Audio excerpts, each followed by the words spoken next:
piece of you remains.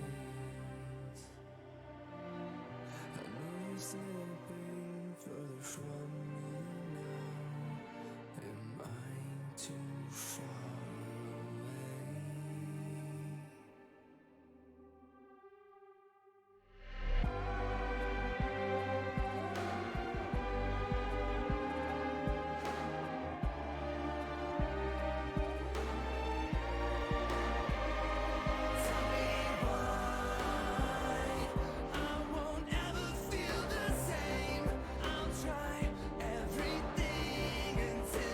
Back again.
Hello, everybody, and welcome back to week number 2 of the North American, well, not North American, it's the Amateur World Championships, League of Legends Amateur World Championships. You know how it goes. This is the Iron, Bronze, and Silver, day number 2 of the group stage. It's the first time this event has been held in over 3 years, and we are going strong here in our second week. My name is Thunder. I am joined on the analyst desk by the illustrious True to Bagel and Gurf. How are you doing today, boys? Are you excited for this second week?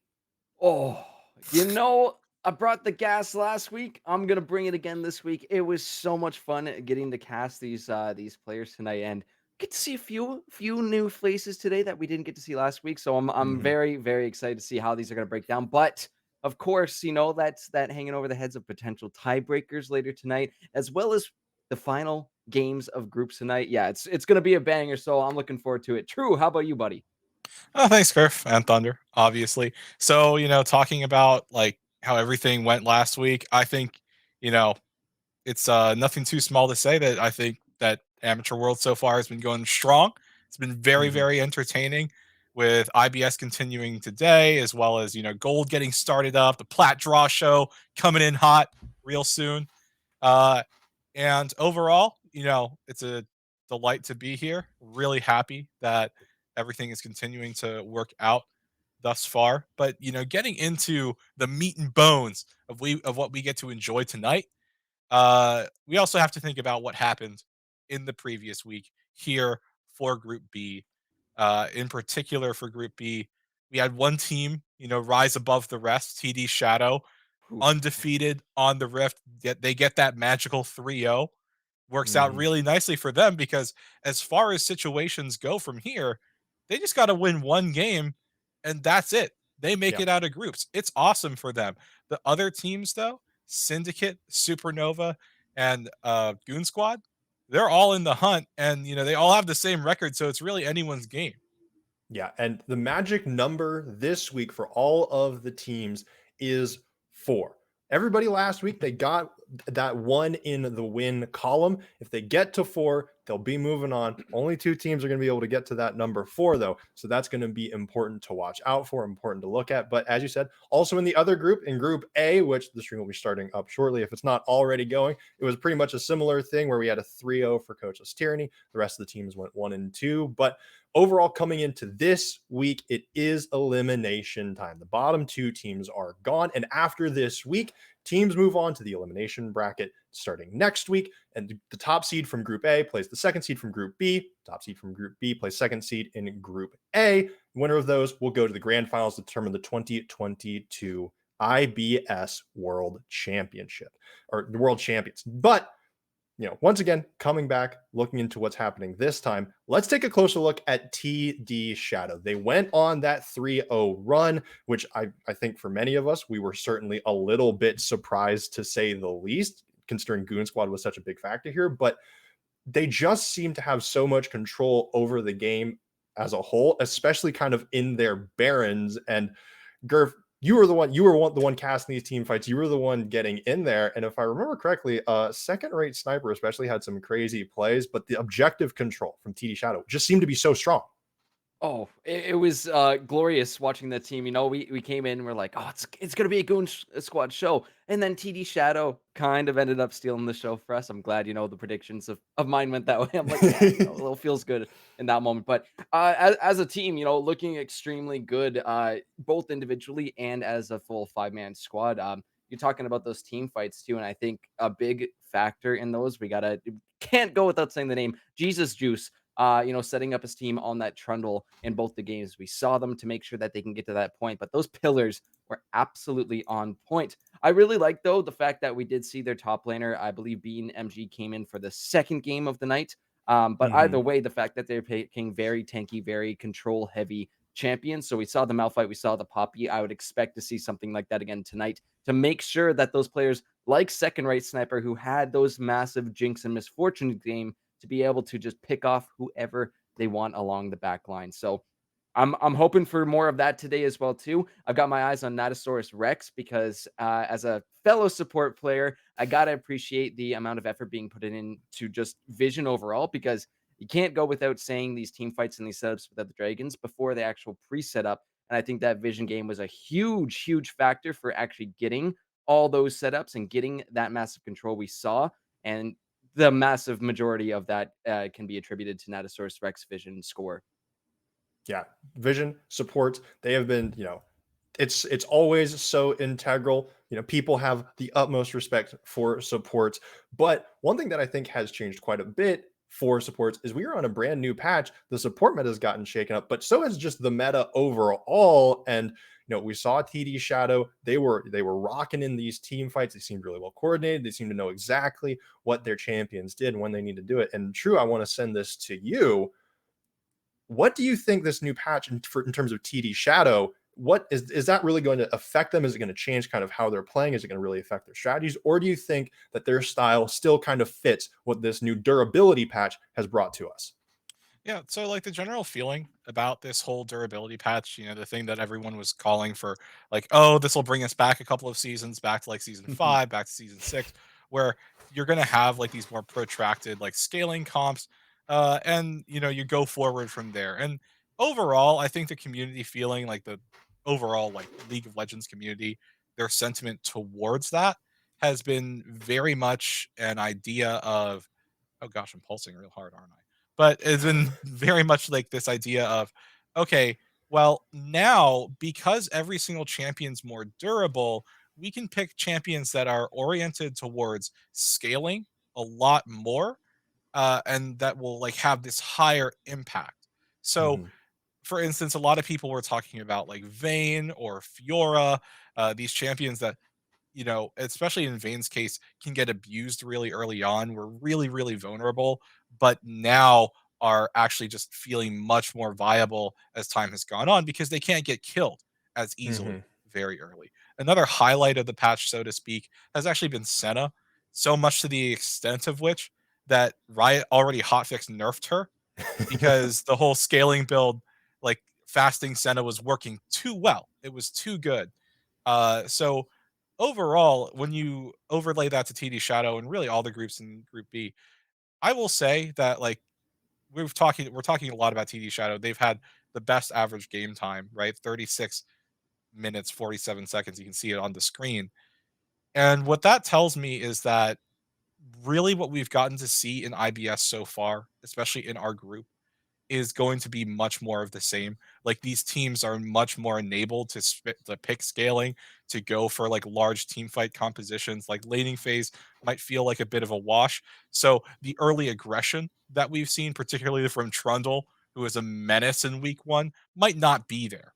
But Right. heading forward, it could just be more of the same, where teams just want to fight around objectives and transition through those leads. Yeah, and exactly what you were saying before with Jesus Juice. I mean, both of you now brought up Jesus Juice coming in on so many of these ganks on this Trundle, getting effective kills, getting some solid objective control. If we switch over to the stat page for Jesus Juice, our featured player from last week, we'll see that Jesus Juice obtained, took down 11 turrets on this Trundle. Had also, some phenomenal gangs. And Gerv, I want to throw this to you. I mean, Jesus Juice on this Trundle was just seemed phenomenal. We'll probably have to change up the play style here. How do you think, transitioning into this, bruisers maybe not quite as strong as before are going to play into this? Do you think he's going to be going for those hardcore gangs, or maybe it's a scaling jungle? What do you think is Jesus Juice's angle now? You know what? Yeah, you got to think as these other teams coming in after seeing week 1, right? That's the thing about week 1. You're starting to get to know these teams. You're starting to get to see their play style. But now that we've got that data and we got to see what Jesus Deuce is capable of on the Trundle and the fact that he is just a turret melting machine, it becomes a question for the team is like, is this one of our must bans? However, there are other early junglers that could facilitate those ganks and those setups, like we see similar to Trundle, similar to what we saw him do going up to that top lane. It's just the classic textbook Trundle play, right? You hit level 2, you get up top, you hit the pillar. But there are other champs to do that, right? I'm Mhm. not too sure if we would end up seeing a Xin Zhao from him, but that is another great champion that is able to facilitate those early ganks. I wonder if we see him switch for something else that's a little bit more aggressive because while they did incredible in that first Trundle game we saw, shifting more towards a supportive style, right? Setting up his teammates more, just taking a little, I wouldn't say so much of a backseat because they were still, we mentioned their name so many times, obviously at the forefront. But don't know if they want to pick something that's more supportive. I look at their champ pool though, and it's not. It's Go City. It is looking for some kills. It's Yeah. looking for those flashy plays. But someone like this is able to do that. So potentially that Hecarim, Diego, even a Kane. I know there are a couple Kane junglers that we might see here tonight. So that is definitely on the table.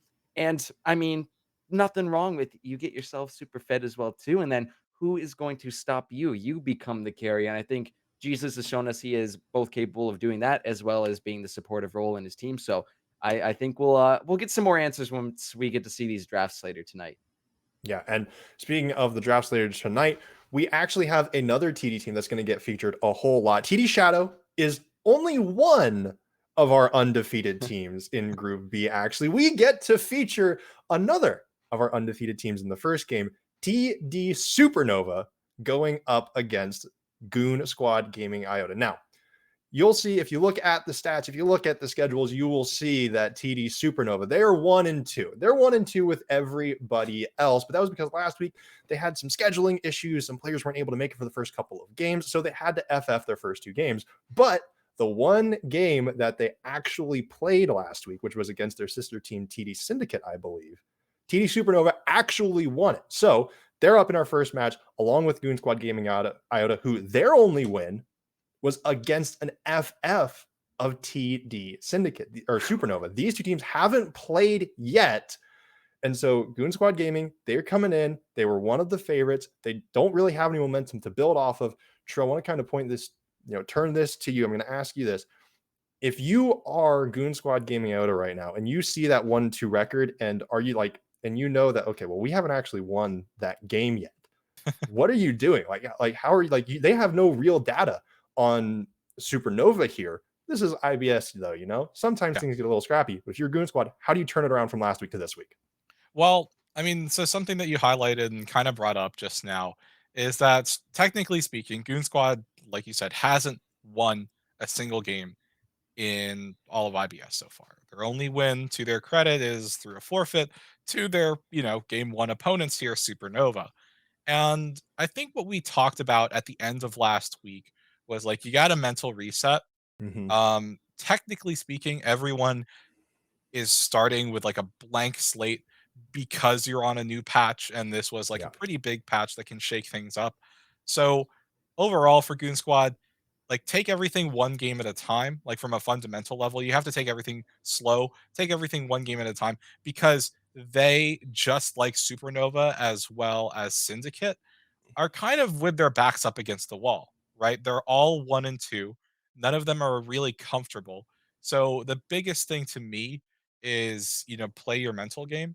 Uh, Work well together, play around each other, and something that we did see Goon Squad do fairly well at the games that we got to see from them last week was that they did find opportunities for themselves. They did find even small leads for themselves at times, but where it really came apart was that they didn't transition those leads forward. So if you find that early lead, you need to be pushing it. You need to find an objective on the map to take. You need to find the lane to push, because getting a kill isn't good enough. Like, you don't want to Right. just always sit back and scale. You want to accelerate the game state in your favor. And that's where Goon Squad really needs to, get better, like, and solidify themselves even more. Especially, this is their last chance. This is really everyone's last chance to make it out of groups. And they're in a slightly precarious position. Yeah. And speaking of last chance to make it out of groups, whoever wins this matchup, they're not guaranteed out. And whoever wins this, they're not knocked out immediately. Of course, whichever team goes to 1-3, it will be very difficult for them to make it out. But tiebreakers, there's a high possibility we get tiebreakers. They'll be played immediately after the games today. So that is something to look out for. But this first game, it's not elimination. Nobody is getting KO'd right off the bat.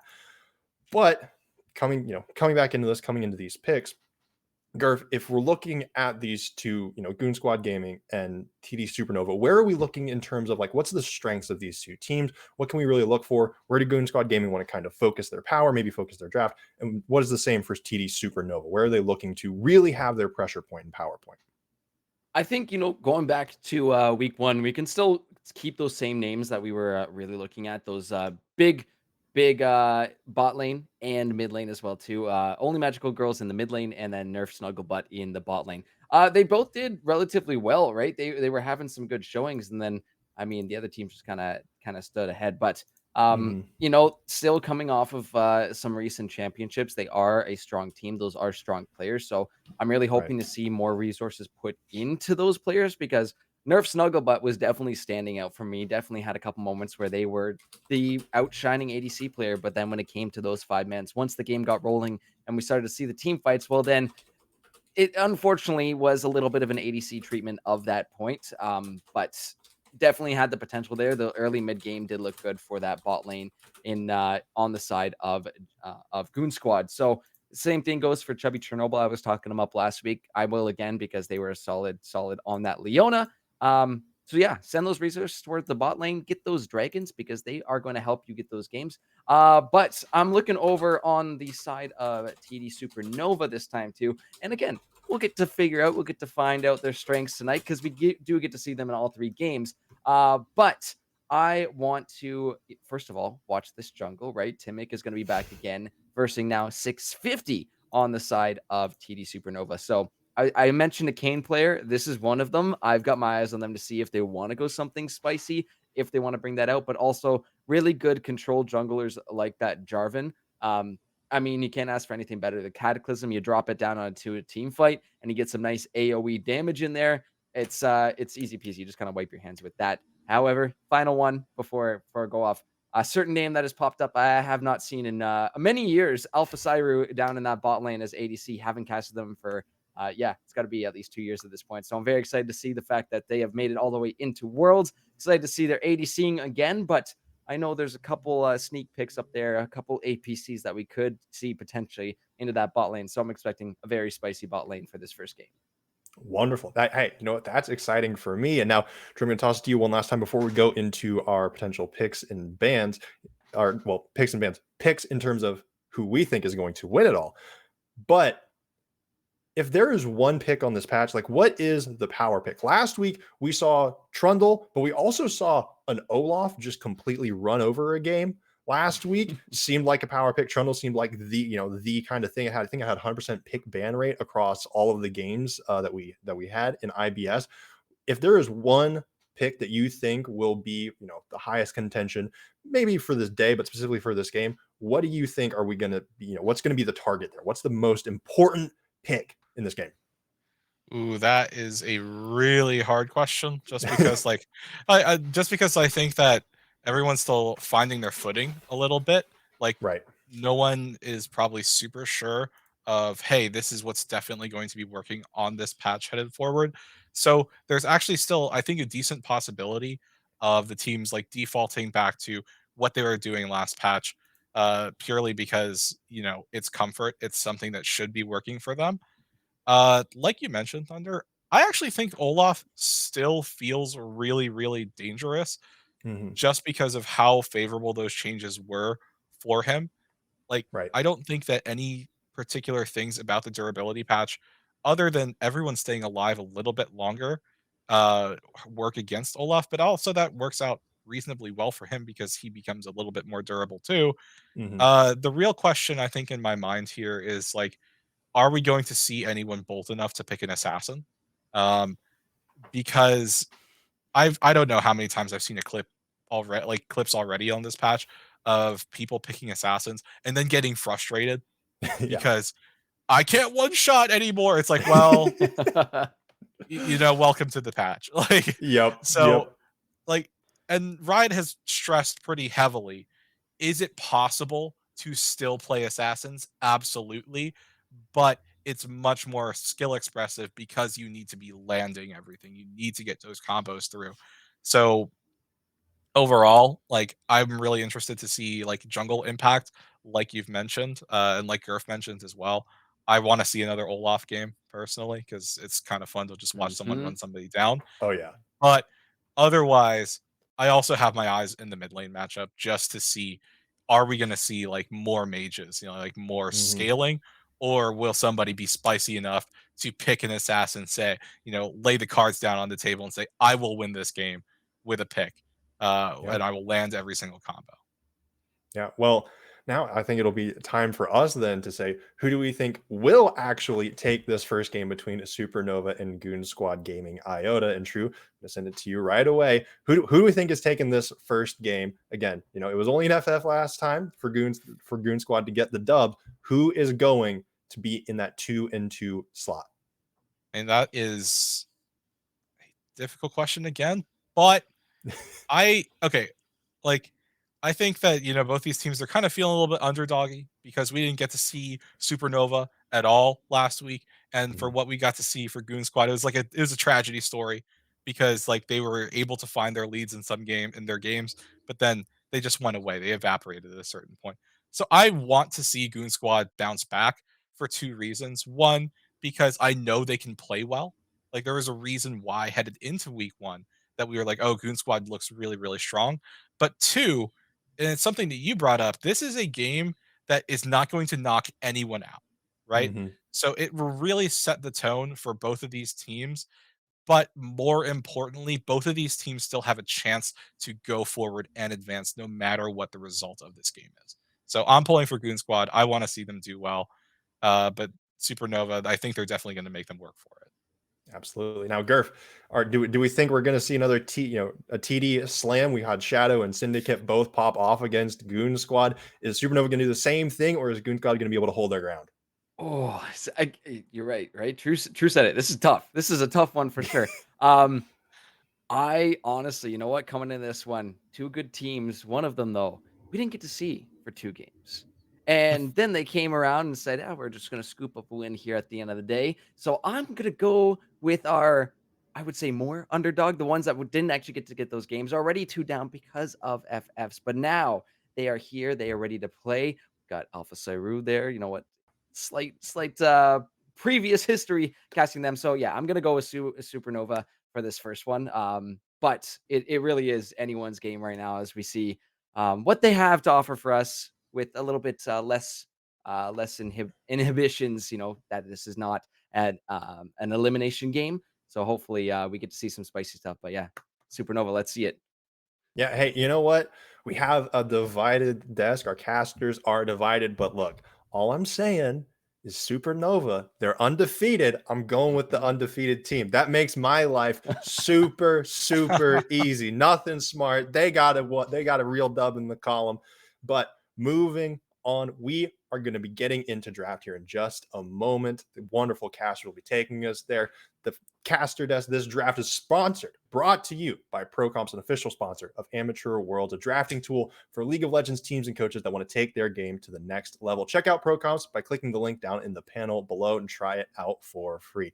That said, boys, this is game number 1 of IBS World Championships day number 2. Take it away. Thank you, Thunder. Here we go. Well, in a couple moments, we're gonna be getting ready for our draft in just a couple more few seconds. I know. Thank you so much for your patience, but yeah, true. We're just a few moments out now from getting to see what these the true answers is. Again, it's a lot of fun hypothesizing what we might see out there, but could be completely different than what we've seen from any match history. Looking up our what their flex play has been, because that's a lot of the time too. I like to go see, it's like, okay, who have you been playing with? What kind of synergies have you been working on? Are we going to see a bunch of trundles coming out today? Question mark. I think it might be worth the ban there, but any other spicy picks we might potentially see here, or what's starting to look good in this new patch on 12.10? I mean, like I said, like a lot more scaling, like a lot more like let's play safer a bit early Hmm. and we'll be really strong late. So a lot of people have been talking Kale, Vayne, Fiora, these champions that can scale up really, really well, and eventually just become monsters on the Rift. Senna already, like I Hmm. mentioned, has gotten nerfed. Do I think that any team in IBS wants to risk it with a Senna Tom Kench like fasting bot lane? Probably not. Let's go with that. Probably not. It's definitely something that takes a whole lot of practice to get used to and start playing around. Yeah. But I'm pretty sure everyone has been terrorized by a Vayne or a Kale scaling up really, really hard. So I think that's definitely a possibility between both these teams. That being said, I'm really interested to see, like you mentioned, Gurf, if GSG wants to ban away Trundle. Like they were terrorized by it last week. Like they don't want to play against it. Like not anymore. Not ever. So Trundle, Olaf, like those things are still pretty fresh in my mind. Mhm. But oh, like we should be getting into draft relatively soon. Yeah, a couple more seconds, just waiting on a ready checker too. But yeah, there we go. See, they heard us. They heard us true. But here we go, ladies and gentlemen. Draft for game number 1 of the night here in Group B.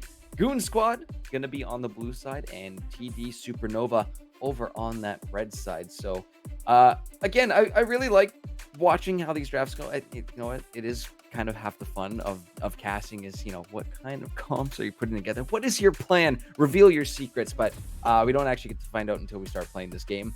But the bans are coming through, and ADC's bot lane seems to be that target focus for these first few bans. Yeah, definitely. Looks like GSG, they've banned away MF. Really strong team fighting AD with that bullet time. You never really want to funnel into a jungle corridor or be around an objective when you can't see MF, because you'll just get completely shredded down. But speaking about getting shredded down and speaking about scaling comps, Supernova have already banned away Nerf Snugglebutt's Jinx, which I think is really fair. Nerf Snugglebutt performed pretty darn well last week. But hey, after AD bans, we transition to jungle bans. No Echo says GSG, and Supernova answers back with a Lilia ban. So overall, it's pretty varied. Yeah, top lane ban now. We're gonna do the same thing here. Yeah, Mord actually one of the most highest present champ. I think he's been banned 7 times. That makes it 8 right there across both groups right now. So that is a very spicy pick, considering that I think he's got, what, 100% win rate on the 2 games that he's been played in. Mord, not allowed here in IBS Worlds right now. So let's see what this final ban is going to be here from TD Supernova. That was one I was going to mention. The 2 were still up, but Olaf will be taken off. Let's see. Goon Squad do have the Trundle open right now. It was something that Timic played last time in, I believe, the second game we saw on stream last week. So it is open. It is viable if they want to choose it. But question mark in TD's Supernova. A lot of TD teams. But no, they're not going to go for that. They pick up the Diana. So no question mark. We'll pin it here. Potential Yasuo added to this composition. We'll have to see. But Supernova have the next response. Yeah, I mean, you know, while we wait for Supernova to lock in their first 2 picks here, like you mentioned, Diana combos incredibly well with a Yasuo pick. Just because, you know, you get your ultimate off straight into last breath.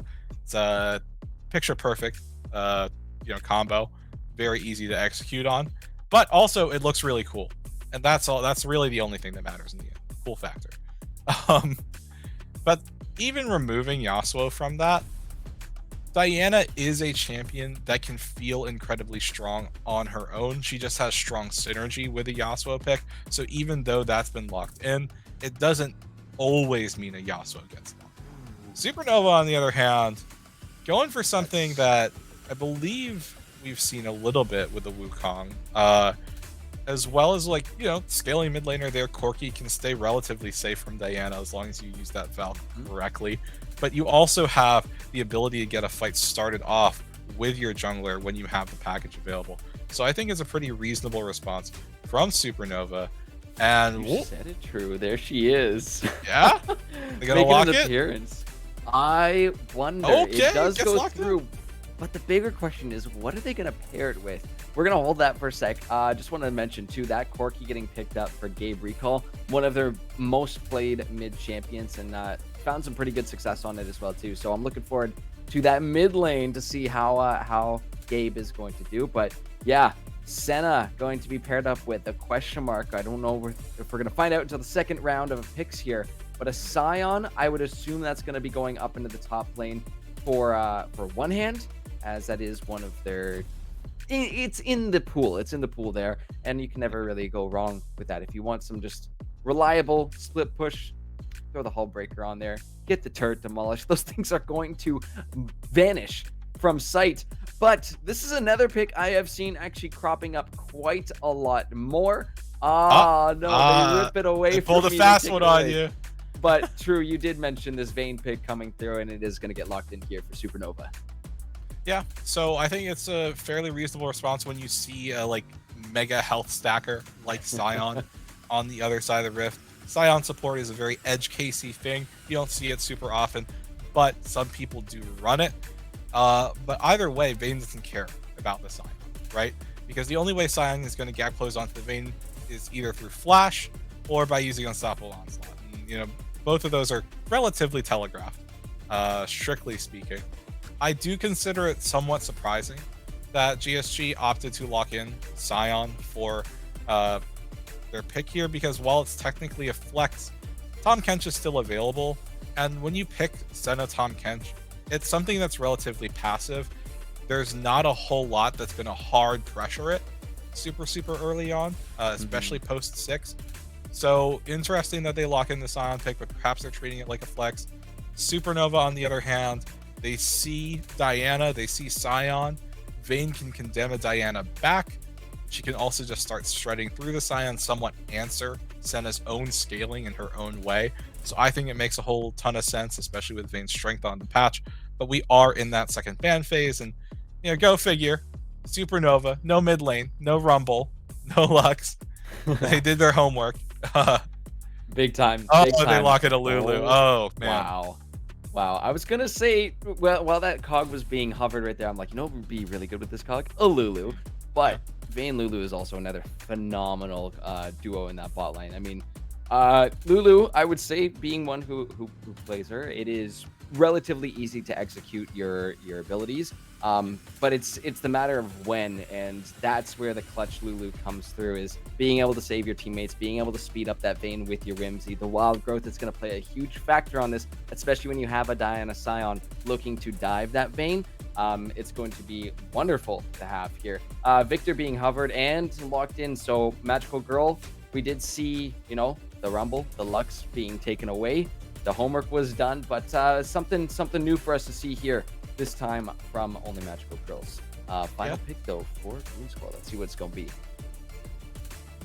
Well, I will say really quickly though, more things change the more they stay the same. Victor Corky matchup, and hey, Ornn, which is something that a lot of people were talking about for this durability patch, right? You know, he gains so much value by getting more bonus stats, more health, more armor, more MR.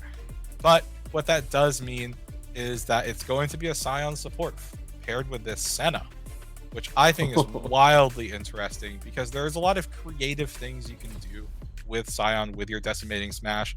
But Vayne and Lulu are both champions that can really punish that, especially if it goes awry for the Scion. Because like you were mentioning, Gurf, Lulu and Vayne synergize so well with each other, not only in terms of their scaling, but even in lane. Because let's assume that Scion tries to do something. He tries to, you know, get a decimating smash down, tries to farm a cannon minion. If Lulu and Vayne just hop on him like a shark smell and blood in the water, you can get the slow off. You can speed Vayne up, who already has so much movement speed. You can cancel Scion's Q, so you can just get away, tumble away from Roar the Slayer as well. It can be incredibly punishing for a melee support against a Vayne Lulu bot lane. So, and there's not much that Senna can do to keep that melee support alive. So I actually think, you know, it's a pretty creative response overall. And I'm looking at the chat right now. If you saw it too, there's a reason why I am reacting this way, and it made it all the way to R5. It's not showing on stream, but we do have confirmation that the R5, that final pick for the side of a TD Supernova is going to be, in fact, be that Trundle. So he's back, ladies and gentlemen. He did not escape. He did not, you know what, fall through the cracks here of this pick and ban. It is going to get locked in here. And yeah, again, there's nothing more to be said. I mentioned the textbook Trundle play. Hit your level 2. Hit those ganks. Hit those pillars. You will be able to find them. The fact that you have 2 relatively slow meatballs on either side of this map right now, you could potentially look to either lane, but I would expect that Trundle to be heading up into that top lane, make sure that Ornn is put a little behind to be getting Wukong pretty bruisery once we get into these mid games. Yeah. And like, overall the Trundle still makes a whole ton of sense because you see that final pick by Goon Squad, it's going to be the Ornn, and it's like, well, Ornn gets incredibly tanky. What counters that, the tale as old as time. You see a hyper tank on the enemy team, you pick Trundle. You steal the resistances, you steal the health, and all of a sudden Ornn doesn't feel so tanky. You can kind of kill him much easier. So really good read by Supernova, good response, so to speak, because now they have the Scion, they have the Wukong, or not Scion, they have the Trundle and the Wukong that can act as a front line. They have engaged power. Corki Vayne scale up super well. Lulu can synergize with the Vayne incredibly strongly. So I like what Supernova have crafted. Pretty beefy team though for Goon Squad. It is going to be harder to get through this team as the game goes on, especially with that Senna sustain. So hoping to see some sort of healing reduction on the side of TD Supernova. Even though that Grievous Wounds did receive that bit of a nerf, it's going to help. Senna heals just a ton. So you want to make sure to maybe get something like that. I don't know if we decide. I mean, personally, I don't mind going the Chemtech Putrefier on the Lulu because every time you go and shield your team, it's like, hey, everybody gets the Grievous Wounds. Go for it. But same could be said. This game's going to get scary for either side if we get into this late game, which, looking at those average game times across the board, they do tend to get to that 30-minute mark. And a 30-minute Vayne, I have seen many times, regardless of that KDA going past that 35-minute mark, she shreds. Those silver bolts will just decimate you. But same can be said for Goon Squad in the Chaos Storm from the Victor. The Diana Moonfall is you go pop if you are a squishy champion. It's gonna be a fun one. It's gonna be interesting to see how it does break down. But True, any final thoughts before we send it off to a quick break? Well, I mean, I think one thing that you brought up here is like the scaling prowess of both of these compositions, because both comps can actually scale up quite well. But I think something that both teams need to keep in mind here is their backline access, right? For Goon Squad, their most direct source of that is through the Diana. For Supernova, it's through the Wukong. The problem is, if both of those teams just use Diana and Wukong to start off a fight, be in the front line, they're going to have a bad time depending on how late the game is, because eventually the scaling is going to be there. The backline, the Corki and the Vayne for Supernova, as well as the Senna and the Victor for Goon Squad, those are going to start punishing you. And I think it's slightly Goon Squad favored as far as, how that would work out in an earlier situation, because Corki and Vayne are so item reliant. Victor, what you really want are his abilities to be, leveled up. So that's locked behind farming, getting kills and assists as well. And I think it's generally a bit easier for Diana to hit backline. Yes, Wukong can clone in and dash and get your Cyclone, but Diana, it's even like a bit harder to respond to that when she gets her, Moonfall, her Luna Rush into the Moonfall, because that feels like almost instantaneous. And even sometimes when players try to flash away from it, they're on the very edge.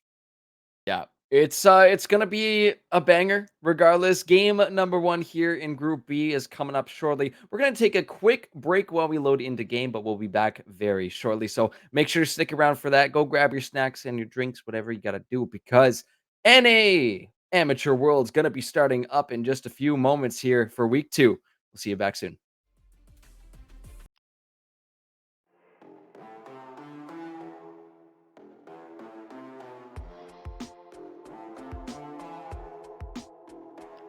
So psychedelic, I feel the colors and they're so chromatic.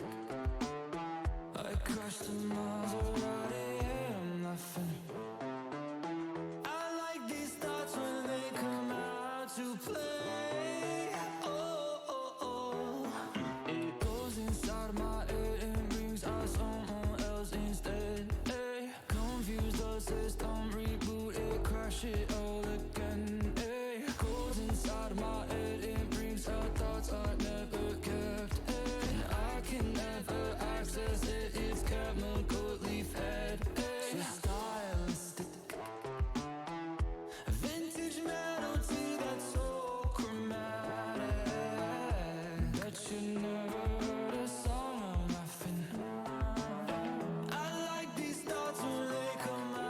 to play. Oh, oh, oh. It goes inside of my head. Unlock those thoughts you think I'm safe. It goes inside my head and brings out someone else instead. Ay, confuse the system, reboot it, crash it all again. Ay, goes inside my head and brings out thoughts I never kept. Ay, and I can never access it. It's chemically fed. Ay, a spiral that oh no, it loosens up my mind. Oh no, sublime are the thoughts I hide. Let 'em free. Let the chaos goes inside my head and brings out someone else instead. Hey, confuse the system, reboot it, crash it all again. Hey, goes inside my head and brings out thoughts I never kept. Hey, and I can never access it. It's chemically fed. Hey.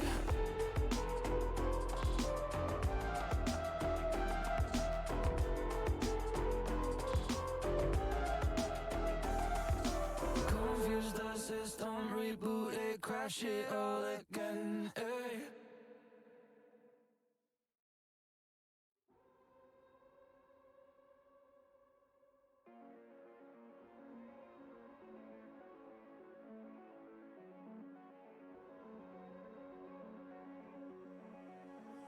Tell me where do I go? Tell me where do I take us? Your heart is starting to slow. May the water be safe. As I dive in, blood stains washing underneath the waves. A beat reaching out to keep you safe. As we fall, I can't hold on much longer. We're drifting down to the other side. Try to pull us under.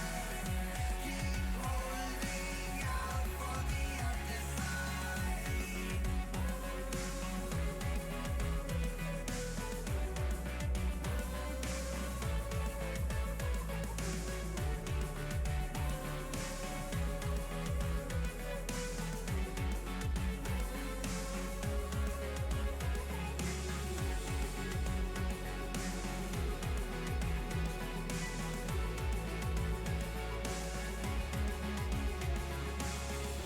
Tell me where do I go? Tell me where do I take? Where do I go? Tell me where do I take? Your heart is starting to slow. May the water be safe. Where do I go? Tell me where do I go? Where do I go? Tell me where do I take? Where do I go? Tell me where do I take? Your heart is starting to slow. May the water be safe.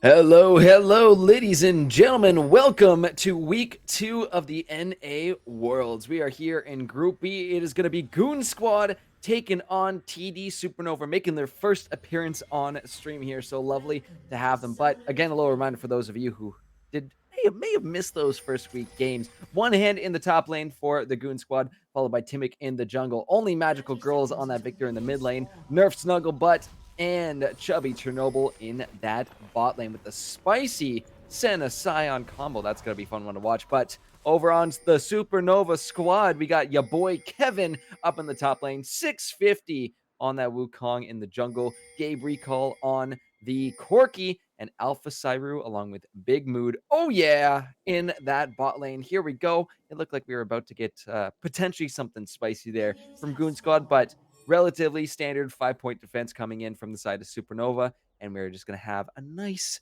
ease into tonight's games, True. So nothing too spicy yet, but you got to know it's about to heat up in a few moments.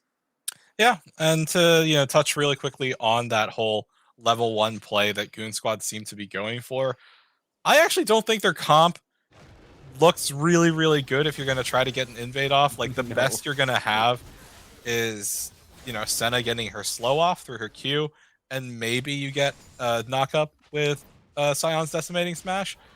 But overall, I think, maybe just get the ward down or hope that you see somebody from Supernova walk in, and that's what they were hoping for. They didn't get it, so they just went off to standard stuff.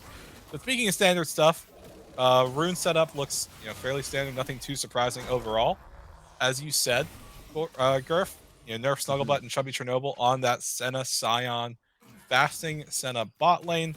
So that means that Senna takes the support item, and you can already see Ooh. that's stacking up a little bit, but oof. Stackity, stackity, stackity. Stack is the name of the game right there. You see that double poke. You do not want to get too lined up on champions like, Senna Lucian, who can poke through waves like that. But it does become a little bit of an issue because I would say, especially in these earlier levels, it will be Goon Squad favored in this bot lane until Vayne can get some items, until she gets scaling up. It's going to be tough, but caught up by that root. They're not going to chase too far forward, but we do have 650 in the area in case anything breaks out. I don't expect a lot of early game ganks coming in from this Wukong because, yeah, that Scion is going to be tough to take down. Yeah, add the addition of the Senna Sustain, and yeah, this becomes quite a difficult lane to gank. But I was talking about sending those resources bot, and we'll have to see if they are about to do it. Yeah, absolutely. And like overall, while a lot of that trading has been, as you said, Goon Squad favored, right? The Scion can just walk up, roar the Slayer and minion, get a slow off, or just Shinolan's Decimating Smash. You also have to acknowledge, though, that Nerf Snugglebutt's been taking a whole lot of damage themselves, right? Like, already through their potion charges, and so is Big Mudo, yeah. But as Senna, you always want to get your souls, and it's great if you can get the champion damage through, but you should never be sacrificing too much of your early health bar because you're going to end up running out of mana early if you keep doing that. Especially because the sickle there that you can see in Snugglebutt's inventory actually has less mana regen than a Spell Thief's. So if that's what you're going for Senna, it's going to feel really bad if you're not taking efficient trades, and Snugglebutt's kind of hurting a little bit. Yeah, lot of focus on this bot lane because that does seem to be where all that action is breaking. A lot of poke back and forth here still going on. We did see that Diana making her way mid, potentially was looking for a gank, but seems like she's hovering out top after she was spotted out on that river ward. Again, trading back and forth in this bot lane. They are not holding back whatsoever. We're going to see only Magical Girls get some good poke on to Gabe as well, too. Alpha Saru, taking some more Qs, but not afraid to step up on that Vayne. You can see those mana bars on the side of Goon Squad are quite low, so this is going to make it a little bit more difficult for Snugglebutt to trade on back out.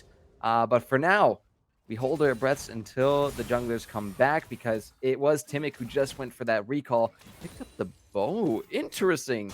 Very interesting to see that coming through, but I think another minute or two with this dragon coming up now in less than 8 seconds. We should see some focus down towards this bot lane because, again, it is objectives that win you those games, and an early Ocean ain't gonna be too bad for them. 650 is lurking up in this top lane. However, Ornn, he's tanky. Regardless of the level, this tank, mage, assassin, bruiser, as whatever the rest is on his resume, he's going to be tough to kill. Gank coming in bot. In the bot lane, yeah, we're going to go back down and see it's first blood going back to big move, but traded on back out. We got more fights going on in the mid lane as well, too, as we come back to the bot lane. Big mood on the run. It has to try and get away. Timic will abandon that one, still able to pick up first blood for themselves. Nicely done as Goon Squad get themselves on the board first. Yeah, I mean, I think it works out relatively well for Supernova, though, because as you can see, they didn't burn any flashes there, right? Exhaust from Alpha Cyru, Big Mood, oh yeah, loses the Ignite. And on the other hand, Timic had to commit that early flash on the Diana. So by the time the Diana hits level 6, you're probably not going to have your flash available to force another gank. Although you will be able to, get something done as long as you get your Lunar Rush in and you get something through there. Chubby Chernobyl, though, also burned that flash. Something kind of interesting happened with that fight, though. Nerf Snugglebutt was kind of just fighting Big Mood, oh yeah, and that's why the Senna died. But Alpha Cyru was also just kind of fighting Chubby Chernobyl, so it was less of a 2v2 and more of two separate 1v1s happening in the same spot. That does sometimes tend to be the case, is one hand trying for something in the top lane. But yeah, you got to have that focus. You got to say, okay, who is the one person that needs to die right now? And you look at those lanes, Senna, you got to take her off the board first before you can really start to make an attempt on that Scion, just due to the pure size of that champion's health bar. But yeah, any sustain, it really is a game changer, and can swing these fights so dang easily. Big Mood gonna get caught out by another root, taking a lot of poke from Snugglebutt, so needs to be a little careful, a little self-shielding needs to come through as well too. I know I tend to, as a Lulu player, not use those shields for myself. I'm like, no, I gotta save them for my teammates. But yeah, don't be afraid to do that. Don't be afraid to save yourself, because you can't put out other fires unless if you yourself are on fire first. So gotta make sure to stay alive there.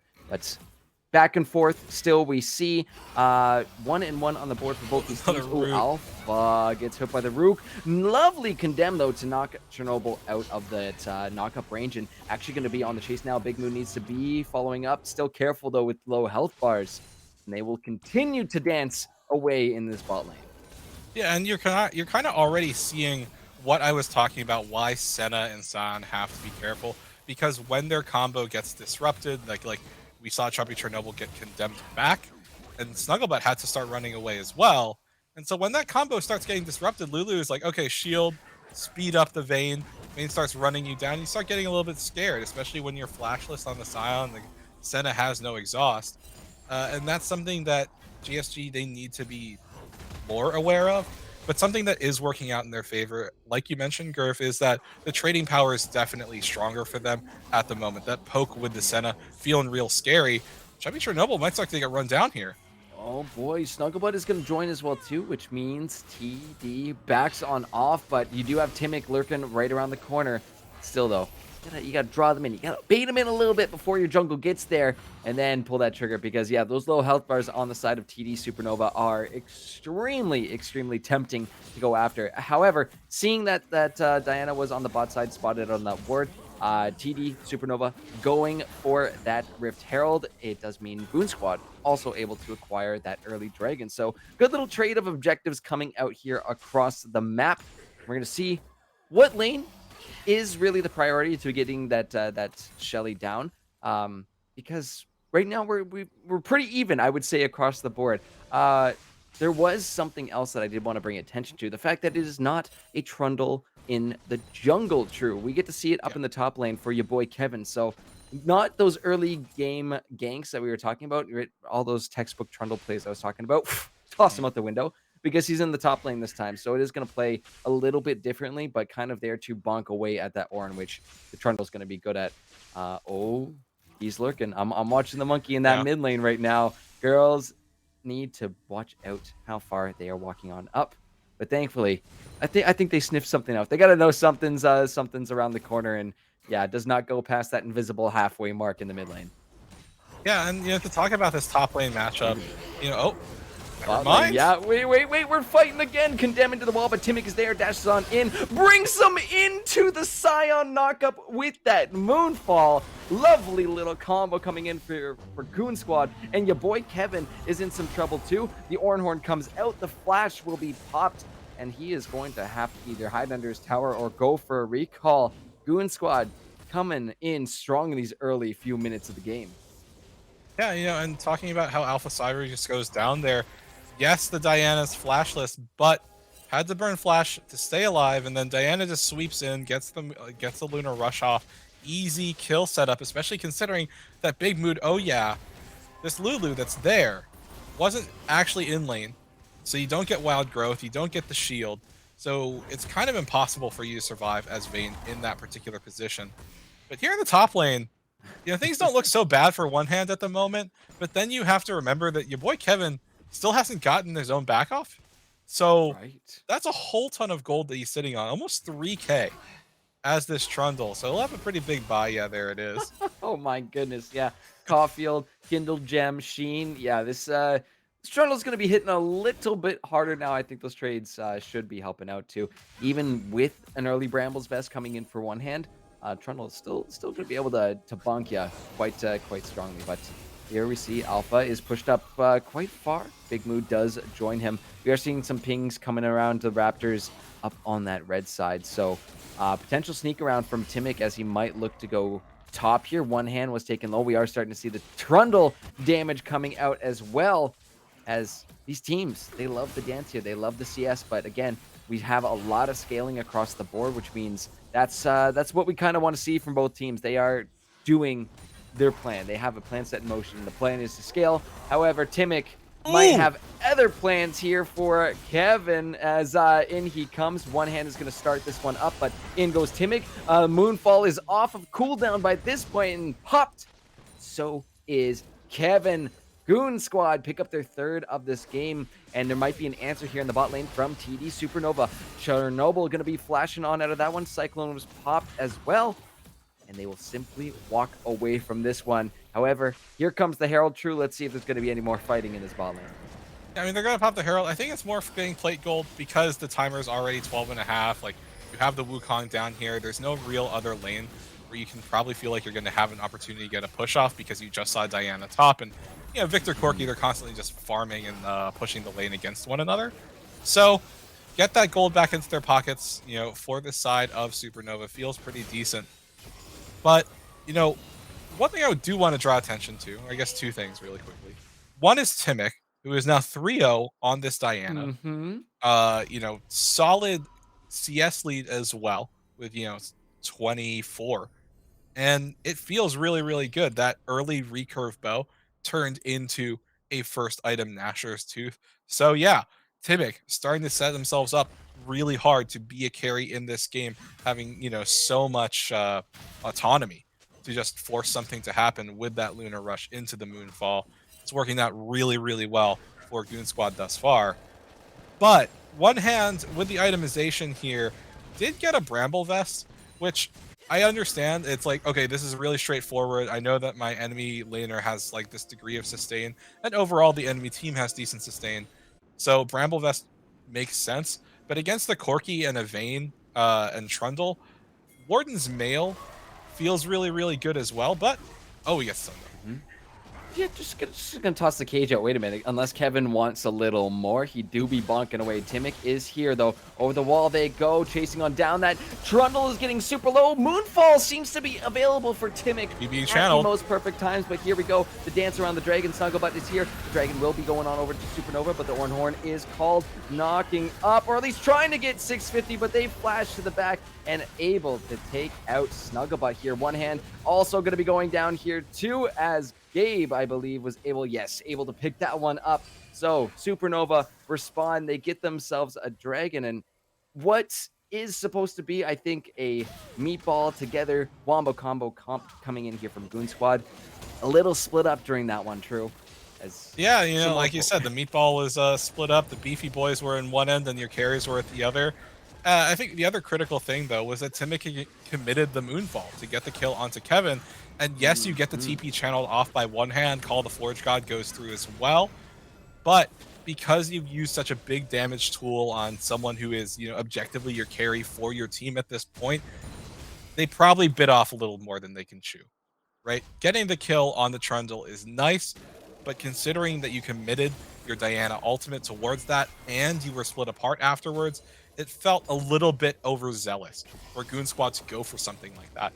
And that's kind of what's been happening even since last week, right? They find advantages, they find leads, but they either don't transition them super well, or something that happens is that they overcommit at the wrong point and then they get punished for it. And despite this Diana being so big, Supernova's only like 1k down now, and that's not too bad to look at. Oh, TP being channeled in bot lane. Alpha gets hit up by the root, tries to tumble back, Oh, but that's man. going to be the... Ooh, Victor Cage coming out. Chaos Storm is there as well, too. Last little bit of lasers. Not going to be able to hit them. Timic is in the area, could potentially look for that dive. We see some more trading up in this top lane. Kevin It always surprises me, True, how much damage an Orin really is able to do. However, in this bot lane, it is going to be Goon Squad picking up that first turret of the game, though we do have some bodies moving up towards this top lane because Supernova looking to answer back themselves too. Again, left alone, look how much damage this Trundle is doing to the turret. So Shelly not even going to have to charge, I think, at this turret, which means a lot of pressure being focused in towards this top half of the map. Goon Squad gotta answer this. Yeah, they definitely do. You know, to their credit, they were able to get the flash off of Vayne. They got that first tower gold. But, you know, Shelly's going to get the charge off. They're not, sorry, Supernova's not going to get an additional turret off of this. And that does mean the Goon Squad, they're able to push mid, but they need to be aware of this potential collapse. And it's definitely going to arrive there. TP being channeled by Chubby Chernobyl, though. Yeah, they got the mid-tier one, but at what cost? Looking at Timic going on in with the Moonfall. Once again, it's going to be Papa. Look at Alpha Saru in the back lane, shredding bodies apart. It is Gabe who picks up the shutdown onto Timic. Call of the Forge God hits 2. But that, I think, will be all for now, as Goon Squad will try and hold on to their mid tower as well. Quite a few health bars that are a little too low for any re-engage potential here, but you got to know these IBS players, they're always fishing, they're always looking to make some spicy plays happen, but they will part ways with a little bit more gold in the pockets. However, it's really not that much of a gold difference here at the 17.5 minute mark. I think about what is that, 100 gold at this point now? True, it's tight. Yeah, I mean, like, it's definitely a really close game. Both these compositions have strong scaling. But I do gotta say, I kind of heard Timic off in the distance saying, "Curse you, durability update." As you know, Gabe Recall stayed alive. Okay, now granted, that was purely through the virtue of the fact that Gabe Recall rushed some Maw. Oh, Alpha Cyber, you might not want this. Could be in some major trouble. Those are some massive shields coming in from Big Mood, as we do, I believe. The Shrelius was popped to help Alpha dash out of there. Don't try and push your luck there, Alpha. You already made it out. You got Chubby Chernobyl lurking around the corner with some friends, so he is out. He will survive this one, and Kevin is on this bot half of the map. They're just going to do some ward clearance right now with this dragon up in 40 seconds. This is what I really like to see, that these teams are able to go ahead and just dominate control of the vision game. You see how much control that Goon Squad have over this bot side. Again, Chubby Chernobyl, one of those major vision score players across the board, had an amazing time last week, and the vision score is already at 30 right now. So big props to this support player, as the Death Bush is lurking. True.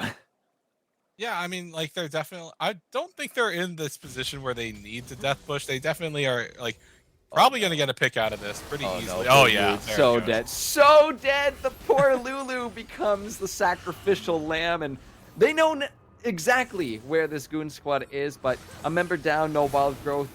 Goon Squad going to walk on in and scoop up this Ocean Drag. Which, both teams at 1-1 apiece. It will be 2-1 in Dragons for Goon Squad after this one. Maybe a little bit of a look here from 650 or your boy Kevin to potentially catch someone out here. But you do have Chernobyl in the wings right now with his ultimate available. So you don't want to over push it and end up getting caught out by that Scion. Yeah, and as itemization's starting to come in, you can see double Divine Sunder completed for Supernova. Both Kevin and 650 have that. Gabe Recall, on the other hand, stalling out for that Mythic on the Corki a little bit longer because they went that Maw, which, everything being said and done, Maw feels pretty good against the damage spread that Goon Squad has, because a lot of their physical damage on the Senna takes a little bit to scale up. And obviously it saved Gabe Recall's life when Timic went in earlier. Problem for the rest of Goon Squad, really primarily for this Vayne and this Lulu. Yeah, you're kind of squishy. And Gurf, I know you're a support main as well, and I'll confess to it. I've done this exact same thing where it's like, oh, I can just walk up and ward here. Like, there's no way they're death pushing. It's like, oh, they are death pushing. I've made a terrible mistake, and I'm going to die for it. Oh, it's what happens to the best of us. Happens a little more frequently around the rank that I'm at. But hey, you learn from those mistakes, and you just walk forward with those. Well, you don't walk forward into unvisioned bushes, especially. Yeah. You can't with a Diana and a Scion on this board, right? You got to really respect the potential for them to do exactly what we just saw happen to Big Mood. But only main objective that we're really seeing up on the board right now is going to be this Baron. Big Mood is clearing out, well, attempting to clear out some vision, but you can see again, you gotta expect that they're lurking somewhere, and you can see as soon as he takes that ward, does not go racing into the jungle, does not go into that river to get the wards down. Has got a little bit of a bad taste in their mouth after what just happened to them. But the respect being shown is it only takes one time here for them to learn. Yeah, and really quickly, yeah, Alpha Cyru has the Rage Knife in the main inventory, which makes a whole ton of sense. Ooh. Timic also has a Rage Knife He in the does. inventory alongside the Mythic for this Diana, which is a completed Frostfire Gauntlet, going very much towards that like Shyvana, like tanky-ish, like auto attack oriented AP-ish build. So really interesting to see that this is what Timic wants to do with the pick. Definitely seems to be working out decently well overall. It also reinforces Diana's ability to just jump into a fight, right? And stay alive a little bit longer with all that bonus health. But Rage Knife into a Gwynsu's Rage Blade for a Diana. That's definitely not something I've seen for a hot second. Timic must like it because, you know, auto attack fastest feels good as Diana. Um, These Diana builds I've been seeing recently are so spicy, but yeah, I can't really talk any smack about it because he's 3-1-2 right now. He has been one of the main facilitators out here for Goon Squad tonight, and if it ain't broke, you know, keep running with it. I love it. I respect it. So let's see if he can keep doing this. We are going to see Goon Squad move into the red side here of TD Supernova's jungle. And yeah, you can see again, they are looking to potentially set up for this Baron, getting some vision deep in that jungle side. But thankfully, Big Mood's going to go ahead, clear this one out. There does need to be some attention handed on towards Kevin right now because, again, any Trundle left alone in the side lane is a potential threat for a split push. Oh no, the unstoppable force used on the clone. That's not gonna feel super good, but hey, just to say, don't you walk anywhere near to my teammates. Don't you walk anywhere close to my side of the jungle. Get on out of here, monkey man. It's a message being sent true, and it was very loud and clear. Yeah, I mean, 650 cloned out, you know, just in time right before that stun proc. So I don't necessarily blame Chubby Chernobyl for going for that. Oh, speaking of ultimates getting no, popped. in the same bush too. True Alpha will have the flash to get over the wall, but Big Mood does not have the distance to put himself between that bush and a Diana. So yeah, hunting again. Timic finds himself a fourth of the game, and wouldn't you know it, 25 seconds away from this Dragon Goon Squad. Looking like a whole different squad this week here, True. On point, ready to go when objectives are coming up, taking control of this vision 45 to a minute before it actually pops up. This is what we wanted to see from Goon Squad last week, and they are executing it right now. Yeah, they're definitely playing much more controlled with their lead. Now, granted, Big Moon, oh yeah, probably a little bit of a different thought process. Oh, another fight breaking out. Yeah, Cyclone's going to be used caught up in the cage for just a moment, but there goes the clone Cyclone once again because he's able to use two of them, and it's a shutdown going on over to 650. Meantime, though, it was Goon Squad able to pick up their second Ocean Drake, putting them to that soul point. So a little bit of a trade up in that top lane, but I still like the fact that even though we have seen Goon Squad, I would say pretty much in the driver's seat of this one, that TD Supernova still has a few moves up their sleeves. Yeah, I mean, to Goon Squad's credit, they're definitely stacking up those neutral objectives. They are now at Soul Point. One more Ocean Drag gives them Ocean Soul. But I feel so bad for only Magical Girls there. Base planting with the flash, you know, it's a short wall, but you know, when you're panicked, like the Wukong is coming in on you, it happens. You know, slight mistake. All being said and done, overall though, the gold lead between these teams is still lower than 1K, but something that Supernova needs to keep in mind here is that One Hand is level 14, already upgraded Timic's Frostfire Gauntlet into the Rhyme Forged cap. So, you know, those Horn items are going to start coming in. They're going to start turning that gold advantage into something even larger, and that's what you have to keep in mind as Supernova. You have to monitor how many Orn items are on the enemy team, like what are their stat lines, because it's going to get scarier and scarier as the game goes Oh, on. But Timmy, oh my goodness. Moonfall with a smite to slow down Gabe as well too. That Hex Drinker is not gonna be enough. Sorry about that, but Timmy gets another shutdown. My goodness. So more gold into the pocket of that Diana. 5-1-2, and definitely looking to set themselves up because they are gonna be looking pretty for this next dragon fight. You can see the lead that they have as well too is I'd say 2.5, no, more than that. Yeah, 2.5K gold ahead of the next highest gold person, which is Gabe. So almost pretty much a full item at this point, which is quite insane to be seeing on this map. But almost 27 minutes into this game, right? That gold, like you said, is still even. Towers are still even as well, too. But it's my eyes being kind of focused in on Timic right now because they seem to be the one hunting. They seem to be the one starting these fights, and as well being the main leader, I would say, in this first game for Goon Squad. So really impressive stuff from the Diana, especially the fact that we already have again another crazy build. But I love to see it. I love the spiciness. This is what makes it so fun. Oh no, this could be potential scariness in the mid lane, but no, you got Contem. They're going to be fine for a little bit more true. Yeah, and if I had to guess, Timic is actually going towards something like maybe a demonic embrace for their next item, just because you get the bonus health out of your Frostfire, and demonic embrace gives you AP based on your bonus health. Are there enough tanks where you feel like demonic embrace is an efficient buy this game? Maybe, maybe not. You know, the Trundle and the Wukong can get kind of hard to burn through. But as you said, Gurf, it is working for Timic. So, you know, obviously it's you know, doing something right, at least as far as this particular game is concerned. But as far as Goon Squad is concerned, they need to keep in mind how hard this Vayne is going to scale, right?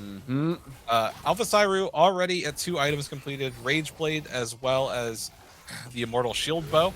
Oh, Snurglebutt, might be in a bad spot. Yeah. Quick flash from them, though. They're going to make it out fine. And yeah, I think you're right, though, True. That scaling Vayne, it's an ever scary presence that it should be in the back of the mind of Goon Squads right now, because we are getting close to that 30-minute mark. And we know once that third item is complete, the Vayne is going to be extremely scary in these fights. But Chubby getting condemned into the wall, but there's not going to be any follow-up to come on that.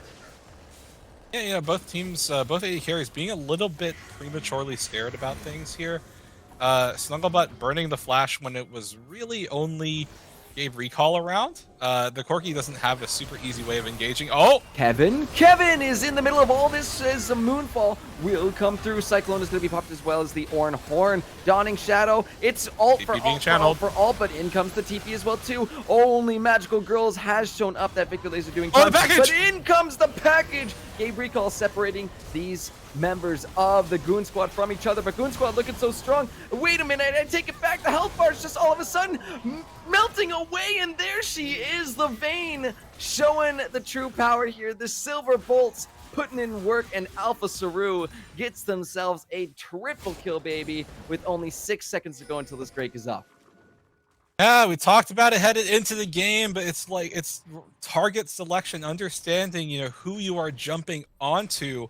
And Goon Squad, they thought they had the advantage, right? Timic goes in, gets the Moonfall off, and it's like, wait, where's the Vayne and the Corki?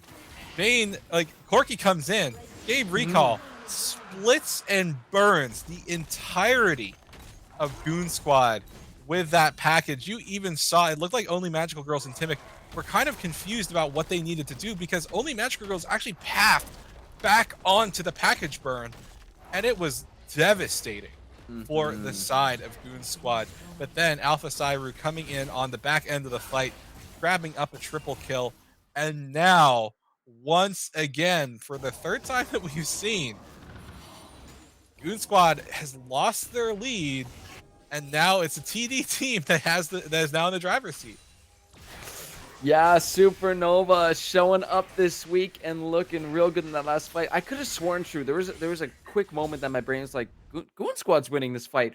But yeah, you're totally right? Vayne was dipping and ducking and diving around that back line, getting the Silver Bolt procs off. And then once Gabe came in with the package, I mean, it just really threw a huge wrench in the fight for Goon Squad. Split them up, took them down.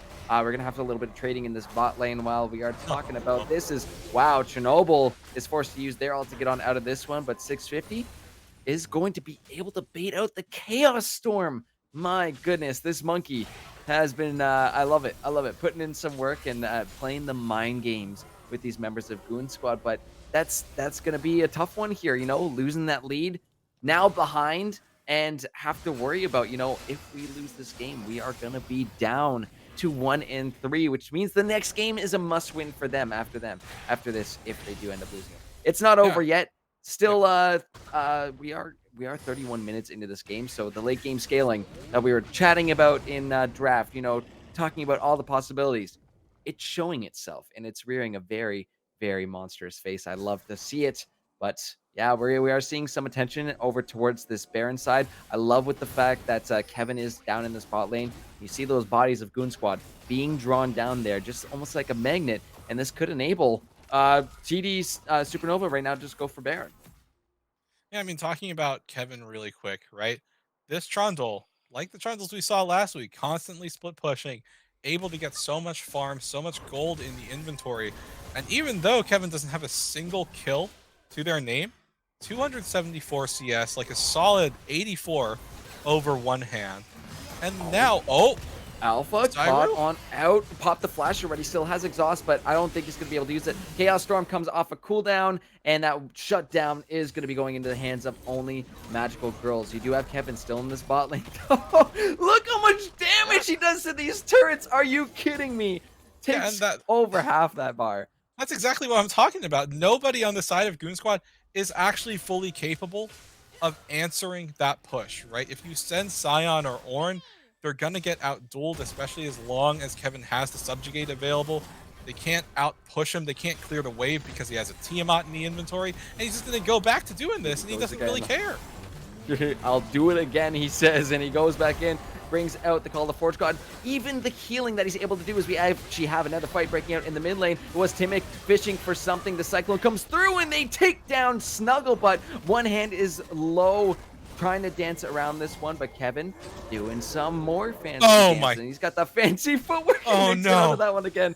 And I believe the call right now is coming through for Supernova. They are looking for this Baron. Alpha Saru is going to be there very shortly, so they should be able to shred it once he arrives. But Timic is just around the corner, sitting on a control ward. Big Mood kind of sniffing that one out. They are going to be looking for it. Gabe is super low. In comes the TP. Only magical girls. Pops the Chaos Storm and the Zhonya's flashes out. Double Moonfall to the back line. Alpha Saru getting low. Timic is able to find him. It's a double kill for them, but Gabe responds real quick and takes them out as well. 3 remaining members here for the side of TD Supernova, and 2 gone for the side of Goon Squad. So they have started this up. It was just a straight 2 for 2. I was trying to overcomplicate the math there, too. But yeah, they're going to be able to scoop this this Baron up unless we see one hand make some sort of miracle happen here. Down to 3,000 health, down to 2,000. Your boy Kevin is going on. The polymorph comes on through. Locked on up, rooted down. Dawning Shadow takes on out. Big Mood. That one comes from just outside that river, and it is going to force TD Supernova to back on off of this Baron. Yeah, so much action happening all over the map. The first thing I want to talk about is the bot lane play. Kevin hard shoving in relentlessly, finally cracking the base open, exposing that inhibitor, getting ready for this potential soul fight around the drag really quick. Oh, you can see it. Critical moment. Both of these teams. Oh no! Oh, no. Forced to use the package just to get out of the Victor cage. That is going to be potentially rough here for TD Supernova if they want to get going, but Chubby Chernobyl has been called out. That's going to be Call of the Forge God. Cyclone into that back line. However, the Ornhorn knocks out multiple. The Moonfall comes down, and the shutdowns are coming through as well, too. Goon Squad looking to turn this one around. Alpha Saru is still alive, taking so much damage from that Victor. Timic still eyeing him out, forcing him out of this fight. My God. 2 for 2 again. True, as this dragon gonna be started up. This is Soul here, as simply scooped up. That thing is gone. 35 minutes in this game. Both these squads are doing so much damage, and those objectives are gonna be flying off the map, as it is Goon Squads securing the Ocean Soul. Yeah, I mean, these fights, these late game fights are about backline access. And what we just saw break out there is exactly the problem for both of these teams. If one team or another spends too much time on the front line, then they're going to get hard punished because the backline free hits. And that's kind of what happened for both these teams, right? Alpha Cyru able to free hit, take out Chubby Chernobyl, take out One Hand as well. And yeah, the Vayne feels really, really strong, but the amount of time, the like as well as the package being down for Supernova meant that Timic, only Magical Girls, Nerf, Snugglebutt, they're all able to free hit. They're all able to take the Corki out. They pressure Alpha Cyber away, who has no flash. Big Mood wasn't even there quite yet in the fight. So yeah, both these teams, like, they're teetering on a knife's edge. Things are so critical because it's getting into that later phase of the game, right? We're cresting just about at that 37-minute mark. The builds are, getting closer and closer to being completed, the gold becoming less and less meaningful. But critically, even upon that, is that the death timers get longer and longer and longer. So a lost fight can be that much more punishing in these late game situations. And Goon Squad, it doesn't look like they're well positioned to answer a potential like Force Baron, especially when you have a Vayne on the map. Yeah.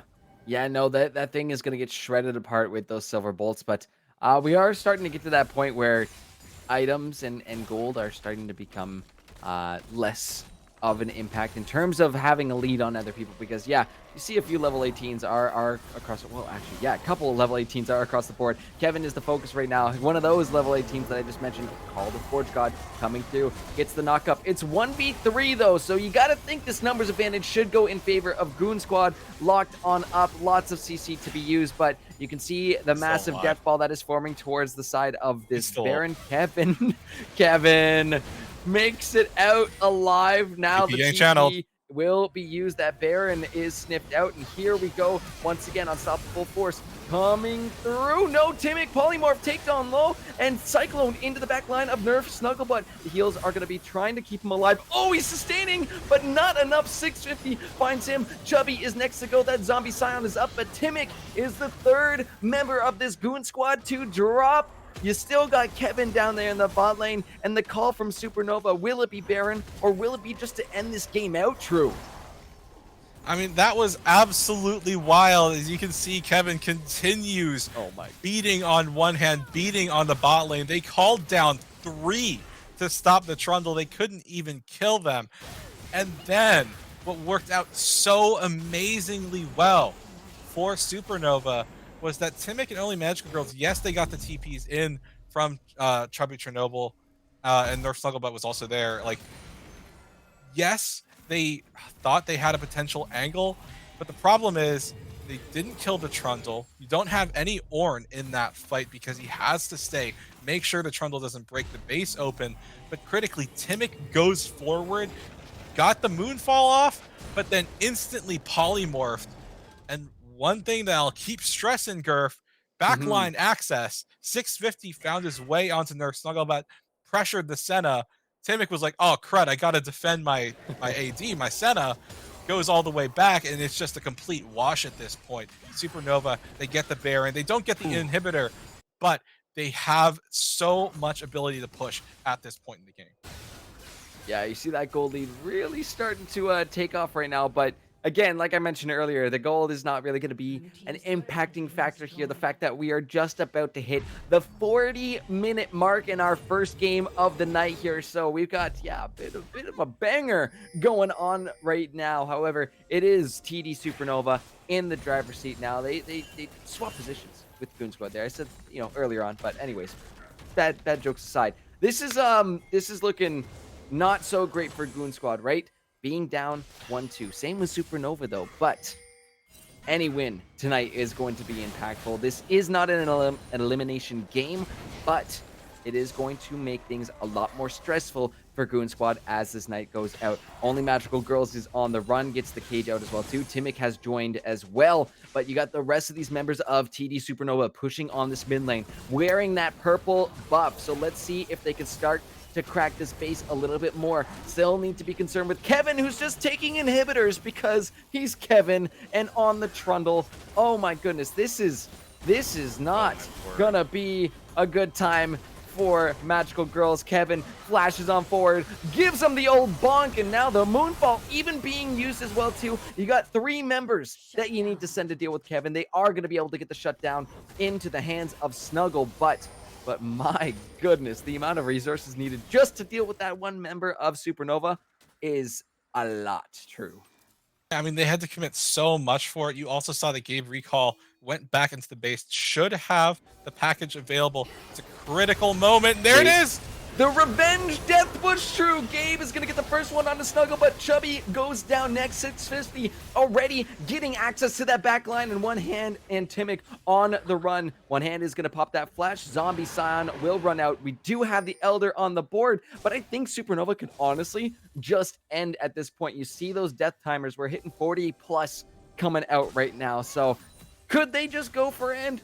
Sure, but this is Supernova. They got to go out with a bang, you know, got to stay true to the team name. And they're going to go ahead, start this Elder up and look to finish things out with a big old explosion, as this thing is going to be absolutely shredded to bits. Alpha Saru on that level 17 Bane. That thing is completely gone. Horn is used out of desperation, but in comes the pillar. Kevin is going to be hunting him down, bonking him on the head with that big old club. And you see that line there. It's getting lower and lower and lower, but no, the cage will save from one hand, survives for now. However, their attention going back towards that mid tower. Ooh, Wild Growth is actually going to be popped as well too, as Kevin does take a lot of damage.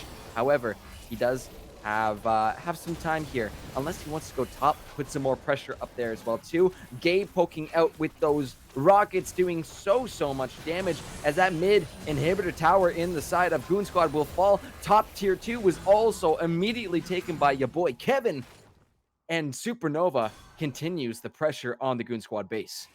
Yeah, and they're very well equipped to do so. As you said, they still have that Baron buff available. Only Magical Girls forced to commit to clearing the wave bot. And oh dear. No, there they go. Kaboom is going to be the first one. Gabe taken down. Only Magical Girls. They're working on these inhibitors. Kevin was able to take the top one too, and there goes the mid as well. So all 3 are going to be dropped in the side of Goon Squad Gaming. It's only a matter of time now, because they still have the Elder buff. They've got the minions. They've got the supers, and in they come to set themselves to 2-2 after a couple weeks of forfeits. Wait a minute, that's going to be one going down from Goon Squad. Can we find a big Moonfall? Wait, Alpha Saru with the Wild Growth. This Vein's going nuts with that Elder buff. You're going to be taking down multiple members. Goon Squad cannot make their last stand, and TD Supernova fine wins in the first game of tonight.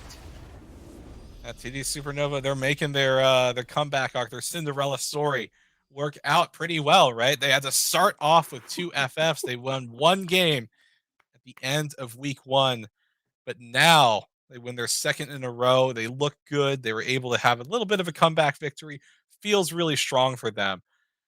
I do hate to say this, Gurf, but Goon Squad, they kind of did the same thing, you know, another game in a row. So it feels really unfortunate for them. But fairly critically, they're still in the running for this, right? It's only the one game. They definitely still have an opportunity to stay in it.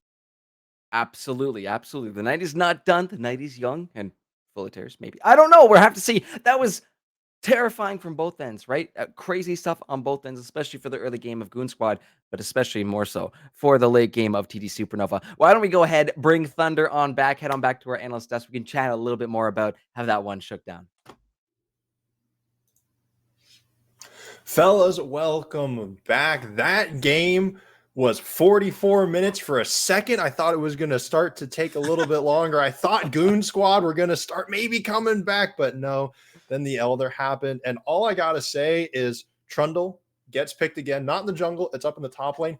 3v1, didn't die, and stalled for about 35 seconds. This Trundle pick, I mean, do you think going forward, this is just something that teams can't allow through pick and bans with the durability update? Well, I think one thing that's important to consider here is that Trundle was picked to hard counter the Ornn, because Ornn has like so many bonus resistances, like the durability patch feels really, really good for him. And then Trundle is a champion that can kind of counter everything that Ornn ever wants to do post 6. Mhm. Because even with the searing charge, if Trundle pillars that, Ornn just has to walk over a slow field. It's absolutely devastating to play against. Mhm. But Right. what we got to see in that late game situation is that Trundle just needs to cast Subjugate on Ornn and he becomes unkillable. Yeah. Right? It's like that one gif of like the hippo, like walking with like the 3 jaguars jumping all over it. Like it Oh, doesn't care. yes. And that's kind of what the Trundle pick felt like in this game. Do I think that Trundle is going to be like, okay, blind pick this? Not necessarily, but as an answer to Ornn, as an answer to that blind pick that Goon Squad went with, it was a fantastically done thing. And it punished Goon Squad so hard at that critical moment. Yeah, it was so scary to watch. And I mean, Yeah. it's already had 100% priority. I fully expect it to continue to have a priority. But overall, now I will break the news to y'all. In our other game, in our unstreamed match between TD Syndicate Mhm. and TD Shadow, results are in. We only have one undefeated team left. TD Supernova, they're at 2-2. Again, those are the two FFs, so not technically undefeated. But TD Shadow, they're sitting at 3-0. They have dropped a game to Oh, TD Syndicate. So everybody is still alive in Group B. Goon Squad Gaming Iota, they're not out of it yet. There are still some tiebreaker situations. It's going to be very hard for them to make it out. They have to essentially win out and pray that For it works tiebreaker. Yeah. and pray that the tiebreaker situation works out in the way that they want it to. But for the time being, everybody is still very much alive. Once again, the magic number is 4. First team to 4 Mhm. wins makes it through. But coming back to this game, Goon Squad, I mean, the early game looked so good. It looked so strong and so solid. And then one thing that I noticed was one of the first 2 Drakes, they tried to get there, they tried to go for the team fights, and then they lost it. And then for Drakes like 3 and 4, they got there like 60 seconds ahead of time. And that seemed to start working. So maybe for their next games, I don't think they get to the Drake like a minute and a half early. Is that maybe too early? But like the early objective setup, it seems like that really helps them with the team cohesion. Yeah.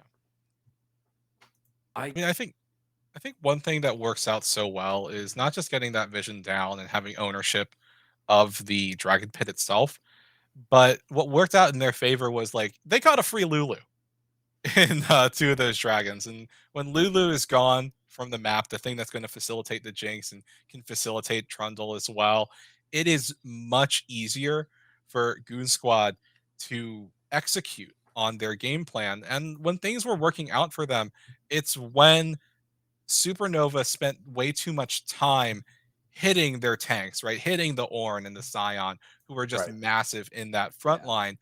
And then eventually, like the Victor, the Diana, the Senna, they could get their job done. But Mhm. what completely fell apart for them was that they got split apart, right? Kevin on that Trundle, like you mentioned, Thunder, was a monster in the bot lane that they had no answer for. And when you have no answer, you're kind of just hitting the panic button. You're like, okay, Victor, you have to stay down here. You have to clear the waves. That didn't And work.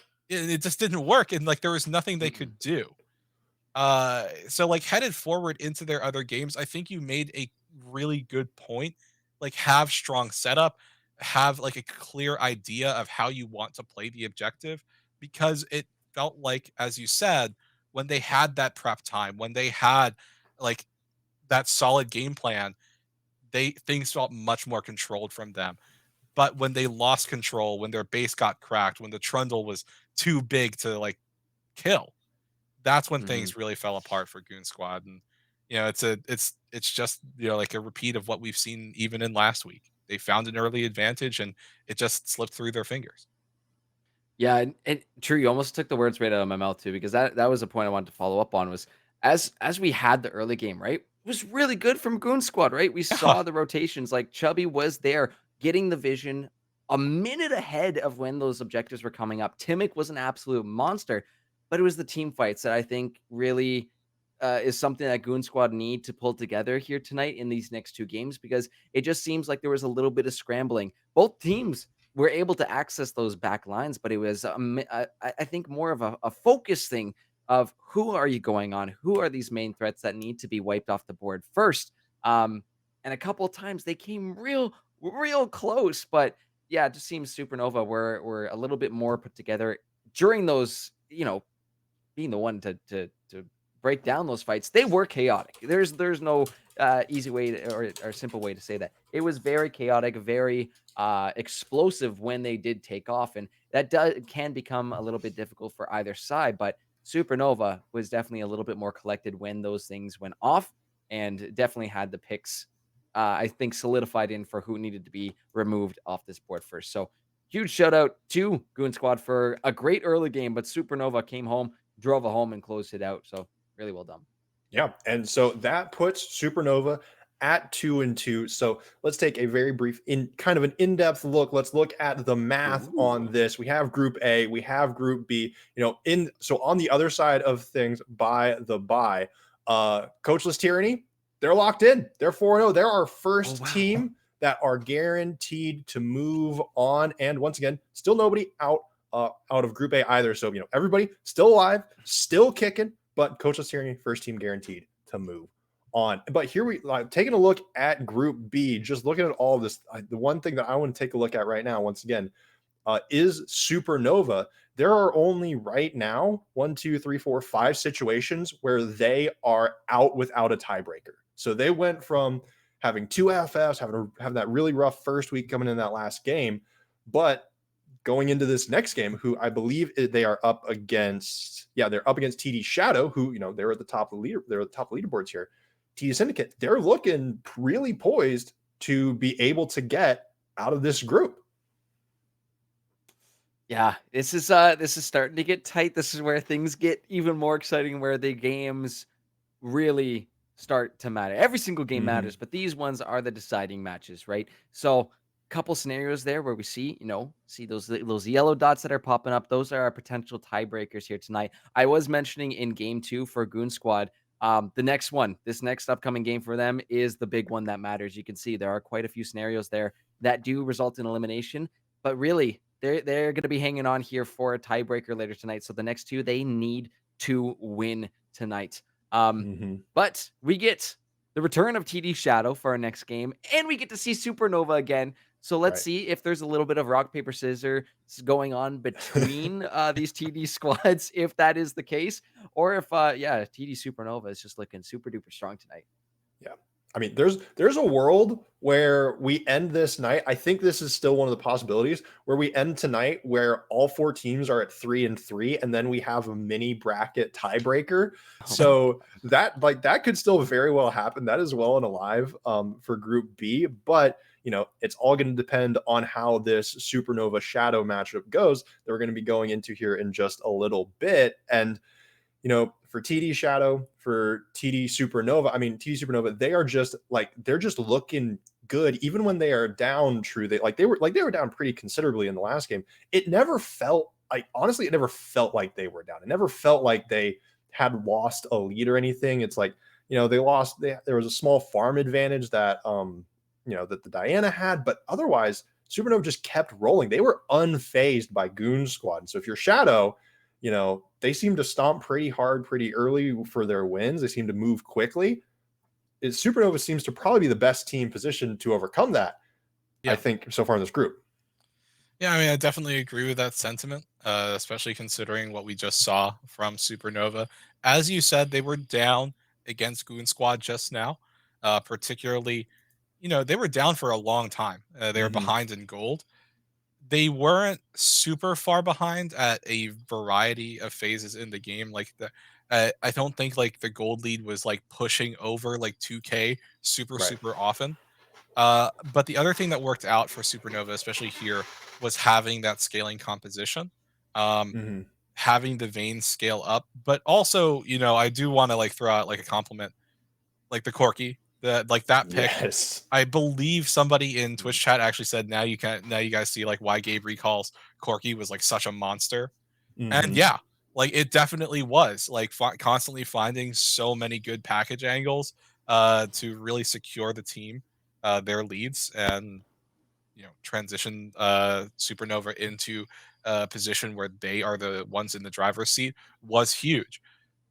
But I think the other thing that we should all keep in mind here is that Shadow is a team being under the same org. They should be a bit more intimately familiar with what Supernova can bring to the table. They should know, like, don't give recall the like Gabe recall the No. Corky. They have Right? the same coach after all. It is Oh, Coach yeah. It's Toxin v Toxin. He's drafting against himself. Yeah. So like when you factor that in, I think that Shadow should be very well aware of what they need to do to beat Supernova. Mhm. But the other thing is, Shadow is also like the team that's most well positioned to kind of like chill out a little bit and play pretty safe, and understand what their win conditions are, because they just need the one game to win. Right. Like really, the team that's in like the worst possible position now is Goon Squad. Like Yeah. they're in a Mhm. they're hitting the panic button, right? Because they need to win out, and they need to hope for that like 1 in a million situation, like you mentioned, Thunder, where everyone's 3-3. You can just play another runoff, another round robin. Yeah, and so that's the hope, that's the prayer, and it is it is in Goon Squad's hands. They can still Mhm. make it happen if they beat Syndicate and then they beat Shadow, but Syndicate is their next matchup. It will be off stream, but I do still want to talk about it very briefly. Goon Squad versus Syndicate. Syndicate, they are on the dub, right? They come off. We had Super Square, which we'll have a brief slide from when we have the stream game for them against Supernova later tonight, featuring just like how good of a player he is. And actually, in this win against Shadow, Super Square picked up the Amumu again, went 1-3-14 on it, had a phenomenal game, and so we also saw a Senatom Kench bot lane coming out of Syndicate in this victory. So I think if you're a Goon Squad game coming into this TD Syndicate matchup, I mean, it seems like Syndicate have a pretty good read on this meta. They know what they want to do with this fairly obvious scaling comp. Gurf, what are you thinking Goon Squad has to do? Do you want them to shake it up? Do you want to see some just like wild picks? Like, who knows? Maybe are Goon Squad going to be the ones to pull out the assassins to try to get that just surprise power in? At this point, right? It's do or die. It's do or die for Goon Squad. So if you are going to go for something that is in your repertoire that is a little bit more risky but still practice, go for it. Because right now, whatever they've been going with has not been really landing on the mark. So go for it. I would say go for it. Maybe that's just my inner play-by-play caster saying, send it. But it really does become a lot riskier because you don't really have that wiggle room anymore. So yeah, get something spicy out there. Get something is going to be dominant. I mean, we saw what Timic was able to do out there. It wouldn't be bad to run back the Diana, but put a comp around that, right? We were talking about Yasuo Right. Diana being so good because they just wombo combo each other so damn hard. Build a squad around Timic. We saw what he can do. We know they seem to be the one at the forefront of this team right now. So that would be my one piece of advice. Yeah, well, that's what they will have to look out for the time being. Though, let's go ahead. We'll pull up Team V team graphic very briefly for this Shadow v Syndicate matchup. I asked y'all before. I'll ask y'all again real quick. Who are we looking at? We talked about Shadow. We talked about Jesus Juice earlier in the day. Syndicate, though, we saw Kevin up in the top lane kind of dominating. I mean, if I'm looking at these teams, those are kind of the two names that stick out to me that I really want to watch and see how these teams play around. But True, who are you looking at? Who's the names that you want to see really kind of pop off for these teams? Well, I mean, like you covered just now for Shadow, uh, Jesus Juice has just been like such a massive presence. I know Gurf has also talked a whole ton about second rate sniper as well as Notosaurus Rex. But I think the thing that I'm also looking at across the map for Supernova this time around is that I really want to see if Kevin and Gabe Recall are gonna have the same like type of presence Mhm. this time around, because I don't think the Trundle is gonna have like you're gonna get like the perfect counter pick situation once again. And I also don't think that Shadow is just gonna let the Corky go through. So I really want to see what they can bring to the table for this game against one of their sister teams here, especially considering Supernova, they're kind of surging, right? As you Right. mentioned, they're undefeated technically. Um, like they beat Syndicate, I think last week and now this week again. And now they're up against Shadow here. Or no, not this week. They haven't played Syndicate. My bad. But they beat Syndicate last week. They're playing against Shadow now, and if they win here, Supernova are very well positioned to make it out of the group. So it's huge for them. Yeah, I mean that's going to be the whole thing, kind of. And maybe if you're TD Shadow, sometimes when it's like all you have to do is this, like you only got to win one game. I mean, sometimes that feels like almost more pressure. Like that, like that's it. You only have to do the one thing, but I don't, Girth, do you get what I'm saying here? Like, do you get that, like, do you get the pressure I'm talking about? It's Worlds. There's pressure. Oh, you gotta have the pressure. I mean, if these teams have not felt it before, right, during their execution and either victory or coming runner up in their championships in their respective leagues, right, this is where you got to feel it, right? There's a lot of eyes on us here tonight, and across the board and social media across these amateur Worlds leagues. So yeah, you got to feel the pressure. Getting the Twitch chat is watching. They've got their comments, and you gotta know pressure's on, but you want to be the one to bring home that glory for your team, your organization, for yourself as well too. And there's no greater pressure than saying, okay, we've got one more game, do or die to win this one, or saying, even on the opposite foot for Shadow in their last game, say, we just have to win one more game. We just have to win one more game. So yeah, there's got to be pressure, but it's good pressure. That's what makes these players either bring out their best. That's where we see the best ones making it through to that bracket stage next week, or will we see the pressure get the best of them and have them crumble? I think we'll get more answers as the night goes on, but yeah, I love the pressure. That keep it on. Yeah. So, I mean, we have the pressure. Both teams have it. They're currently on slightly different trajectories, but right now they are both currently technically standing at the top of the table. We have two teams at 2-2 because that's how the math works. But, Supernova, Shadow, True, I'm going to give it to you first. Who is going to take this one home? Ooh.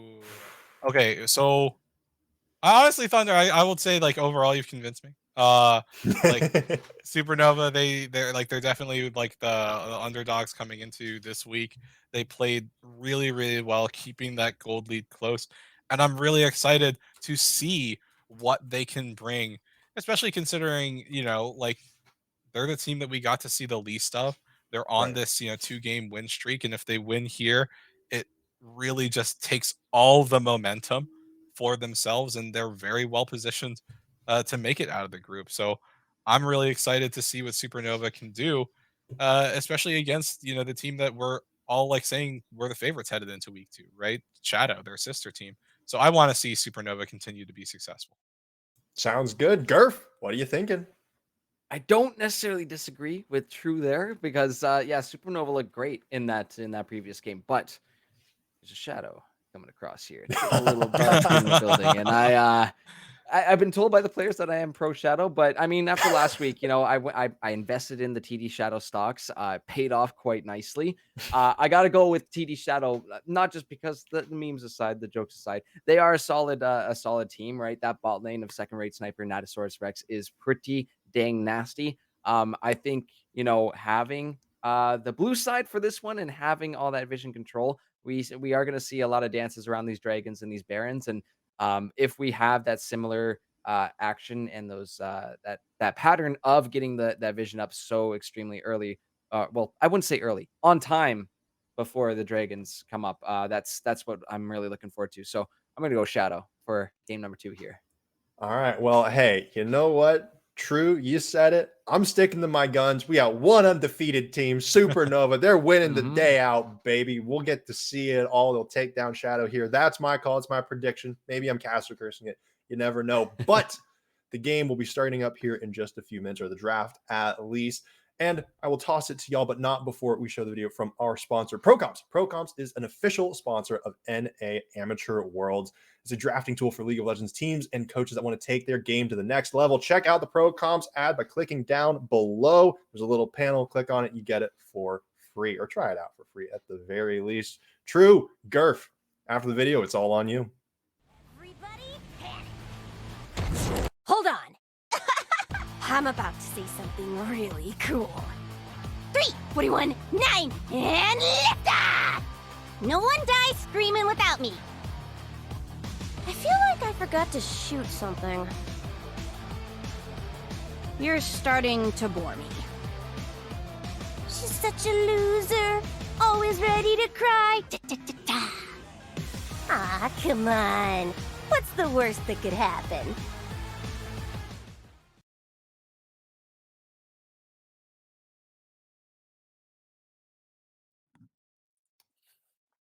Thank you so much, Thunder, for that. And we are ready to go into pick and ban for game number 2 of the night here in Group B at IBS Amateur Worlds. It's a lot of titles you got to go through first year. I can imagine whoever had to write the Twitch channel title as well too, sitting there. It's like wait, one more. Let's add it on. Yeah, but it's a mouthful. Here, Yeah. it is. The bans are coming through, and a bunch of champs that we just saw are going to be taking a seat here in our second game of the evening. The Trundle taken away, the Vayne banned away from Alpha Saru, and Corky as well. So They just clearly banned their entire comp from last game. yeah, I think so. They're not allowed that. They're not allowed to run that one back again. But on the side of Supernova, Senna going to be benched there. Olaf being taken off as well too. Another, I think you're completely right, True. Going back to our pre-show, he's still completely viable, more than viable pick, that Olaf. And finally, last but not least, it's a scaling champ, the Vigar, who we have seen across the board in a few of these games here at NA Worlds being picked up. But TD Shadow with the B1, it will not be Trundle. There is still another highly present champ that I believe those numbers are coming in from Group A, which might, because I haven't seen a lot of Mordekaisers here, but that's that champion there, Mr. Monkey Man Wukong himself, will be the B1 here for TD Shadow. Yeah, and it also works out as a pick against Supernova, right? Because that's the jungler that they just relied on in the previous game. And like, I will say that 650 found a lot of decent opportunities to look for Cyclones, disrupt a lot of fights, or even find picks with it. So Shadow, they've banned 60% of the comp that was played against. They picked another, thing that Supernova had relied on. But as Thunder had called out, and you were just talking about, Mordekaiser now getting picked up by Supernova, definitely a champion that feels really, really frustrating to play against, top lane bully in his own right. And Supernova, they say, hey, we're going to get at least one thing we played last game. We get the Lulu. And you know what? The Lulu was pretty decent. I got to say that. It's definitely a little bit of bias from my standpoint.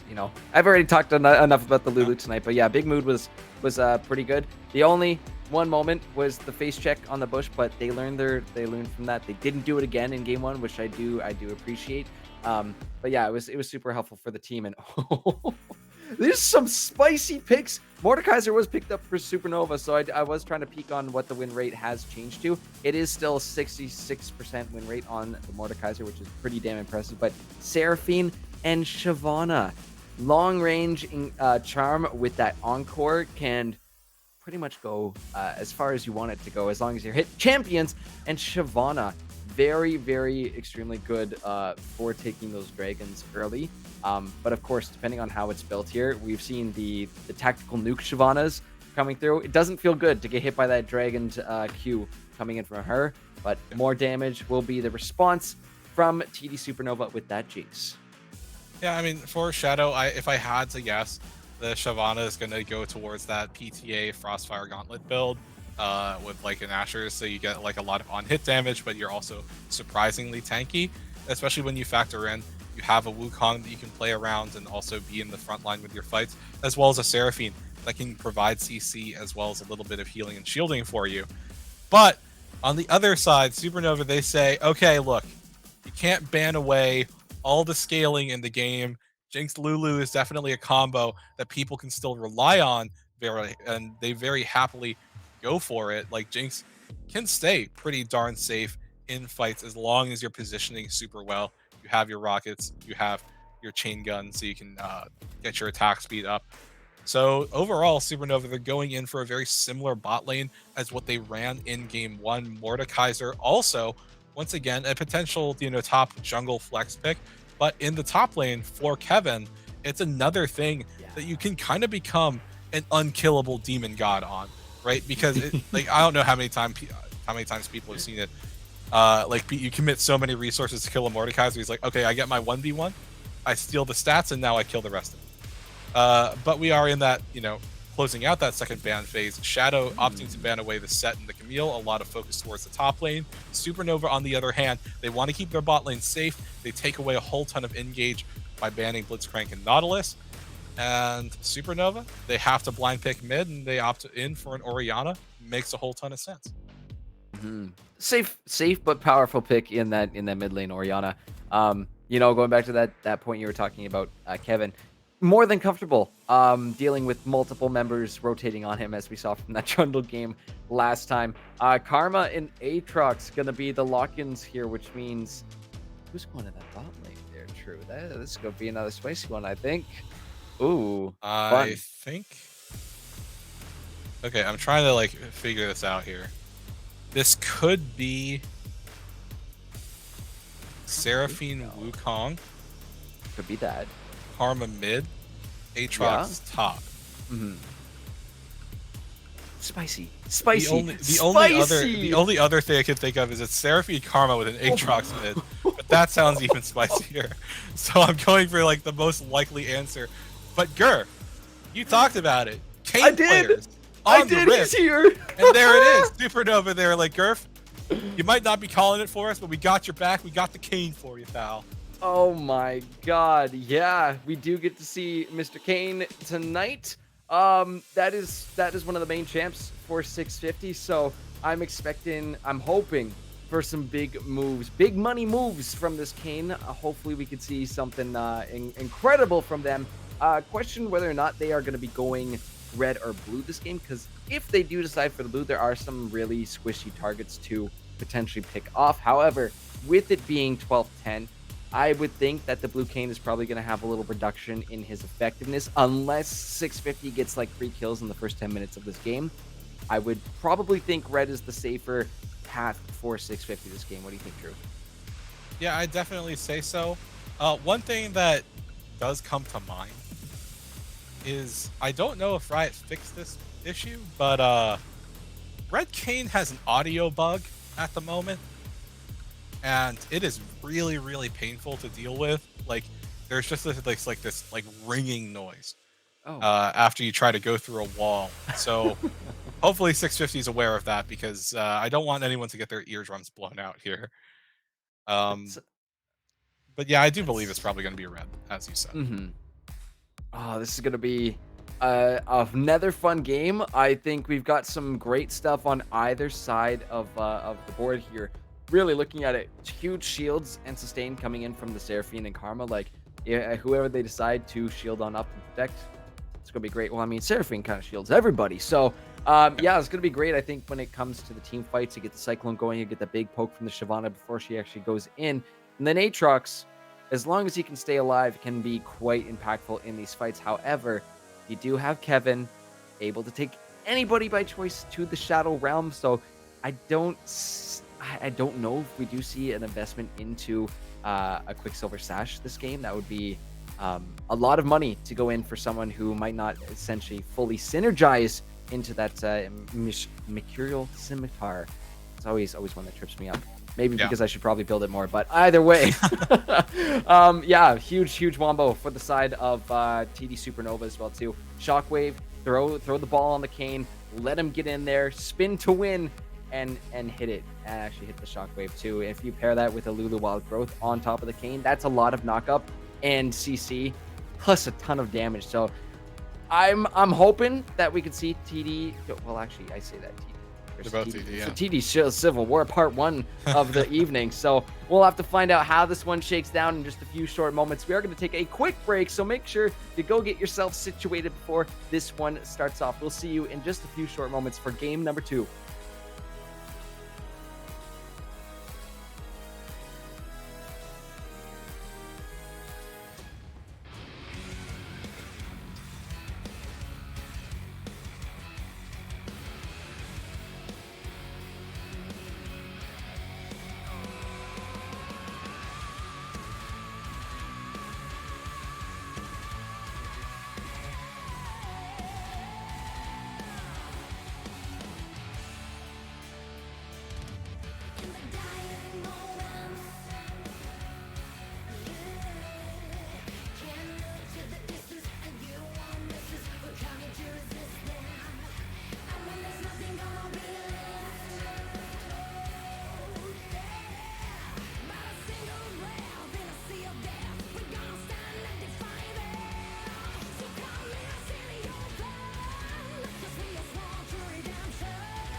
Hello, ladies and gentlemen. We are back, and it is game 2 of week 2 here at the IBS NA Worlds. Oh my goodness, here we go. About to start up TD Civil War Part 1 because we got Part 2 coming up in game number 3. But both these teams definitely looking for a win because if TD Shadow are able to defeat their sister team, it is, I believe, true, going to lock them into bracket for next week. But we'll have to see how that shakes down because Supernova looked super good in that first game. However, there has been some extra spice brought into this game, I would say, in the form of the draft and where these champs are going. True, not the most meta placement for everybody, but damn, this is going to be hot. Yeah, absolutely. Talking about champions not being in the meta positions. Bean MG going with the Shyvana top, something I don't think anyone has seen for a hot second. Also still opting to not go the flash on the Shyvana. That's still understandable. But on the other side of the rift, right?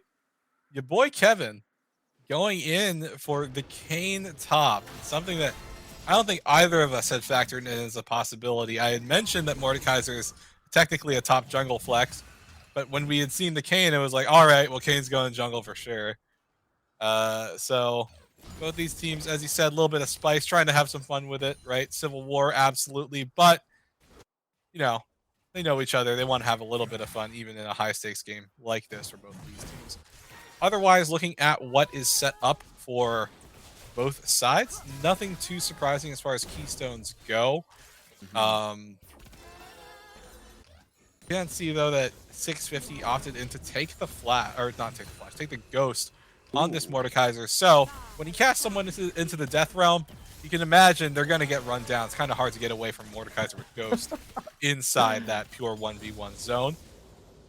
But otherwise, that also means he doesn't have flash. So he's going to be very telegraphed, this Mordekaiser. And a lot of the times too, we see the effectiveness of that flash plus the realm of death combo together. But I mean, yeah, you're totally right. If he does get someone in there, good luck trying to get away from 650 there. That is not going to be the easiest of times. We do see the level 2s, and actually in the mid lane, the level 3s coming out as, ooh, see the dark on that Aatrox in the mid lane. It's doing some good damage to Gabe, but does have that corrupting pot and biscuit start. So a lot of sustain for that Ariana, knowing how aggressive these early Aatroxes can be. Second rate sniper going for some poke. Big Mood is just hanging out in the bush down here as ooh, the leash comes out, but Zircon kind of stuck behind that massive wave in the bot lane as yeah, trading for trading coming out, but Kevin is now going to be the one in trouble. Does he have the wall hacks enabled? Yes, he does. And they are going to rip him right on out. The Ignite is coming through as well, too. He's getting super low, but he is thankfully going to have his flash for now to survive that one. Yeah, I mean, one thing that, definitely doesn't feel great for Kevin is you burn your flash, which means now both top laners are flashless because Bean never took it, and Ignite will be back up much sooner than the flash.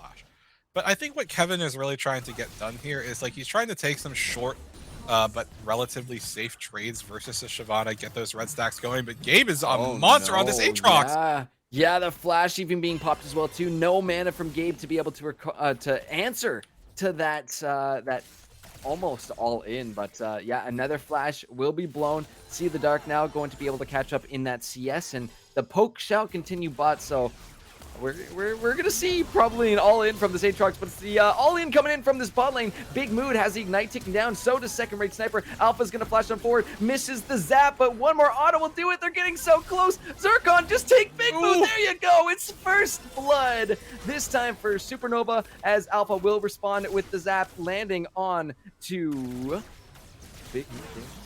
Wait a minute. It's not on the Big Mood, on the second rate sniper. Still picks up a second one as well. So 2 kills into the Jinx's pocket.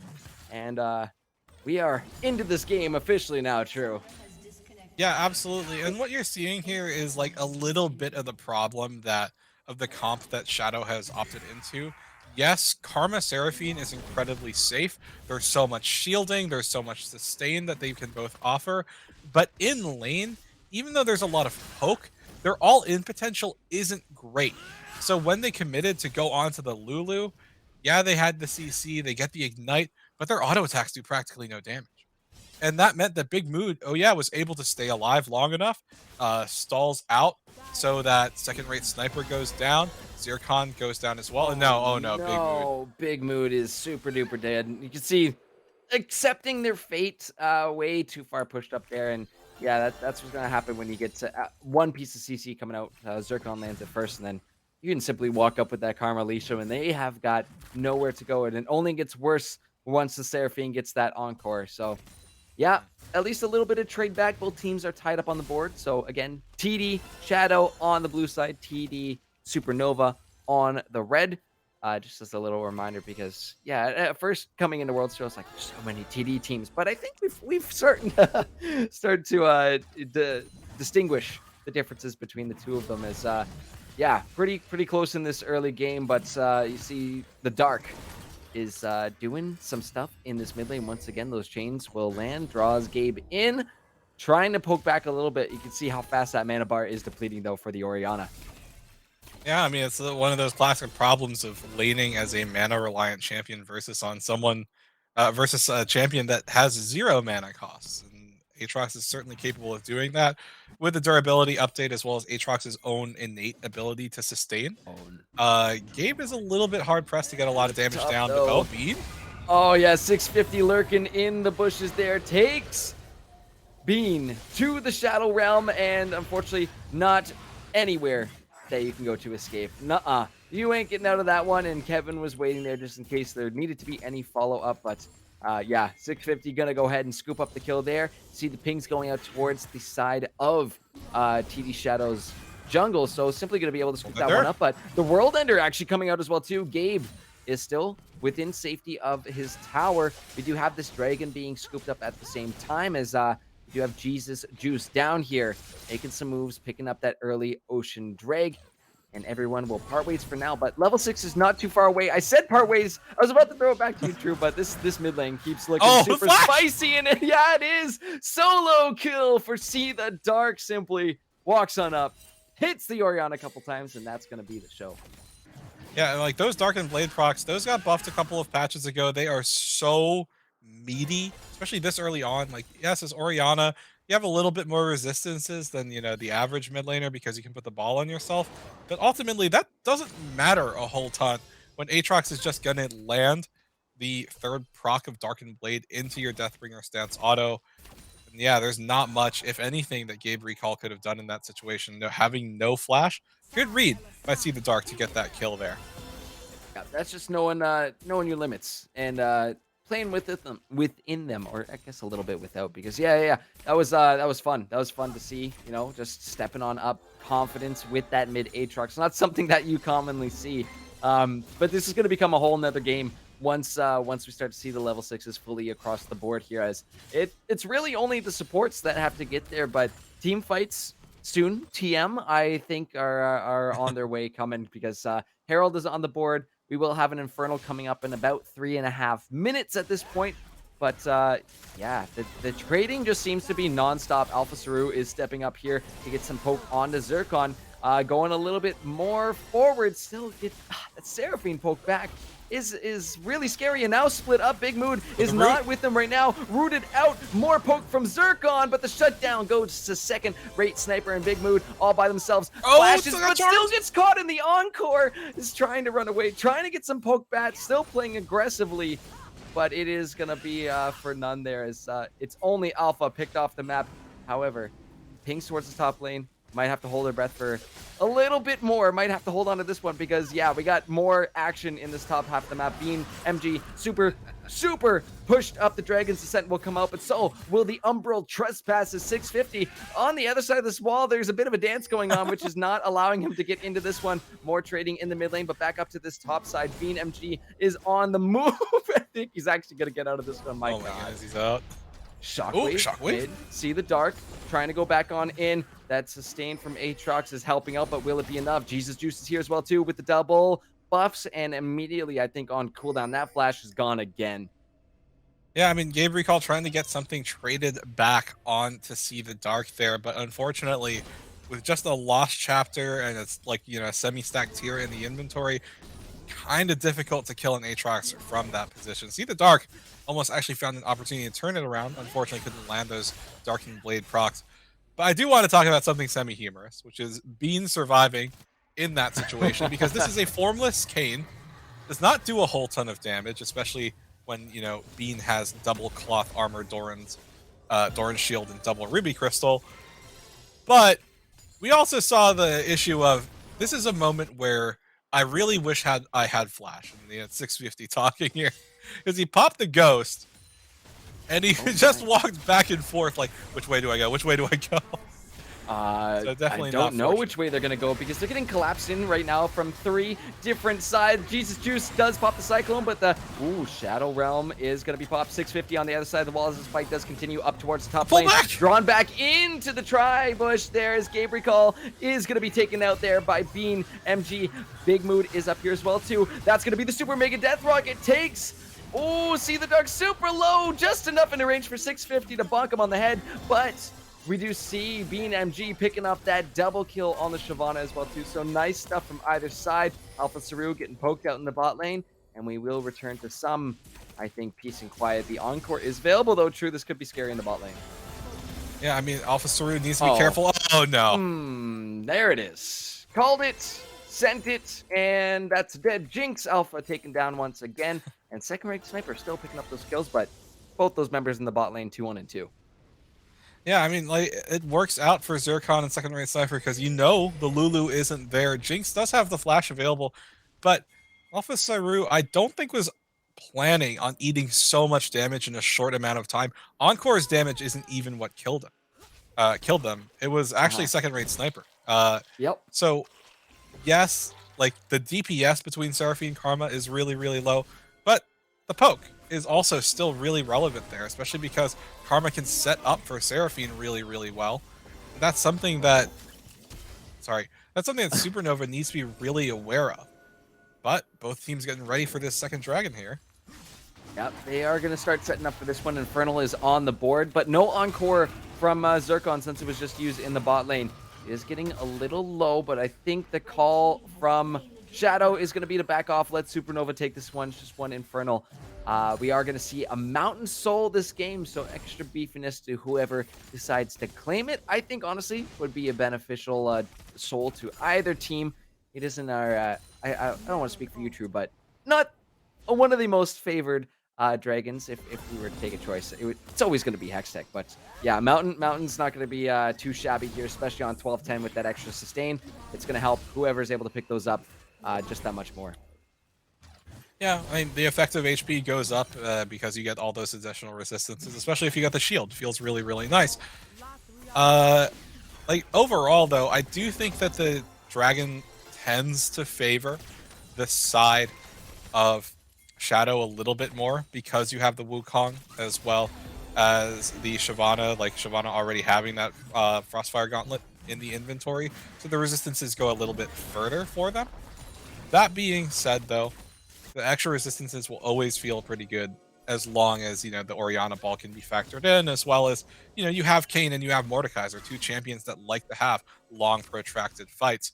So, as you said, Gerf, both teams would really like to have those dragons stacked up in their favor. But to draw attention to that, Kayn, Kevin does now finally have red form, so the sustain should be coming in. Although, that being said, seems to be having a little bit difficulty dealing with Shyvana. Oh yeah, completely forced to the lane there. That Dragon's Descent is going to definitely be a huge factor here for Bean up in that top lane to make sure that Kayn stays at bay. Stay away from me, sir. I don't want none of this, but this is looking a little scary here in this bot lane because Alpha dancing kind of in between a tough spot, gets caught out by CC. The Encore is popped. So is the Wild Growth. Super Mega Death Rocket will be used. And they come Alpha. You still need to be careful. You got a really low health bar. 650 is just right around the corner. I don't believe he was spotted out on vision. So these members of T Shadow need to be really careful of getting too close to this one. No! Second rate Sniper almost get caught out, but 650 reveals themselves, shows the hand, and if they do decide to go for a back here, I mean, Jesus Juice, not too far away from this to go for any answer, but yeah, they will take the recall and simply back on off. Well, at least Alpha will for now. Yeah, absolutely. 650 being a little bit overzealous with the use of that ghost there. definitely wasn't fully prepped out. Kevin having a really rough time of it against the Shyvana, though. Yeah, it's just so easy for Shyvana's champion to proc PTA because Twin Bite double applies on hit effects, which means you just get auto into Twin Bite, and there you go. You get the PTA off, and even though you only have a Frostfire Gauntlet, it's a bit difficult for Kevin to deal with, especially as long as Bean lands that Flame Breath and applies that max health mark. The damage really stacks up. And overall, it's just been favored towards Bean in this fight, especially when you factor in that it's even harder for Kevin to take a fight when you consider that Bean has Ignite. So it's really difficult for Kane to want to get something done in a like positive 1v1 sense here. A lot of burn with that Shyvana. Yeah, and mentioning that Ignite too, because for some reason it was there for a second, then left my mind, then came back. Yeah, Ignite TP on the Shyvana. So not going to be too pleasant if you end up running into her and you don't have those items. Did just pick up the Gore Drinker, I do believe. Big Mood trying to dodge away from that CC coming out of Zircon. They will separate for now. 1 minute 15 until we see the next dragon coming out. Will be the first of I would say at least 2 mountains coming out. No, at least 3 mountains on the night here. I might potentially see more. See the Dark, who is really doing some big damage here to Gabe, but does not want to push him too far. That risk of the shockwave under the tower is still an absolute threat, as Jesus Juice, been waiting to call out this name here, True, as he is going to make his way into the top lane. Pops the Cyclone. There's the Dragon's Descent, and where'd the Kane go? He ults in to Jesus Juice, tries to get a knock up, and we'll just barely catch him up for that. Wait, he's burning down 55 health. I think he was brought down to extremely close, as Gabe now dodges out of those chains. Super Mega Death Rocket does go north, but Gabe is getting jumped on, and the Dark gets another solo kill, but has to deal with 2 more members of the Supernova squad here.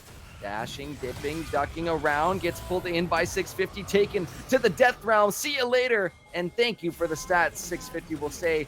Don't know if he's going to be quite done yet, but Dragon up in 12 seconds, and there's still a dance going on here, True. Yeah, I mean, Gabe Recall was like, he was dancing around that Aatrox as best as he could, but then at that final critical moment, See the Dark finds the kill, gets so much health off of it, does get the Death Realm cast out of 650, but See the Dark off the map for a bit longer than Gabe Recall. It really feels like Supernova, they're the ones who are better positioned to start this Dragon off, and they're definitely getting that in, but the fight might break out. No, not quite. Easy, clean, not gonna over risk it here again. That will be going over to the side of Supernova, so they're the first of many Mountain Dragon claimers here for this game number 2 of the night. But yeah, not quite that 20-minute mark, but we are starting to see those builds come out, those level 11s come out. So really, that big power, those big power spikes are starting to show their face, if they haven't already, on this map. I think the ones we're waiting for, though, is going to be for Alpha Saru, right? Playing those later game scaling ADCs. We saw the Vayne last game. The Jinx this time is another one of those champions. You need those items. You need to get to the late game. Your boy Kevin, though, is going to be looking for See the Dark. He does have some squad members. The Shockwave! Shockwave coming in from Gabe Recall. The double pullback as well from 650. And the Super Mega Death Rocket taking him low. Kevin going to be picking up 650. Gets a kill on a Jesus Juice and might as well make it a 3 for... Not a 2 for, yeah, it's a 3 for here, baby, because they find 3 for on that one, and they're going to go ahead and pick up that Rift Herald as well, too. Supernova tie things up on the scoreboard. Yeah, and as they tie it up, they also get the gold lead for themselves. You know, they get so many kills in. While Alpha Cyrus Super Mega Death Rocket hasn't really found any kills with those cross map ones, the important thing is you are able to participate in those kills. You get a little bit more gold and you accelerate the Jinx even more. But you know, one thing that you were talking about earlier, Gurf, was confidence as well as strength in this game, and 650 really making it work, right? Has that completed has the completed Riftmaker in the inventory, so much healing for this Mordekaiser, but then in addition to that, a fully stacked Dark Seal now. So 650 definitely feels powerful right now, especially looking across the Rift at his laning opponent. You know, someone who you and I were saying, like, Jesus Juice was so good in week 1. Jesus Juice has yet to participate in a single kill this game. Yeah, I've been waiting for some more heavy involvement. I thought I was going to see it there in that top fight, but they weren't quite able to go too ham on this one. We do see, they were fishing for something down bot. But yeah, that Shirelia is coming in from second-rate sniper. Definitely going to be helping them rotate onto that one. Still have a lot of poke to be thrown at these members of Supernova. Still need to be respected, but I think we've seen a lot more respect being handed on over. Alpha not as far shoved up by themselves, and staying away from the poke. When those two are together, the Karma Seraphine, it does become a huge issue. And not to say it's a problem that the Lulu is roaming to help out the team, but if you don't have the shields there, you unfortunately do have to give away a wave or two to stay alive. Because you don't want to keep feeding those kills, and you don't want to be losing that bottom tower. Kevin, though, all by themselves, needs to be, I think, a little careful. Does have the Umbral Trespass, but he's getting rooted. He's getting locked on down. He's going to try and heal himself on up, but there goes the ult. The Encore is still available if they want to go for it. Double knockup is there. Not going to pop the ult. Interesting, true, but I guess they're going to sit on it for the next one. Yeah, I mean, Encore is a fairly long cooldown ultimate, although now at level 11 here for Zircon, it's not super duper long. It's about 100 seconds.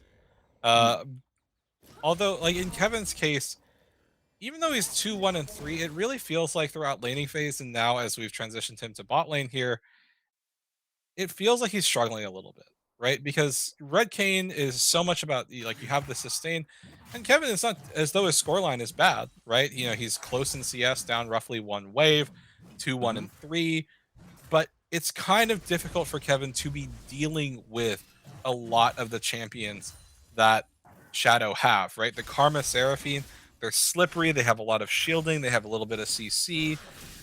Being in the top lane, also really hard to just really annoying to deal with that Shyvana, who has this like bruiser, tanky, like DPS, like burst build as Shyvana. So Kevin definitely a little bit hard pressed so far. But that being said, He's oh getting dear. pressed right now. You said it yourself. True as the Umbral Trespass will come through. Kevin trying to escape from this one. 650 has shown up to start to take over this fight here, but oh my goodness, the sustain, the heal from Seal of the Dark brings him almost right back to full. There are multiple members from either side in this bot lane. Alpha Saru walking around that edge, needs to be careful about being caught out, but you see the full Shadow squad is down here ready to go, and Kevin waiting with that TP in base, ready to go if any fights break out. Actually, no, he's going to pop it right now, heading towards the dragon. They're going to rotate on over. Supernova making their way first to this mountain dragon, but that Encore still available from Zircon, so they could potentially look to pull the trigger, to look for those big fights, but watch out for that Shockwave. No, not going to be popped quite yet. You see the ball in the center of all these members of Shadow. This one's going to get tight. Oh, in the back line. Oh my goodness, there goes the Karma, as in come these members of Shadow, picking apart Supernova. They got them split up, but Alpha Saru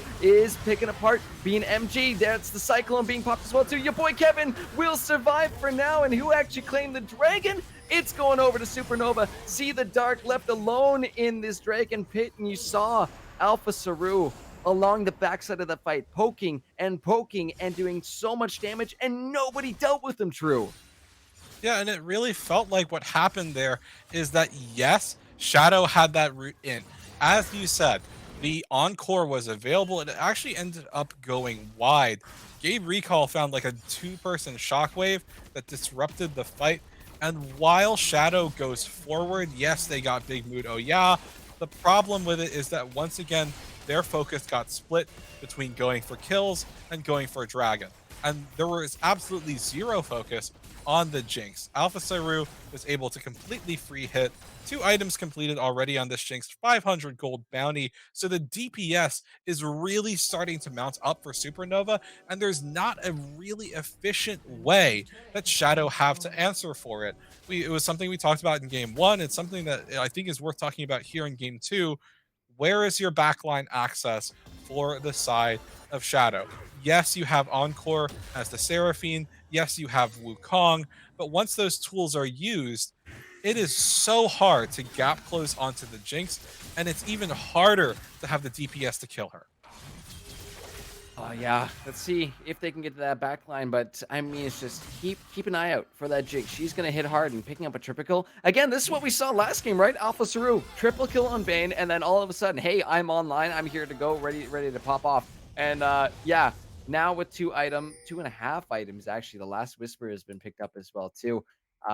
This is going to start to be a scary Jinx. Back in the day when I used to play Jinx as well too, it was a funny feeling where it's like, I don't feel like Jinx yet. One item. Still don't feel like Jinx yet after 2 items. Once you get that third item, it's like, this is Jinx. There we go. I'm online, ready to go. So that's definitely the point that Alpha is trying to get to as fast as possible, till trying to soak up as much CS as possible.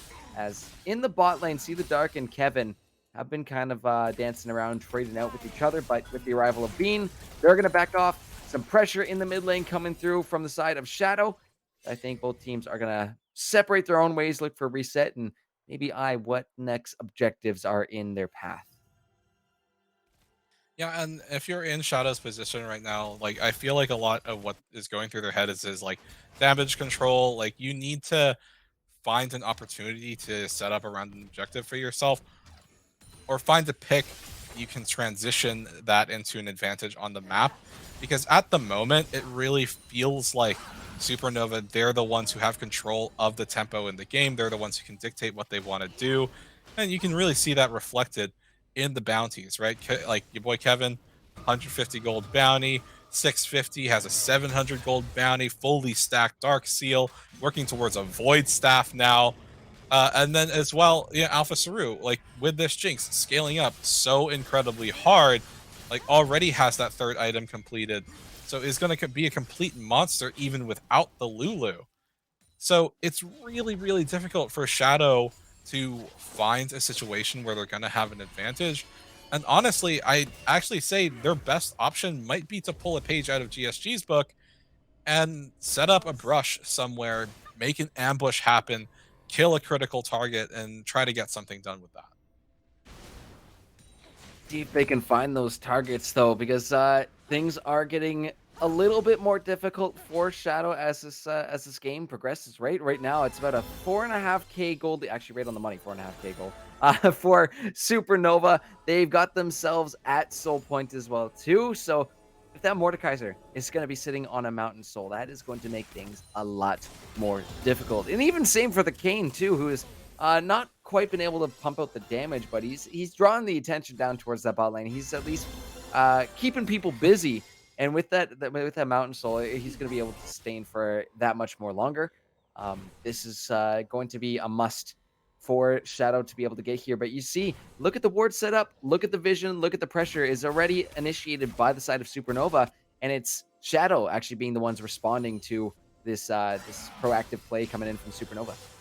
Yeah, and it's really hard for Shadow to get proactive vision down because they're at a disadvantage, right? It's hard to move as a group and like get your vision in, because that also means that Supernova will see what paths your team is going through, how you want to set up fights, because they already had that vision. Oh, it's a prepped. No, triple three-man shockwave! No, that's going to be lovely. See the Dark is on the back, though. Gets a triple knockup for himself. The Cyclone 2 respond. This fight has been split out, and Alpha Saru going on a rampage. Jesus Juice still chasing after Gabe, but is going to be taken down as well, too. And Supernova have found themselves the ace here at 28 minutes, 40 seconds. This Dragon should be an easy pickup, but the rest of those members, other than 650, are heading towards this Baron, picking up this big purple worm, and they're going to be looking for some big turrets after this one. Yeah, and like, admittedly, you know, one thing that we haven't given a whole lot of credit to, right? Deep Recall on this Orianna has found so many good shockwaves at the right opportunities for the team, and it was another strong one, right? Triple shockwave. The response from Shadow wasn't bad either. It's like, okay, we got disrupted by the shockwave. We just have to go. We have to try to fight. We have, like, backline is kind of a wash. Let's see if we can get the engage. And they did. They pressured the Lulu. They pressured the Jinx. The problem is they needed to just kill the Jinx, and instead their focus got split again. Alpha Saru able to stay up. They get the clean ace. They get the Mountain Soul and the Baron. And I'll be honest with you, Gurf, it's feeling a whole ton like Supernova are going critical, and they're going to become the favorites in this group. You know, I love me some space puns. I love space, and yeah, I could go on we can go on about that as well too. But yeah, this is becoming a little out of the control of the hands of Shadow right now, because that 4.5k gold lead that we were talking about right before the dragon came up is now been extended to almost 9,000 gold. Kevin gonna be looking for Bean MG in this bot lane, who, even though he was a thorn in the side of Kevin the entire time during laning phase, Kevin flashing for no, flashing forward, not gonna find anything for it. He might find some other members of Shadow if he sticks around too long, so he really needs to be careful here, because here comes Jesus Juice is in the wings right now. Unbolt Trespass will be used for now. The rest of his team is pushing in the mid lane. Cyclone is going to be popped down here. He's taking on 3 members. Your boy Kevin has so much sustain, but in the mid lane, it is Alpha Saru finding another kill. And Kevin, while he does end up going down in that bot lane fight, we are going to see the rest of these members of Supernova pushing in on the inhibitor. They've got the Baron. They could just look to end. The back is coming in from See the Dark to try and protect this base, but down goes one Nexus turret. Down goes the second. They've got it right now. All you have to do is hit the Nexus. No, don't look for kills. It looks super cool. I love to see it, but no, you've got it in your hands right now. Hit up that Nexus. You've got the win right here. Supernova taking another one here. Back to back. It's a 2-0 so far for them. Yeah, and to Thunder's credit, Supernova remain that undefeated team here in Group B for IBS. And honestly, Gareth, they're looking so good. Absolutely fantastic to see that one shakedown. Supernova, we didn't get to see this from them last week. Yeah, I mean, like, they're really firing on all cylinders. Their drafts, both games, have been oriented towards the scaling bot lane, and it's really, really working out well for them.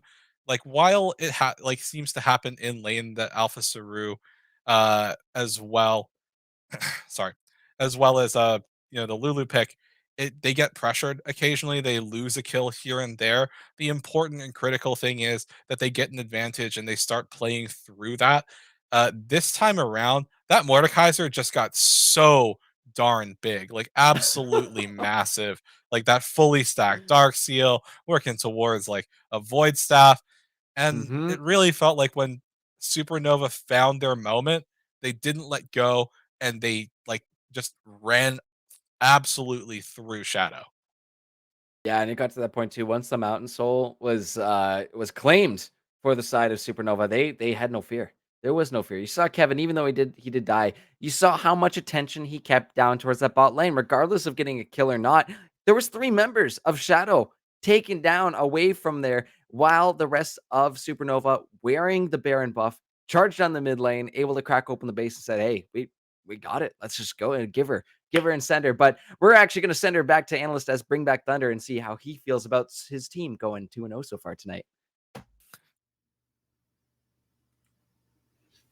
Welcome back, everybody. I am hyped. Supernova, they are sitting at 3-2. It feels good. But I will say, nobody has moved on yet from group number B. We'll make this segment short and sweet. That said, though, Goon Squad, they have been eliminated. They lost to Syndicate. I want to get y'all's thoughts real quick on that. The TD teams just didn't let Goon Squad get any space to breathe. Goon Squad, they came in as favorites, but TD, it seems like Talkin has got some stuff figured out.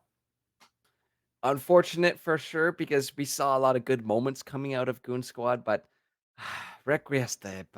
It's the way she goes sometimes. And they unfortunately weren't able to close. And that's the big thing here that I think we're seeing is which of these teams are saying enough's enough. We've got a window here to end this game, just like we saw Supernova did with their Baron buff.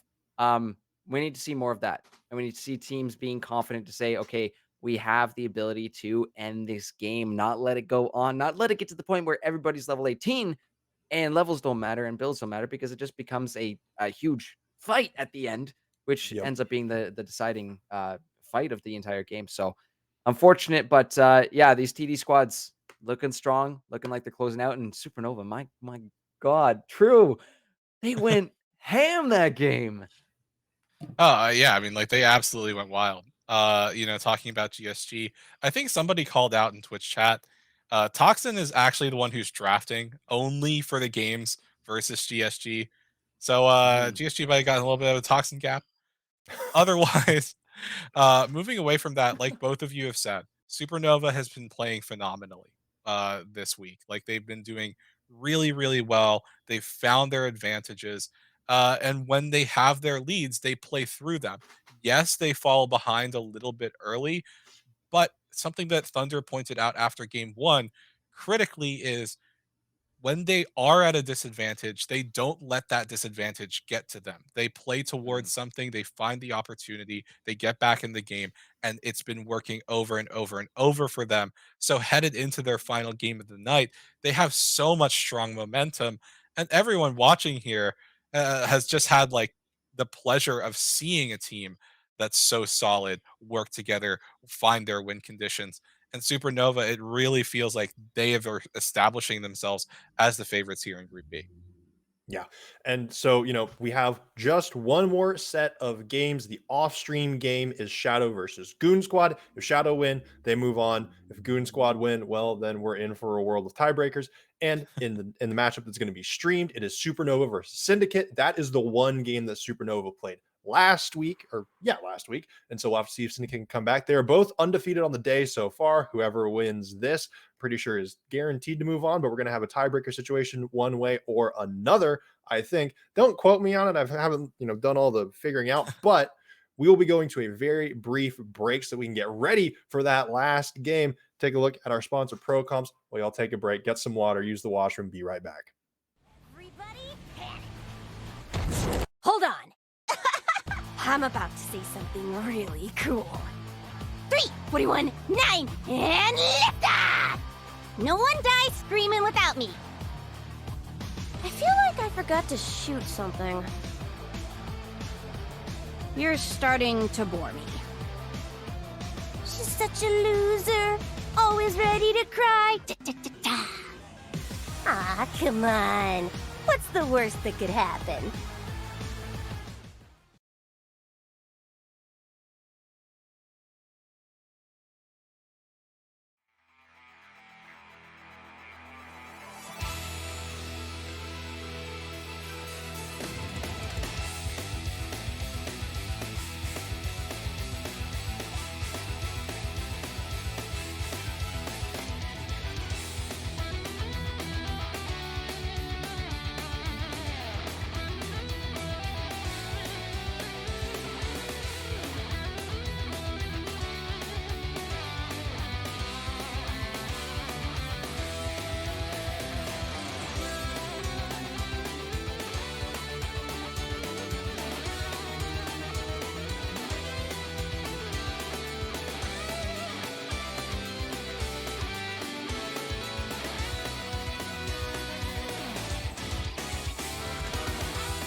Hello, everybody, and welcome back to the analyst desk for the third and final game of day number 2 and the final game of the group stage of IBS Amateur World Championships. In Group B, we still do not have anybody guaranteed to move on. So far, with depending on the way things turn out, whoever is the winner of this game, Syndicate versus Supernova, will move on. Shadow, if they win in their next game, they'll move on to the guaranteed tiebreaker. But either way, we're going to dive into this game, talk about some of the stuff that's going to come up. And the first thing we wanted to bring up was to talk about the jungler for the side of TD Syndicate, Super Square. Some awesome performances last week, has been performing very well so far this week. True, if you are TD Supernova, you've had 2 strong games. How do you kind of tackle this guy? What's your game plan to approach Super Square? What does he bring to the table? Well, I mean, as everyone can see right there, right? Super Square has pretty decent KDA, strong goal difference of 15, high kill participation, right? So when you factor all those things in, what does it mean? It means that Super Square is really active on the map, around his teammates, able to find advantages through them. And something that we saw last week is that his teammates also support him, especially when that Olaf pick is on the table. He's able to just completely run through people with that champion. So what part 1 is no Olaf. Part 2 is probably don't want a Trundle. Like something that does work out for Supernova is that this time around they are on the blue side, so they can pick a Trundle if they really want to put high priority on that. But the other thing is that is kind of nice for Supernova, at least as far as a little confidence boost is concerned, is that we talked up Jesus Juice a whole ton headed into this week, right? And Jesus Juice was made practically irrelevant by 650 in the jungle, like as far as that matchup is concerned between the two of them. Mhm. So they must be feeling really darn good. Like obvious, and not only that, they are going up against the team that they started their win streak. They got the ball rolling up against Syndicate. So right now, Supernova, they definitely have confidence and they should have a strong awareness of how to shut down Super Square, take away those critical picks, those things that he can either or they can either take over with, and the rest of the team can facilitate, or the picks that can really just get the rest of the team going and find an advantage through that. A lot of ganking pressure, and I think that's something that I think bot lane needs to be aware of for Supernova. Playing those scaling bot laners has worked out really well for them, but if they get really, really hard pressured in their final game of the night, it might not work out super well. Yeah, and I mean that's the thing. They've been on such a roll, and it's going to come down to this overall pressure. Which Supernova they've gotten pressure in both of these past 2 games. Shadow had a sizable lead. It wasn't like crushing or anything. It wasn't like 15K at 20 minutes or something like that. But Shadow still had a pretty strong early game compared to Supernova. Supernova, they were still able to come back. They were still able to overcome it. We haven't seen them be able to get a lead yet. But Gurf, if you're Supernova and you see this team and you're just like, I don't want to make like Supernova are like, they're like cockroaches. They just don't die comparison, but like they just don't die. How do you kill them? How do you stop them? Oh, it's gonna be a tough one for sure. I mean, uh, can you find some bursts that can maybe just explode these members down before they can stain? I mean, that was kind of the tough one of the last game we just saw, the Seraphine Karma. There's so Mhm. much sustain. Actually, no, that was on the other side. My bad. But either way, um, you gotta be able to pop them either way. And this is a little bit hard on 12-10 is that popping ability has been removed. So my apologies for the mix up on that one. So like I said, a lot of TD squads out here. I think true. What he said is right on the money, right? No all off. Like that, it's got to go. It's got to go. It cannot be allowed on this squad. But try and go for those wombo combos, right? We were talking about Super Square's potential pool there. Olaf is not just it, right? He does have the ability to whip out that Amumu. The potential Trundle could be something that could also slot into the mix here. We know Lemon Sap is able to pick up Vigar, which, I mean, again, super scaling, infinite scaling, can maybe take you to the place where you want to go. So I think really it's got to come down to the team fights here because that's what I'm seeing a lot of the times is being the deciding factor in these fights. So big wombo combo because the Supernova squad, like you said, they're not going down. They're not they're not getting taken out, and there needs to be some sort of explosive multi-man action coming out here from the side of TDS if they are going to be able to take down the squad. All right. Well, we are already getting into the draft. Gurf, True, I'll let y'all take it away. This will decide who is going to be getting into the playoff bracket, who's getting out of groups. Boys, you got it. Thank you so much, Thunder. And yes, here we go. The bands are already through. We see that Olaf has been taken off the board. Same goes for the Senna, which is, I believe, something that was played last week by the side of Syndicate there. So yeah, that was Agency 6 on that Senna going 5-1 and 12. Definitely a solid pick to be taken off the board. We do see those team fight champions like Camille. I haven't seen a Camille Gallio in quite a long time, but it's back. He's back. True. Mordekaiser, and I would say, based off of that last game, it's got to go into 650's hand. The guy did not die. The unkillable Mordekaiser. Most likely going to be going into the jungle, but still a potential flex up in the top lane for Kevin. Yeah, definitely. And, it really looks like Syndicate, they're going to answer back in their own way, take away another scaling pick from the side of Supernova. They're hovering the Jinx. Let's see if they lock it in. It should get locked in shortly. Oh! Ooh. Last second swap to Nautilus. And, one thing that we were talking about right as we were heading into the lobby for this draft war is how do you find a way onto the back line? How do you answer this scaling?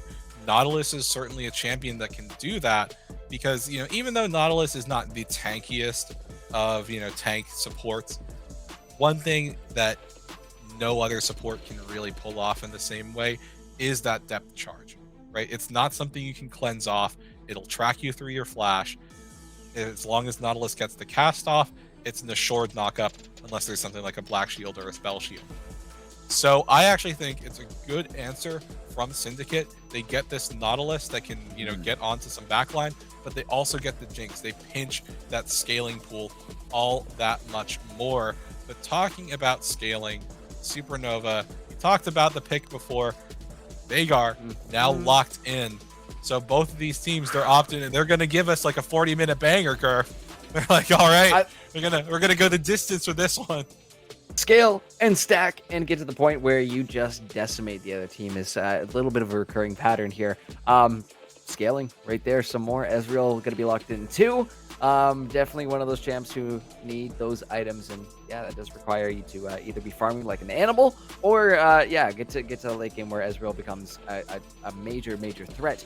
Wukong next to be hovered up on here, but yeah, you're totally right. True, the scaling is already in effect. We're seeing multiple champions on either side of this board here that are going to do well with that, but the Wukong should be a fun one to watch here. If that is going to be in the hands of Super Square again, could potentially be flexed up into the top lane for Zedekiah. So let's see if that is going to be the case. Second round of bans coming through. We've got at least part of our bot lane locked in here for Supernova. So could we ban out some more supports? Yeah, I think that's going to be the call. Get rid of that Karma, which has been seen, I would say, across multiple teams right now because of its flexibility and just great poke and just its great shield and speed up. And what else you got in there? Lockdown with CC. Yeah, Karma's got a lot in the kit. If you actually break it down, think about it. There's a lot in there.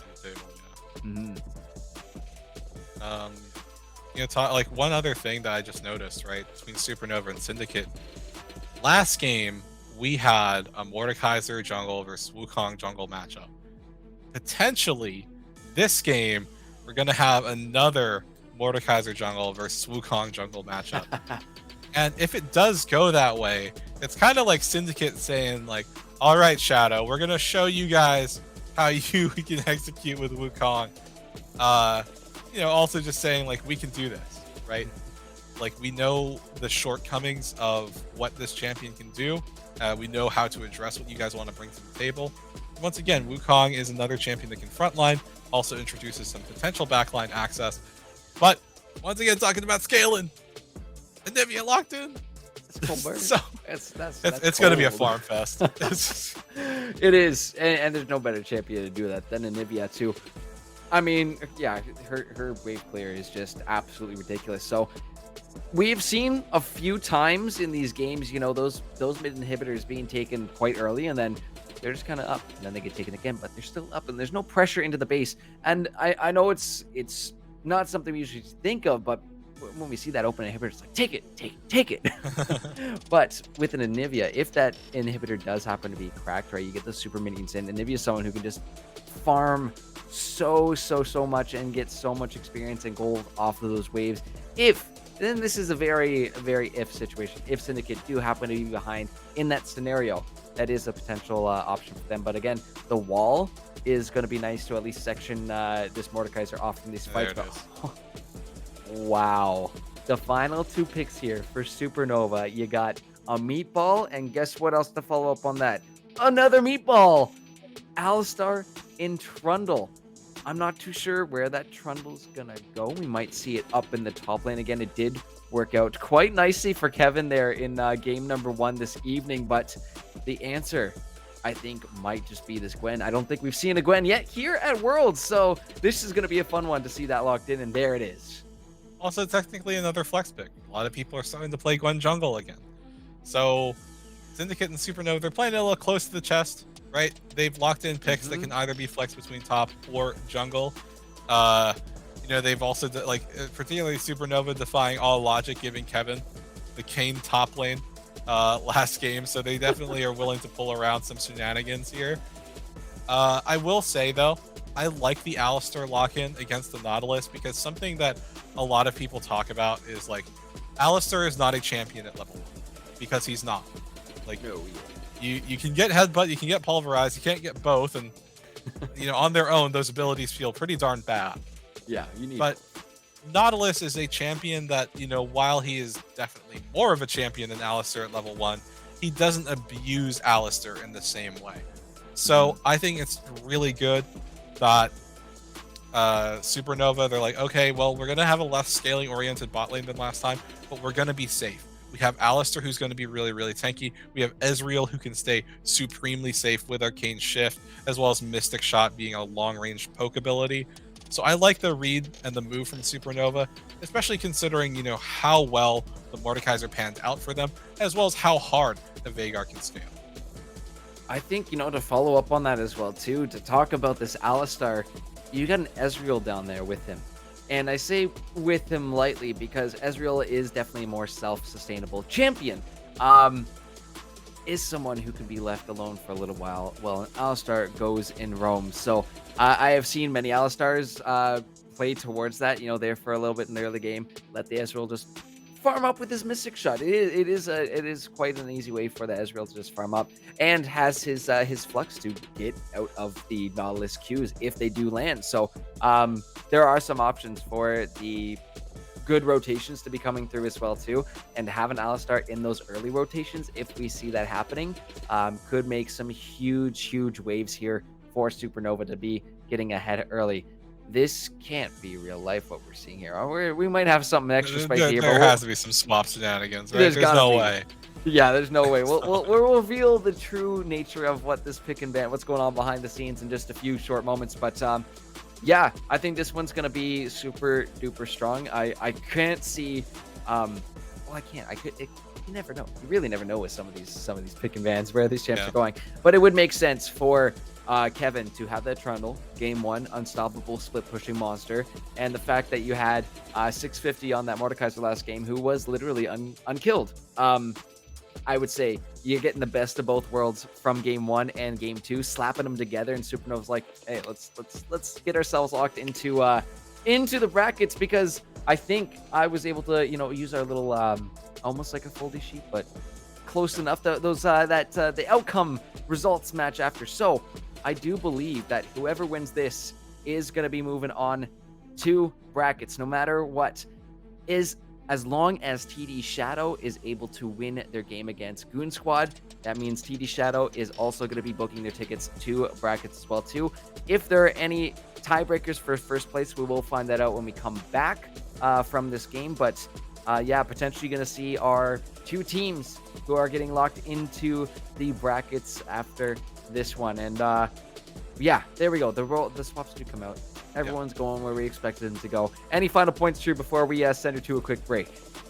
Well, this is going to be the first time of the night that we see Supernova's bot lane on something completely different here, right? Ezreal doesn't scale in the same way that Jinx and Vayne do, and Alistair certainly is not a Lulu.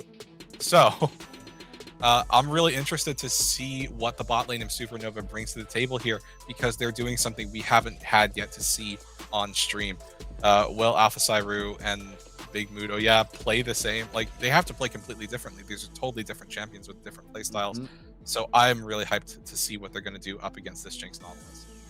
Oh, it's gonna be a banger, and it's an important one. As I said, whoever wins here is gonna be going on to brackets and may have to play a tiebreaker against TD Shadow later this evening. We'll have to see how this one shakes down, but don't go anywhere, because these are the big ones. These are the ones that matters, and we will see you in just a few short moments after this break.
Welcome back, ladies and gentlemen, here for game 3 of the day here in Group B of the IBS NA Amateur Worlds. This is going to be a big one because it's the deciding match for who gets to go on to brackets next week, who gets to keep the dream alive here in part 2 of the TD Civil War. We've got TD Supernova here on the blue side and TD Syndicate on the red side, with a lot of returning champs we have seen here.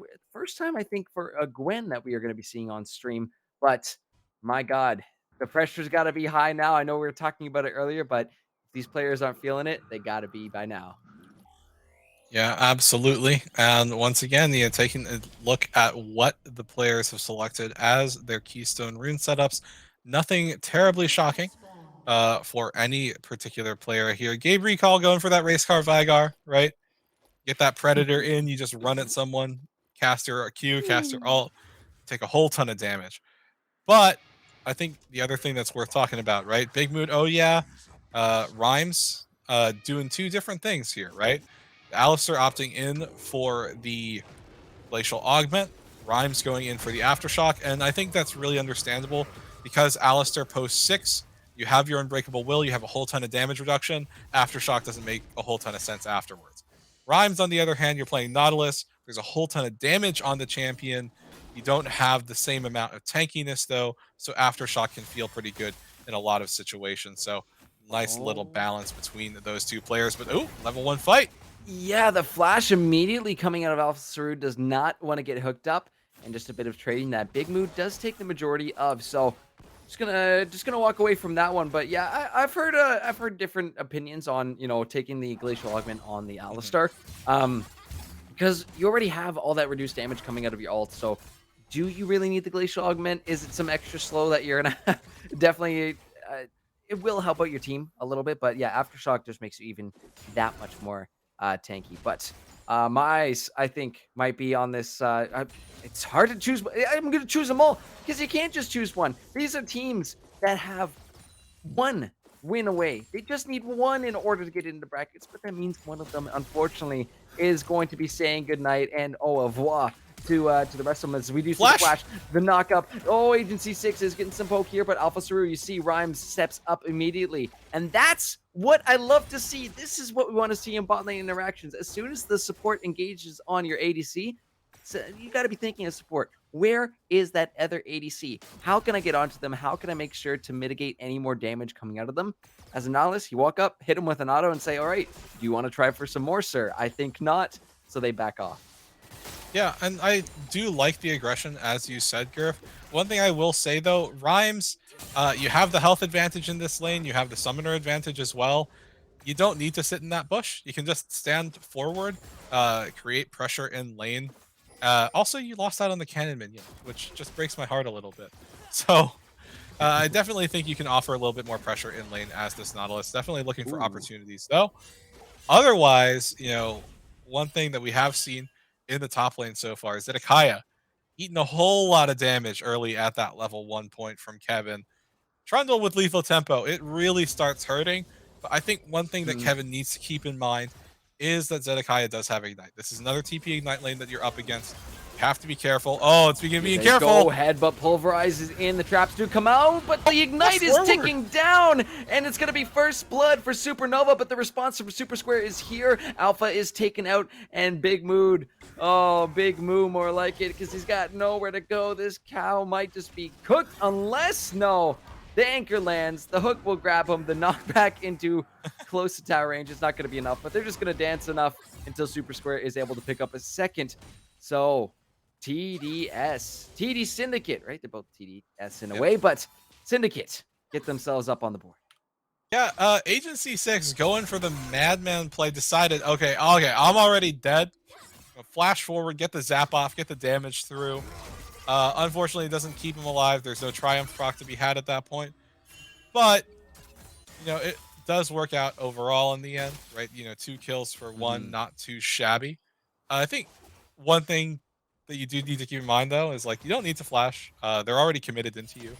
So, don't let the nerves get to you, This is a high-stakes game, but if you are making, really rash decisions, then things can start going awry. So, take a deep breath, be a bit calm. That being said, lane state is not super fun for this side of Syndicate at the moment. Like, the minions are just hard shoving in, and Agency 6 being no flash, no heal, has to stay super far back because this Alistar exists.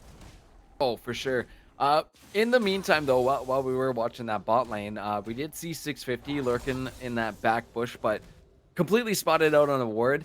Wasted, I would say, a good chunk of time, faking the first recall and then eventually taking the second one. But yeah, that does mean a lot of time is going to be down. They knew where the Mordekaiser was, which means they should know where he's pathing. But in this top lane trade, Kevin, no, he takes a turret shot, the ignites down, and with the fully stacked Conqueror, Zedekiah will be showing off the Gwen supremacy up in this top lane, as did you see there in the Twitch chat? But my God, yeah, too close to the tower, danger close. True. Yeah, I mean, like, not only was that a fully stacked Conqueror, that was all 4 stacks of snip snip, and that's the true damage there in that middle portion. Really starts to add up. Kevin, I don't think realized he was quite in that little bit of turret range. There's no minions to tank things up for him, so pretty significant misplay from the top laner of Supernova. I will also say, 650 still feeling real confident headed into the same jungle matchup as the previous game. Already has a Dark Seal in the inventory. Here comes Kevin, though, with that Tiamat. The needlework is going to come Oh, out. no. The pillar actually sends Zedekiah to safety. However, he is out of mana, and Kevin, unfortunately, will not be able to chase this any further. You see a few bodies lurking around this river near the dragon. Infernal is up on the board here. And we're going to start to see some attention here, but look at Lemon Sap caught out in the cage. Ooh. Beautiful flash to get away from the Alistar combo, but Rhymes and Super Square are here to follow on up. Oh, that Alistar flash is too far away. He gets pulled out of range, and unfortunately, he's got nowhere to go, but in comes 650 here. The Cyclone is going to be popped in. Into the Death Realm they go, trying to steal some stats, but flashes over the wall again. Oh, he cannot be stopped into the cage, but Rhymes with another flash. It's Summoner City out here as those flashes blown left and right, but in the end, it's only the one kill that is going to be picked up onto that Alistar, and now it looks like Syndicate are setting up for this Infernal. Yeah, something that we talked about last game is, Mordekaiser with this Ghost can just try to run you down in the Death Realm, but this time around, Super Square is like, wait, there's a wall here. I can flash over this, and 650 can't gap close any further than that. So, worked out really, really well, and Syndicate, they are at a notable early game lead here. Almost 1K, but, 3 kills ahead. The Wukong is definitely getting more stuff done than what we saw in the previous game, so working out pretty well for them. I will say, it's not the state of bot lane that they would want to have, but considering you're playing a scaling bot lane, it's still pretty comfortable for the side of Syndicate. They don't need to worry a whole ton, especially when your top lane, your jungle, and your mid are all at relative advantages over their opponents. And a shout out to Alpha as well, too, for the fact that Big Mood was able to go for that rotate and still be up on CS is pretty impressive. But yeah, Herald has been spotted out and that has been started. Agency 6 missing a bit of health in that bot lane, needs to be careful down there. But Super Square is lurking over the wall. I don't believe he's going to go for this. Yeah, a little too risky with 3 members of Supernova just over the wall there and out of sight. So does not want to risk it and plays it smart, lets him have that Herald. Looking across the map, though, lot of turret plates still standing. A lot of available gold still up here. So wherever they are going to place that Herald, it's going to get them a little bit richer. Kevin is backing on off, though, playing it safe. Smells that someone might be lurking around his corner, but does have his jungler up here if anything breaks out. Yeah, certainly. And now with Supernova, we're hitting the global pause here. But now with Supernova, as we have the opportunity to talk about this, getting that Rift Herald in, as you said, Gurf, it can really just swing the gold back in their favor. I mean, already that deficit that they were down to earlier, actually, has completely evaporated. Supernova and Syndicate are completely even, and that's really entirely due to the farm here, right? With every single role, obviously support being the exception. Every single role, Supernova are actually outmatching their opponents in TD Syndicate. right? Roughly 14 lead for Kevin. The Mordekaiser also, like 5 over, but most significantly, mid and bot lane, right? Gabe Recall actually out farming the Anivia early on, as well as Alpha Asaru going to Mhm. almost 20 CS advantage early as well, even despite having died. So, working out really, really well for Supernova, having those CS numbers to equalize that gold difference, uh, especially when you consider this whole scaling factor of everything. Working out quite nicely for it. Yeah, that is definitely going to be setting these members of Supernovas ahead in the long term, right? It's a long term investment to be going for that. We might potentially come back to yeah, there we go. Hi, how's it going, everybody? We're gonna wait for this pause to tick on down and make sure we're back in game, just for competitive integrity and what so. But yeah, it's been a bit of a spicy start to this game. Only 9.5 minutes into this one. But yeah, you summed it up perfectly true. Just wrapped it up in a nice little package. Here you go, viewers. Evened out, the farm numbers are just incredible for the side of Supernova right now. Infernal, that early Infernal is on the side of TD Syndicate. But again, it's not like the most amount of damage. It's not a terrible dragon to have early though. Extra 4% on your attack damage and ability power will be helping out in those very close fights. And I think we saw, last week there was a few health bars that are like, ooh, so close. I think the lowest one we saw tonight was at 55. I forget exactly who that was on. But yeah, that will make that It was small difference. it was Who Kevin. is that again? It was the Was Kane it early Kevin? on. Yeah. Oh, it was Kevin. Kevin. Oh, Kevin. Yeah, it's gonna be tight. I do want to talk a little bit about this top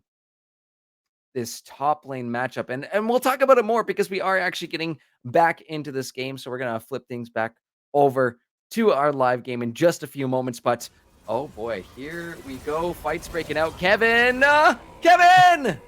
Zedekiah finds the kill onto him. Super Square made the gank up top lane. We're just going to have a quick blip as the client figures itself out. It generally tends to do that coming out of a pause, but clap my hands and hold on, maybe wave my hands here. You guys can't see it, but I'm waving my hands. And that's all it really takes to make it happen. Yeah. Gurf, as a few people know, actually has a degree in magic. Mhm, Can mhm. unpause the client whenever he wants.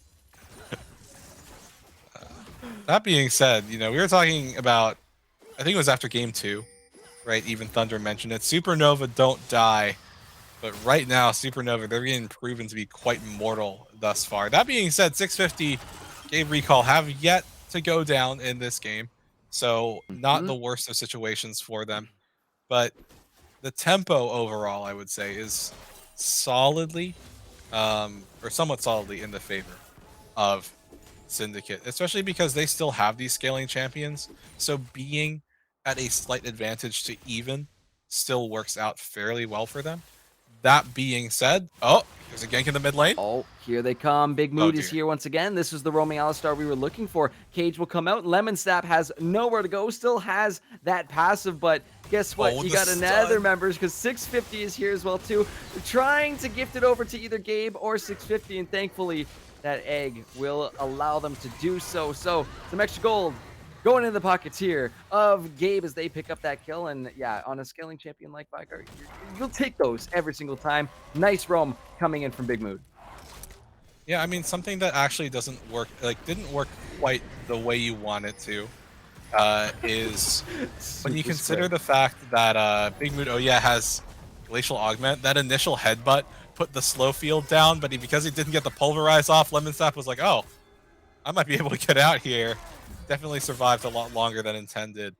Mhm. But, that being said, the kill into the Vagar's pocket feels really, really nice. It gets you that additional AP for Gabe Recall, and, doing a quick passive check, 86 stacks already on that Vigar. AP will be stacking up, and I do like that Gabe has gone to get the Merc Treads this game. Mhm. Something that I see a lot of people do. This is not IBS. This is not unique to IBS. It goes into gold and even into plat. A lot of players are like, I need ability haste. I need attack speed. I need penetration for my boots. And it's like, actually, if you get a little bit of tenacity, that can go a long Mhm. way, especially when you're playing against something like an Anivia, for instance. Like, that CC time is really, really important as Vigar, especially because you have infinitely scaling AP. I would dare to say, call me crazy here, tenacity, one of the upper tier of stats that you can really build on. And in this game, with the amount of CC that is out there, not going to be a bad call to get there. Oh, lovely little flash from Lemon Sap to get away from the Mordekaiser and the Vigar there. That cage is going to be down for another few seconds, but yeah, only 4 more. It's not too long.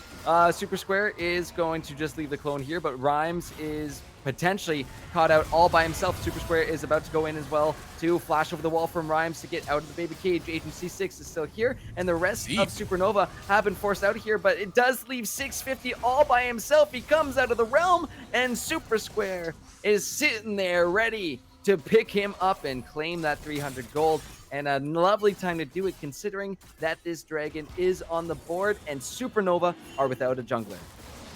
Yeah, I mean, something that we've praised Supernova so consistently throughout the night for is their ability to set up. They have a clear and defined game plan of what they want to get done around the objectives.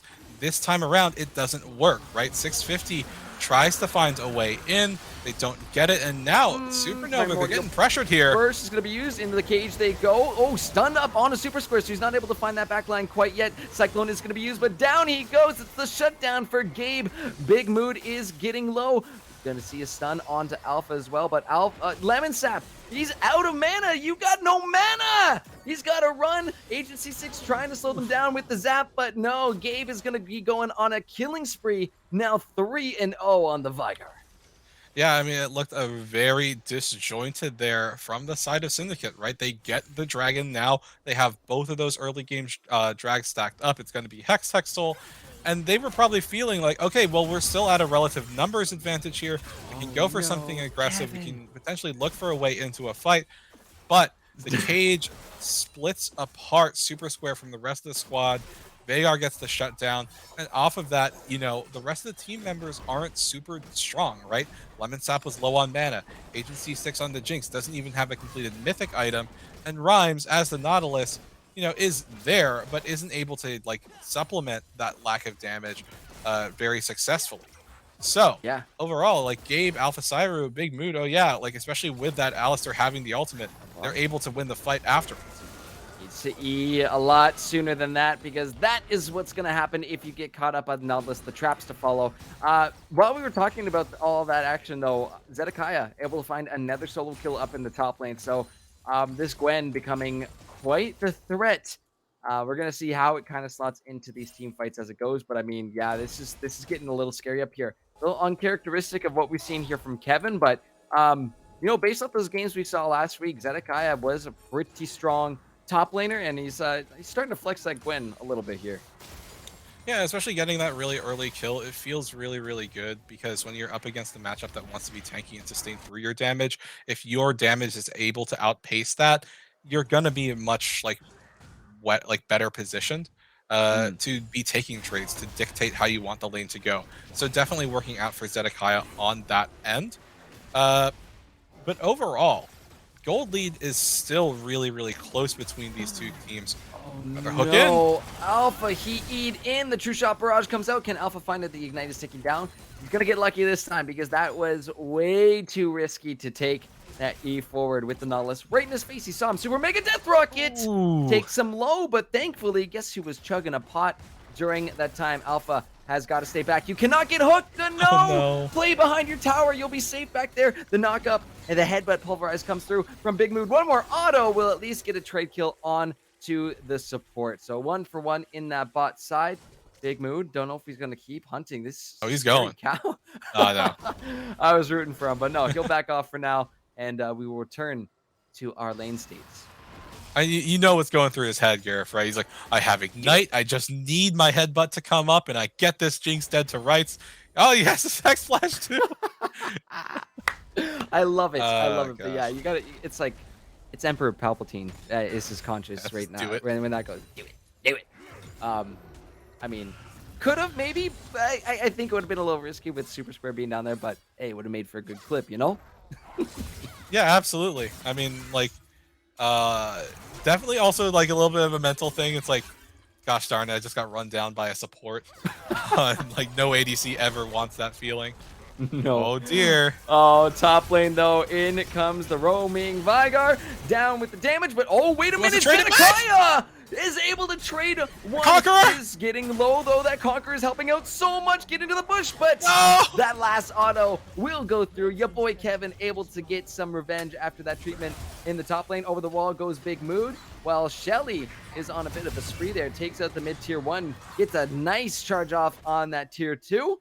And now we've got that mid lane much more opened up. And that was another thing I wanted to talk about, True, was the focus of these objectives. Because at the end of the day, while all those kills can look really cool, you get those flashy plays, it is objectives that win you this game. And Kevin, again, left alone with the tower. We know what he can do with it. It gets scary. This time, though, in the bot lane, Alpha, timing that flux just right, gets out of that anchor. We will have a couple seconds to breathe before this next dragon is up, True. Yeah, coming up in just about 15 seconds now. I do want to bring up a really quick point. The gold lead, once again, super close between these two teams. And something we saw last week is that a team with kills and a slight advantage wasn't pushing towers down. And that's kind of what Syndicate is doing at the moment. They're getting kills, they're getting small advantages here and there, but they have not pressured a single tower really, really hard. And now they're in this position where they're fighting over neutral objectives. It might be a point where the game just breaks wide open. Here we go, though. The TP came through from Zedekiah. Going to be cut out in the square. Oh, Square trying to get to the back line, and he will. Hits that Cyclone onto 2. The Needlework is coming through as well. But take a look at who's in the back line at 650. Taking Anivia to the Shadow Realm, but over the wall goes Agency 6, chasing after Alpha, and will find the kill, but has to deal with Kevin and Gabe. The massive Primordial Burst will come through. And now we are left to just a couple members each. Zedekiah dealing with multiple in this tri-bush. He's going to be shredding down some bodies, but Gabe has the burst, is able to deal with this Gwen, and it ends up being a 2 for 4 in the favor of Supernova, and they're going to go ahead and pick themselves up their first dragon of this game. Okay, Supernova did. They finally found their dragon fight to take the lead into the game. And so let's see if they can make the magic work 3 games in a row, because we've seen them fall behind in both of the previous games a little bit early on, and then they find that critical moment, that huge fight, and then they get the lead and they never let go of it. So let's see if they can do it one more time again. That being said, it really felt like what happened there was that the ability for Syndicate to start the fight on their terms got completely denied. Super Square wanted to go in immediately, then got caged, and before the cage expired, Big Mood headbutt the Wukong into the cage wall and completely stopped up aggression for a couple of seconds. Bought that critical time to create space. Super Square had a lot of damage, but was ultimately completely isolated away from the rest of Syndicate, and that gave Supernova the breathing room to stay alive, to win the fight. Trade 2 for 4 in their favor. They're definitely making it work. Yeah, and another big one too was the fact that 650 took Lemon Sap completely out of the fight, right? That Anivia ult would have been so super huge in that clumped up area around the Dragon Pit. But yeah, without her, even in this realm, yeah, it does make it quite hard for Syndicate to try and turn it back. The True Shot Barrage comes out, but again, lovely timed E from Alpha Saru. He's got it down now. He figured it out after that one hook hit him. He's like, never again. We're not having that happen here. So very nicely done. They're gonna have a little bit of a skirmish here for some vision in the river bush there, but Super Square is in the area, so just gonna have to wait for the next big objective. I mean, Baron is on the board. 3 minutes till this next Hex Dragon, which, if you think about it, Supernova picking up this first Hex Dragon, if they are able to get 4, that is 6 ability haste and 6 attack speed every single dragon. Multiply that 4, that's 24. That's 24. Yeah. That's a lot if they are able to get all 4 of those Hex Dragons. So let's see if they can make it happen. It does mean that this game is going to be going quite late. If we do see 4 Hex Dragons, you could see even 5 Hex Dragons potentially. I don't know. Let's make it spicy. But yeah, this I think, again, what we've seen from some of these teams picking these longer scaling champions, right? That Vigar sitting on 206 stacks, 579 AP. If Gabe wasn't hitting hard enough now, it only gets scarier from here on out. As almost about to throw it back to you, True, but yeah, Super Square is he's almost caught out there. Thankfully, will escape. Lemon Sap needs to back off as well. Yeah, it really feels like Supernova is saying this jungle no longer belongs to you. As a Super Square kind of getting pressured completely out of that quadrant of Syndicate's jungle. And like overall, I think the thing is for Syndicate, something that's really critical for them is like they need this Jinx to scale up, right? Agency 6 still on 1.5 items roughly as this Jinx in comparison to Alpha Cyber's 2 completed items on the Ezreal. Oh man, Zedekiah. Kevin, are you Kevin? A is monster. a master of escape. Yeah, but yeah, Zedekiah it's completely a monster. That is so damn scary to see. 650 is gonna get hit up by that anchor walking through the glacial storm. Is gonna remove quite a decent chunk of his health bar. But yeah, this is a little scary, I would think, for both teams. They are extremely close, and we're getting to the part where these both sides are hitting like absolute trucks. Zedekiah up there on that Gwen is a huge threat that really hasn't been down, except with the exception of that last dragon fight. It's been mostly sitting up in that top lane. But it does become a little hard when you get a group of members on you like we saw in that fight. However, alone, you're trying to go into alone, it doesn't look too good. Alpha Saru is all by himself right now as well too. Will E over the red buff wall? Oh my goodness, the great escape. Hit it has begun. Will he be able to get out of there? The heal there? The Hex Gate is interrupted. Oh no, so unfortunate. Alpha gonna be picked off there, and that will be all for now, except the TP coming in from Zedekiah to save his top lane. Yeah, and really quickly seeing that the XLNC stream is rating us, we are in a moment where for Group B, a tiebreaker is confirmed. It's semi-contingent on how the other game goes, whether or not Shadow wins or loses will determine like how the tiebreaker is played out here. But we will definitely have a tiebreaker after this game. But whoever wins this game definitely makes it out of Group B.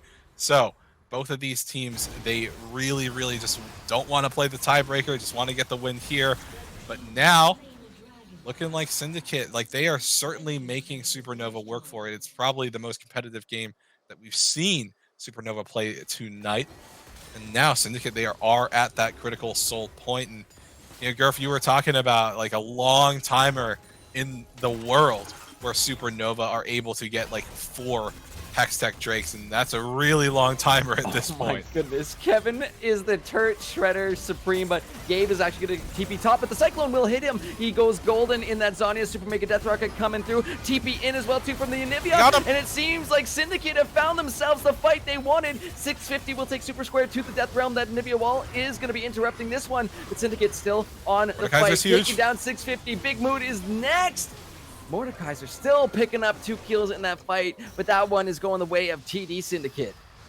Yeah, I mean, the Mordekaiser is huge, is a bit of a monster, but ultimately, Supernova, they weren't able to get much done in that fight. It looked like they had a little window where things could have gone really well for them, but Gabe, immediately the moment the Veigar shows up, Syndicate's like, kill the Veigar, kill the Veigar! And even though he goes into the stopwatch, that invulnerability doesn't mean much. Even avoiding that Super Mega Death Rocket, Syndicate, they saw their target, they went for it, and they're able to win the fight. Although, with 650 being such a monster, getting something like a double kill in that fight, it means that there's no Baron to be had for Syndicate, just the shutdown on the Veigar. And once again, they are unable to push a lane, because Alpha Cyber wasn't in that fight, made sure that mid lane didn't crash in. So even though it's another positive fight for the side of Syndicate, nothing gets done for them on the map. Yep. And you can see how open up this map is truly becoming for Supernova. Is, yeah, even if he goes down, Kevin keeps on getting turrets. He keeps on taking them down. And who's going to stop this guy?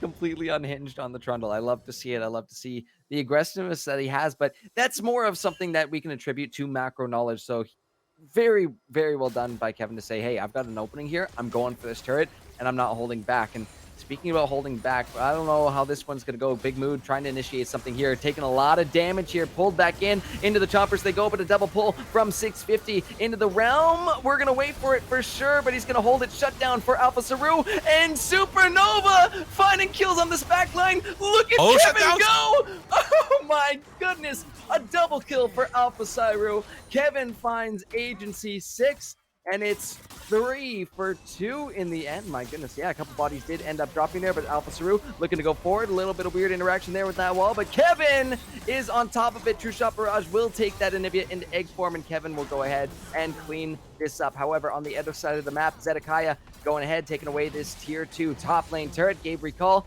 does catches him in the baby cage for just a very short amount of time. And the rest of Supernova going to take this mid lane inhibitor. This map is cracking wide open here. Trade for trade for trade. It's back and forth. It could be anybody's game right now, True. So damn close to be a deciding match for who goes on to the brackets next week. This is insane. Yeah, both of these teams trading punch for punch, kill after kill. But something that's worked out so critically for Supernova is that they've been the ones with the superior pushes after having these fights. Both towers pushed down in top lane, all like inhibitor broken down in the mid lane, bot lane. The inner turret is semi-healthy, but overall Supernova are owning this map, and it really doesn't feel like Syndicate has had a substantial answer. And just to draw attention to it, you were talking about Kevin. He was struggling early on in this game, and Kevin's like, look, as long as the Gwen's not here, I can chill. I can beat anyone as long as it's not the Gwen. He just runs straight on to Agency 6, and even though they get the kill on 650, they got the kill on Big Mood, oh yeah, it just doesn't mean much. But also, hats off to Big Mood, oh yeah, stalling out for as long as they could before popping the Unbreakable Will, because that extended the fight time for so long. It allowed the rest of Supernova to be ready to punish the Wukong and the Nautilus, and it completely left the Jinx alone. Oh, this is going to be another spicy dragon fight, I think. Soul point potentially here for TD Syndicate as the dance has begun once again. There is vision on it, though, so they are quite aware of where these members of Supernova are lurking right now. And in come Syndicate, though. Need to be extremely careful with this one. The cage does catch out one. Super Square is going to be there. He does manage to walk back to his team. That pillar interrupting quite a bit. Big Mood, though. You got to get out of that. Glacial Storm. True Shot Barrage hits 4 members, and Gabe! Oh, he's going to start to do so much damage. Alpha going on a killing spree right now. It is Zedekiah trying to get to this back line with the needle time. Is he going to be able to find it? While the rest of his team is forward. 650 takes Rhymes into the Shadow Realm. The kiting from Gabe and Alpha Saru. They are able to take down Zedekiah, and it's a 52-second death timer. Syndicate walk away limping, and Supernova get themselves a second Hex Dragon. Up 3k gold, up 3 turrets. The Baron is being pinged out, and the inhibitor is open. Syndicate either have to find a glorious steal here, or they are going to have to deal with this Baron buff on them. We're going to have a very minor pause very quick while we wait for Gabe to rejoin us.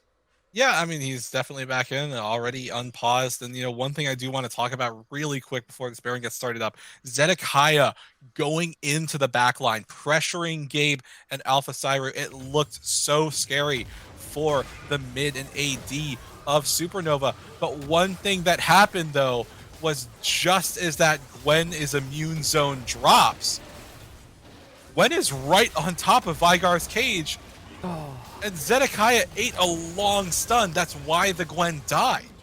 So even though there was so much pressure from that Gwen, from those scissors, at a massively, huge moment, that little bit, that CC comes through, punishes the Gwen, makes sure the top and the mid are completely safe.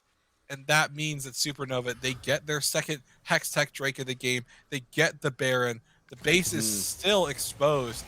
And, we were talking about acknowledging your ways to end the game. Baron buffed up minions are certainly a way to answer Anivia's wave.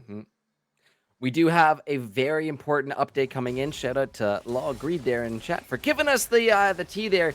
TD Shadow have, in fact, taken the win over Goon Squad Gaming and have advanced into the brackets next week. So whoever wins this game will be in bracket there with their fellow TD team, but whoever wins right now does have to play a tiebreaker with TD Shadow to decide who is first and who is second. So, oh, the stakes, they get even stakier. I don't know how you get that even more, but damn, that is intense to think about how much is on the line for these teams and how one of these teams has still got one more hurdle to cross this night before we are done this evening. But this is damn close. 32 minutes into this game, 5K gold lead for Supernova, and they have been looking quite strong in these team fights. Kevin, though, might be the center of attention here as we do see the bodies rotating down. Rhymes is on the other side of him. Kevin, he's going to have to make another miracle escape, but does he have the time to do it? The rest of his team is pushing in this mid lane right now. He's only down to half health. The Cyclone comes through as well, too, and in comes Zedekiah to help finish it off with the kill. Shut down. In fact, goes on over to Super Square. The rest of his team is rotating over, but this might not be the best spot for Supernova. They have to back off. Yeah, it looked like the side. Oh man. Oh my god. Oh my. That is in fact a 302 stack Vigar with 921 AP, folks. That's the point we're at in this game. That's what we were talking about in draft. True, was how strong this Vigar. Oh, Cyru got stunned. Oh no, Cyru! Caught out by the stun, picked off, and Big Mood is gonna be next. Ooh, Supernova, I think, getting a little overzealous in these later stages of the game. Still need to show some respect to the Syndicate squad. Yeah, I mean, something that's working out critically for Syndicate at the moment is as long as Anivia has mana, they can set up the opportunity to wave clear. And like what almost happened there is that Supernova tried to push in mid, seeing so many members of Syndicate committed bot to kill Kevin. But the problem was that the Anivia was able to kill the minions fast enough that they were like, oh, we have to abandon mid push because the inhibitor's still down and we don't have a wave, so we can't pressure Nexus turrets. And then they lost Kevin. They thought, okay, well, we caught Rhymes. We can keep pushing bot lane. But Cyru eats a stun. They lose Cyru. They lose did they lose Big Mood? I can't quite remember. They did? Yep. Okay, yeah, that's what I thought. Almost like, did they? I can't remember anymore. But thank you, Gurf. They did lose Big Mood as well. And yeah, now it's kind of starting to creep into that moment of, hey guys, Jinx is scaling. 3 items completed on Agent C6 now. So the Veigar, as you pointed out, is incredibly scary. But Veigar can also only one-shot a single person at a time. Jinx, if you get excited in the middle of a fight, she can just completely melt down targets. Yeah, and especially how clumped up these fights have been. That's why the Anivia ult has been so huge. That's why those Jinx rockets can do so much. Almost a scary moment for Super Square there, but yeah, thankfully he's got his clone. And we are just dancing around the mid lane right now because I think we are honestly one fight out of this one from seeing who is going to be advancing on to brackets right now. These death timers are extremely long at this point and would honestly give either team an avenue into each other's base, into ending this. Super Square caught out in the cage, though. He's going to stand still, try and play some mind games here, but he's taken down a half health in the bush, though. It's 650 waiting. Zedekiah taken low. Super Square is retreating from this one because he's down to just a quarter of health. But look who's got access to Agency 6. Kevin is there, but caught out in the traps. In goes Big Move, double head, but pulverize. That's the combo we were looking for. Alpha Cyru to follow up on this one, and Supernova can smell victory within their grasp. It is Syndicate down to just 3 members. They could push here. They could look to do it. You've got the numbers advantage. Get that Mordekaiser in with you. But in fact, they just go for this inhibitor. They might wait a little while more. But will the push come through? They've got the numbers. Just go for it. Mordekaiser should be here with them. 650. You got to be with your team, even though it's a dragon, even though you're on Soul. Right? At this point, you can go for the end. Those death timers are still ticking down, and Supernova will end up retreating. Yeah, I think the other thing that's a bit difficult for Supernova in that very moment is that there was no wave that they could push in with to hit the Nexus turrets. You saw Kevin walk up and almost be like, guys, like, we can tank this, we can force an end. But it seemed like the rest of Supernova is like, okay, like, let's not stake everything on this. We go up to Soul Point. We have, 3 Hextech Drakes stacked up. We own the map. We've taken the inhibitor again. Yes, we could try to force an end, but we don't want to surrender every single advantage we've built up at a moment where it's a real possibility that we can get punished for trying to take Nexus turrets without minions. So while I agree they could try to pressure for end, I understand why they chose not to, and they chose a little bit of a do both response, right? Send 3 to pressure inside the base, and Mordekaiser can just get us up to soul point for free. Remember when I said we might see 5 Hextechs in this game? We might see 5 Hextechs in this game. Yeah, we're getting there. Depends if this game lasts another 4 minutes because, yeah, Baron's on the board. Syndicate are here first, though, and they are ready to rock, though. There are 2 TPs available for the side of Supernova, and in comes Trundle. Kevin's going to be on the back line of this one. Zedekiah gets over the wall to try and stop this one, but in comes True Shot Barrage. This Baron's getting low, and it will be claimed by the side of Syndicate, but look at the knockups! Look at the bodies of Syndicate dropping left and right. Supernova is here to scoop up these kills, and if they didn't end before, by golly, here they go right now. The ace for Supernova. They come off a week with 2 forfeits, you guys, and have claimed every single game so far tonight in groups. Gonna end 3-0 on the night, gonna punch their tickets to the brackets. All they have to do is decide, are they gonna be first or are they gonna be second? But an incredible performance from the TD Supernova squad. Yeah, absolutely. Like you said, Gurf, they were at a disadvantage that no other team were at, like in week 1. Yes, like there were other teams that took 2 losses, but there was nothing that Supernova could have done about theirs. They were automatic losses. They were FFs. And so they find themselves in a do or die situation, and they come up huge, winning every single game that they have participated in. And it started off last week with the way that they end this week's regular games by beating Syndicate. It was the hardest game that they had to play. But as you said, they've punched their tickets out of groups, and they will go on to fight Shadow in the tiebreaker to see who is first and who is second. I would love to talk more, but I also want to bring Thunder back on the desk. So why don't we flip it back to the AD desk? My God.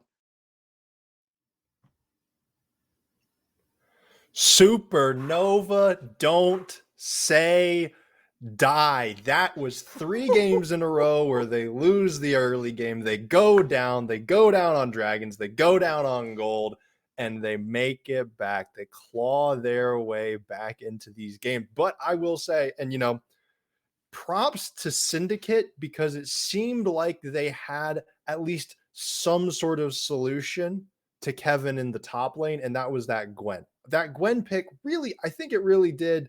It seemed better than what the other teams had tried going into Supernova, but in the end, it still just didn't work out well enough. That was wild. That was absolute madness, and I loved every single moment of it. That was back and forth team fights from the start. I mean, I got a little worried. I was like, oh, Supernova lost one, and then Syndicate lost another. But it was just so great back and forth, and I think True, you said it too in the game. One of the most competitive games we've gotten to see against each other. So just having that much of a banger is so much fun. But guess what, guys? We get one more game to cast tonight. Let's go. Yeah, like Group A did get to resolve itself without tiebreakers, but we have the benefit of seeing a tiebreaker, and it's the second match of the night that we already saw, right? Shadow won their game versus Goon Squad, and they punched their ticket out of groups, but now they have to play a matchup that they lost again earlier. Supernova are on a tear. Thunder called it. They are not losing. They are undefeated. And now they are the ones headed into this matchup who are the favorites to win it, because they have just won and won and won. And there is not much that other teams seem to be bringing to the table to beat them. Like Syndicate got the closest by neutralizing Kevin, making sure that 650 didn't get anything done, taking away a scaling bot lane. But then Supernova's like, well, we still have Vagar. Yeah. And so, like, it feels like Supernova have brought something to every single game where they can carry through pretty much any member on their team, and they will find the advantages to play through. They were hardest pressured in this one, but they definitely made it work. So we're going to get to see if TD Supernova, for the 4th time in a row, can make that happen one more time. Yeah. And I mean, that's that is always a question. But I do just make clear we do have a tiebreaker. This is not a tiebreaker to determine who gets in. We have our two teams locked in. It is Shadow and it is Supernova, both TD teams, but they are in it. They are in it to win it. And on the other side, over in Group A, Coachless Tyranny, they are going to be the 1 seed in Group A, and the 2nd seed is going to be TDR Junior. So effectively, what is going to happen? What this game is about is deciding who's going to play Coachless Tyranny and who's going to play TDR Junior. I think Coachless Tyranny is pretty. From watching the other games, from y'all while y'all are busy casting, I've got my dual monitor set up. I got both games going at the same time. Coachless Tyranny looks like it's, for me, in terms of my current favorites, is between Coachless Tyranny and Supernova. So, but if you're Supernova, and especially I think if you're Shadow, you want to win this game so you don't have to go fight Coachless Tyranny. TDR Junior, I've seen people in Discord really saying it, but I think maybe we see the matchup of the Titans between Supernova and Coachless Tyranny, but I don't know. Those things are looking scary. But come back to Group B for a second. Supernova, we talked about it multiple times. They keep coming back and they keep coming back in these team fights. And I noticed a lot of times was that Kevin was just somehow in the back line on a trundle. Like, this guy has no mobility. Wow. He's just in the back. And so that's what I wanted to ask y'all. Like, how is he able to do this? Is it vision? Is he just like the most creative flanker in the world? Like, how is he able to get onto the 80 carries and these squishy members so easily? Because he's Kevin. Well, No, I think go the ahead. thing about I think the thing that I've noticed about Kevin, seeing them play today, is that they play pretty fearlessly, right? Aggressively shoving lanes, looking for 1v1s. Even if they lose the 1v1s, they're still playing aggressively. And they shove the lanes in, they take towers over and over and over again. And because of that, they also are aggressive with their TP positioning, aggressive with flanking, constantly looking for ways into fights. And even at the moment where Gerf initially said, like, "Oh, go look for the end of the game," like, you saw Kevin walking up without anyone behind him onto the Wanted Nexus it. towers, being Yep. like, "Guys, I can hit this tower. We can do this." They still And had so it. I think it's just the fact that Kevin is so darn fearless with how they play, not just in lane, but pushing that advantage, pushing with their play style. And I think Trundle also really facilitates playing like that. So really hats off to him for being so darn aggressive, recognizing the opportunities that they have, and keeping the team relevant, getting the plates, getting that global gold, and being an overall massive presence in the top lane. Yeah, it's been. I mean, this Trundle pick, it just. I think part of it is that teams they played it pretty consistently last week. They're playing it pretty consistently this week. This might just be kind of the internal IBS world's meta, but man, I mean, if you're in the gold, world championship, and you're looking at these and you're watching these games, and you're seeing these top lane Trundles just have a feast, no pun intended. Like, I feel like maybe it's just that the IBS teams are making Trundle look broken and he's just mediocre and he's just okay, but Trundle seems really, really good this patch. So good. So good. And it's funny to think about too, like, is it just an IBS thing, or is it just spread out? I think, I'm gonna keep my eyes out for more Trundles, but it's never a bad pick. I think specifically in this league, seeing the fact that he's got what 77% presence in Yeah. these games, it's it's a little ridiculous the fact that we see so many. But the people who are playing and the people who are actually picking this champion up, have been doing really, really amazing on them. And it does fit into that slot of, I've got someone who can be a decent fighter. I've got someone who can be a decent tank. And I've also got someone who looks the wrong way at a turret and the thing just Thanos snap dust in front of you. So I don't know what it's gonna take to kind of deal with that. I don't know if you just lean into going with those Trundle picks too and going for a full siege comp, because yeah, towers just seem to be evaporating when that guy's around. Yeah.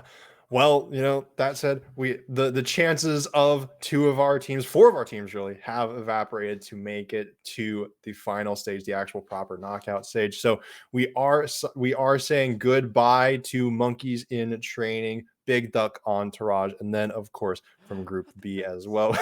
Look, those two names, both of those names are so good, but we're also saying goodbye to Goon Squad and TD Syndicate. But we are not saying goodbye to anybody else quite yet. We do have our final tiebreaker game. We will be getting to that here in just a few minutes. We're going to take a brief break for intermission, get all that set up. We'll come back, talk a little bit more about the game, and then we'll get into the draft. Don't go anywhere. Don't go to sleep yet. We're not done.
Hello, everybody. We are back on the analyst desk for game number 4 of the evening. This is the tiebreaker matchup. The winner of this will decide who the top seed in Group B is. Winner plays TDR Junior next week in a best of 5 matchup for our semifinals playoffs bracket. And the loser plays up against Coachless Tyranny in the other side of our semifinals best of 5 playoff bracket.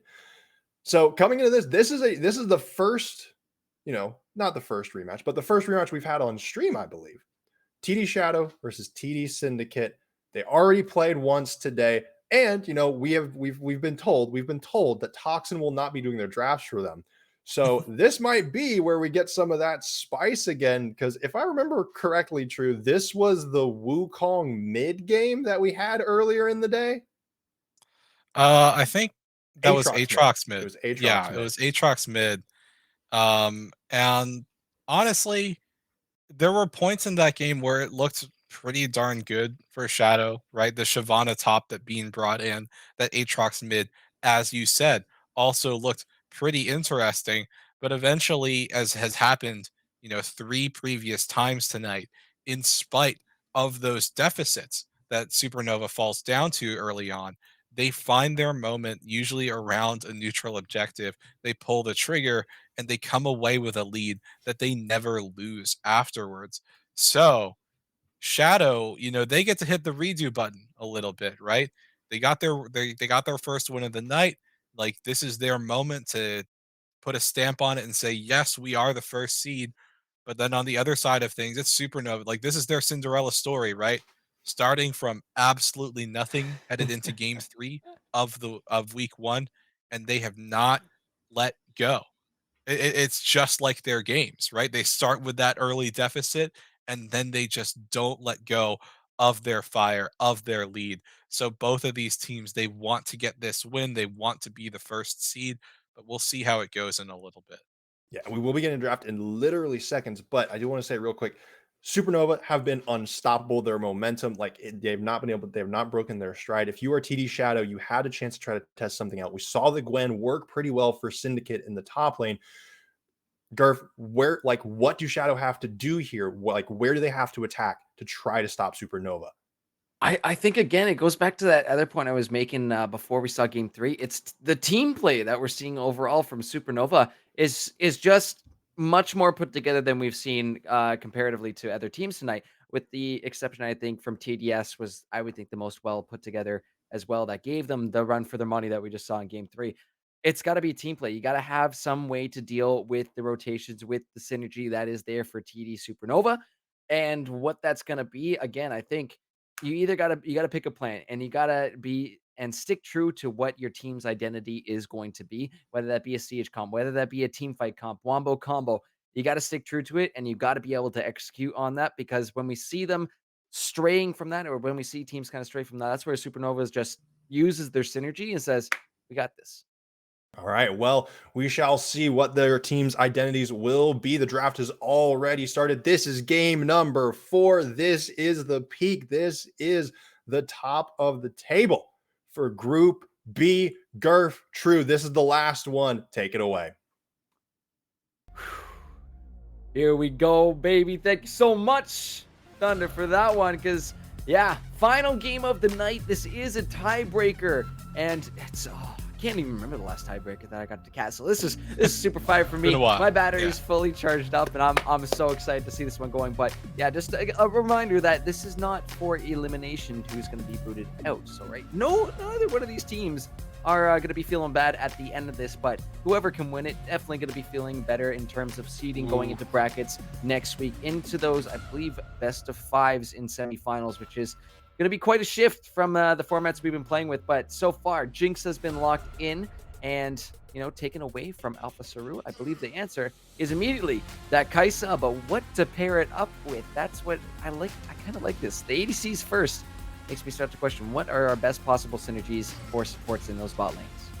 Yeah, I mean, definitely when you see a Kaisa, a lot of people look to the Nautilus. You want to pair it with CC so you can get those plasma stacks in.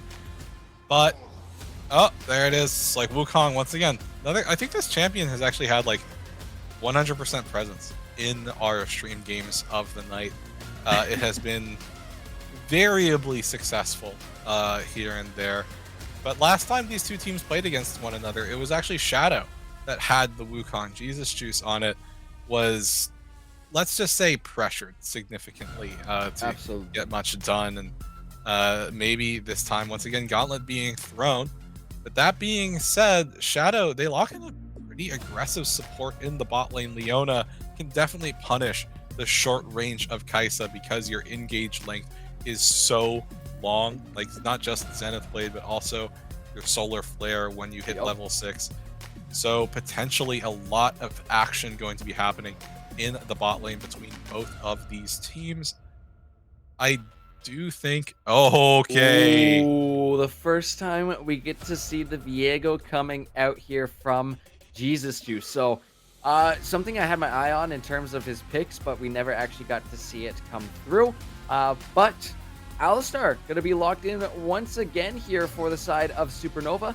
I would think, you know what, pretty good showing from Big Mood in that. Had a couple moments that were a little shaky, but I'd say the majority of those roams, of those combos, especially in those late game team fights, where again, synergy is the name of the game there, really came through huge. So that is a really great pick. Couple of great picks coming in here for B3 and R3. I like them. yeah, absolutely. And to just analyze this Viego pick a little bit more, something I really like to see when a Viego gets locked in is, like, you need to factor in the champions that Viego has the opportunity to steal, because you want those champions to have some form of mobility. Kai'Sa, you know, you have your hypercharge. Wukong has his dash. Alistar also has headbutt. So there's a lot of potential gap close into a Heartbreaker setup for a Viego. So I like that move from Shadow. Now, granted, Alistar and Wukong, they're hard targets to get onto. Kai'Sa, you know, with her own ultimate shield, as well as the, like, you know, her general ability to scale and be slippery in fights, potentially difficult for Viego to get those initial kills on. But it's like dominoes. Once the first one falls, the rest start falling into place as well. So a lot of, you know, high variability for TD Shadow's pickup there in the jungle. We are in that, you know, ban phase, and yeah, it looks like Supernova, they might have messed up a little bit with locking in, but we've been told it's an Ahri ban, so a lot of focus on the mid lane for Supernova for their second ban phase. Meanwhile, for Shadow, it is pinching the top lane pool. They do not want Kevin to be nearly as successful as he's been throughout the night. Gabe going to be going back on that Orianna as well too. We saw some lovely shockwaves from him earlier this evening, so that was really fun to watch. Let's see if we can have it come back again. I do want to talk a little bit more of this about this Alistar pick too, because similar to Leona, I was just kind of thinking this too. Leona, really good for engage, really good for kiting. Alistar is going to have that ability to headbutt people out of these fights, like a Leona, like a Viego, like a Diana, which has now been locked in. And then pulverize the rest, whoever in there. But now, with these next picks coming in, and whatever this fifth one's going to be here, if it is also super divey, it is going to make this job quite challenging. Let's say it like that. But there he is, Mr. Keg himself, Gregus, going to be locked on in here for TD Shadow. That should be a fun one to watch. Up in the top lane, I believe that is going to be going. So I'd assume that's a top lane. I'm also now quite interested to see. I'm assuming this is a laning Diana, because TD Shadow had the opportunity to see the Orianna get locked in as the blind pick. But to talk about the Gragas pick really quickly, okay. But yeah, to talk about the Gragas pick really quickly, a lot of people who do play Gragas top tend to praise it for Gragas' ability to have quick trades by taking phase rush. So like you Q body slam auto and you proc phase rush and you run out, and it's really hard for anyone to do anything. Or you could even just take grasp and still be pretty healthy. But now Supernova, they switch things up again and they lock in a Swain, something we really haven't seen here for IBS Worlds thus far. See, there was some part of me, if the Kai'Sa wasn't there, right, most likely going to be going into Alpha's hands, right? I can't see the Kai'Sa going anywhere else. But, you know, I was thinking, is Alpha going to be playing as Swain again? It's been a long time since I've seen it. but he is not opposed to having it as an APC. But we'll have to see how this one breaks down a little bit. We'll chat a little bit more about this before we send it off to break, because thinking about it, right, heavily dive comp that we were seeing here from TD Shadow, right? Viego, Leona, Diana, they're going in. They gotta be going in. You do have some answers to counter that, and I really like that Supernova squad is accounting for this, right? Alistar to pulverize anybody who goes in. The Wukong Cyclone, the Orianna Shockwave is going to be another big one. And of course, if you get in there, Swain's got his Demonic Ascension. Yeah, things are going to get scary real quick. But I think it's going to be Order of Operations is the big name, or the big theme of this one, because that Gragas does have the ability with the explosive cast to separate these members of TD Supernova and potential picks of those front lines. So if anybody gets caught out, right, and one of those squishier members gets blown to the front line by that explosive cast, it's going to be lights out if they end up getting caught. But I think this is going to be really fun to see the interactions of both these teams, how they kind of play into each other, and who is willing to pull that trigger first, Drew. Yeah, and you were talking about order of operations just now. And one thing I think needs to get hammered home one final time tonight. Target selection is so important with team fights. And something that has consistently worked out in Supernova's favor throughout the night is that their carries remain somewhat untouched, and they're able to play and navigate the fights that they need to. Their carries have been able to stay, pretty much purely in the back line. But this really feels like, from Shadow at least, a composition that can answer backline safety. Because not only is Kai'Sa a relatively short-range AD, Orianna is a relatively immobile mid laner, as you pointed out, Diana, Viego, Leona, even Gragas can all dive onto, disrupt, CC, blow backline targets out of the water.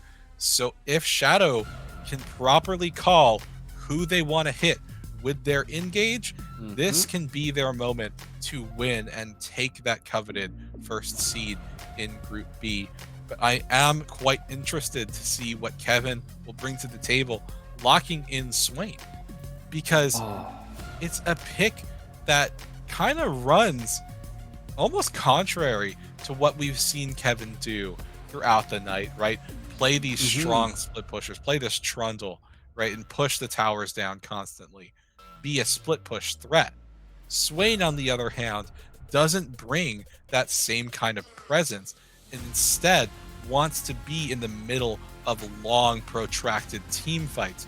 So, Supernova, they're once again switching the script up a little bit. They're back to a somewhat scaling bot lane, but it feels like they're doing something different. They're bringing something different to the table to potentially secure their own first seed. This is going to be a spicy, spicy game. But yeah, I think you gotta put it there. True. It's an all-in comp that has to be able to blow up these members of Syndicate, because of Supernova, because Supernova has some good answers to draw out these fights. And like you said, that Swain going to be in the middle of the whole thing. It's going to be a banger, ladies and gentlemen.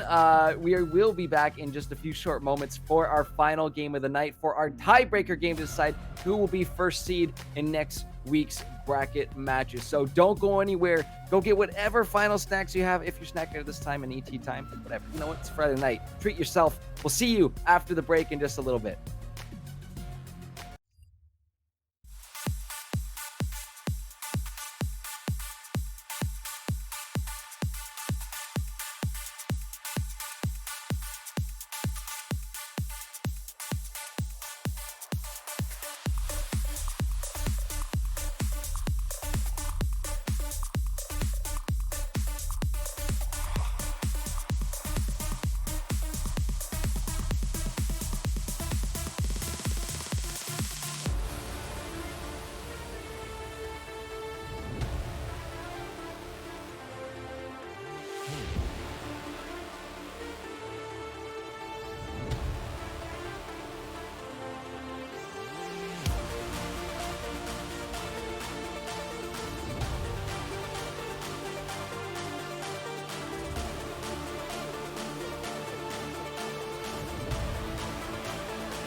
Welcome back, ladies and gentlemen, for our final game of this wonderful, wonderful evening. We got to see 3 banger games so far tonight. Each one of them contains Supernova, and each one of them was a Supernova win, but this is a tiebreaker game. Both of these teams have, in fact, made it into brackets, into semifinals next week, where they'll be playing best of 5s against Group A, either CT or TDR. Not part of the TD group. It's a different organization. But yeah, regardless, we get to see one more final game of this evening for seeding, for bragging rights within the TD family there. And we will have both teams playing it safe to start things off with a 5-point defense coming in from both ends. So hold your breath, folks, because we are in for a crazy final game of the evening. Yeah, absolutely. Neither team wants to do the level 1 shenanigans. Like, potentially make a mistake or fall behind early on. So they just go out to a standard 5-point. But doing that quick look over of the Keystone runes, nothing too surprising by either team to be had. Bean MG opting to go for that face rush on the Gragas makes a whole ton of sense when you can get those abilities comboed down really quick and have a fast trade. But one thing that is worth talking about, I believe, is See the Dark taking Diana mid as the counter pick to address Gabe recalls Oriana.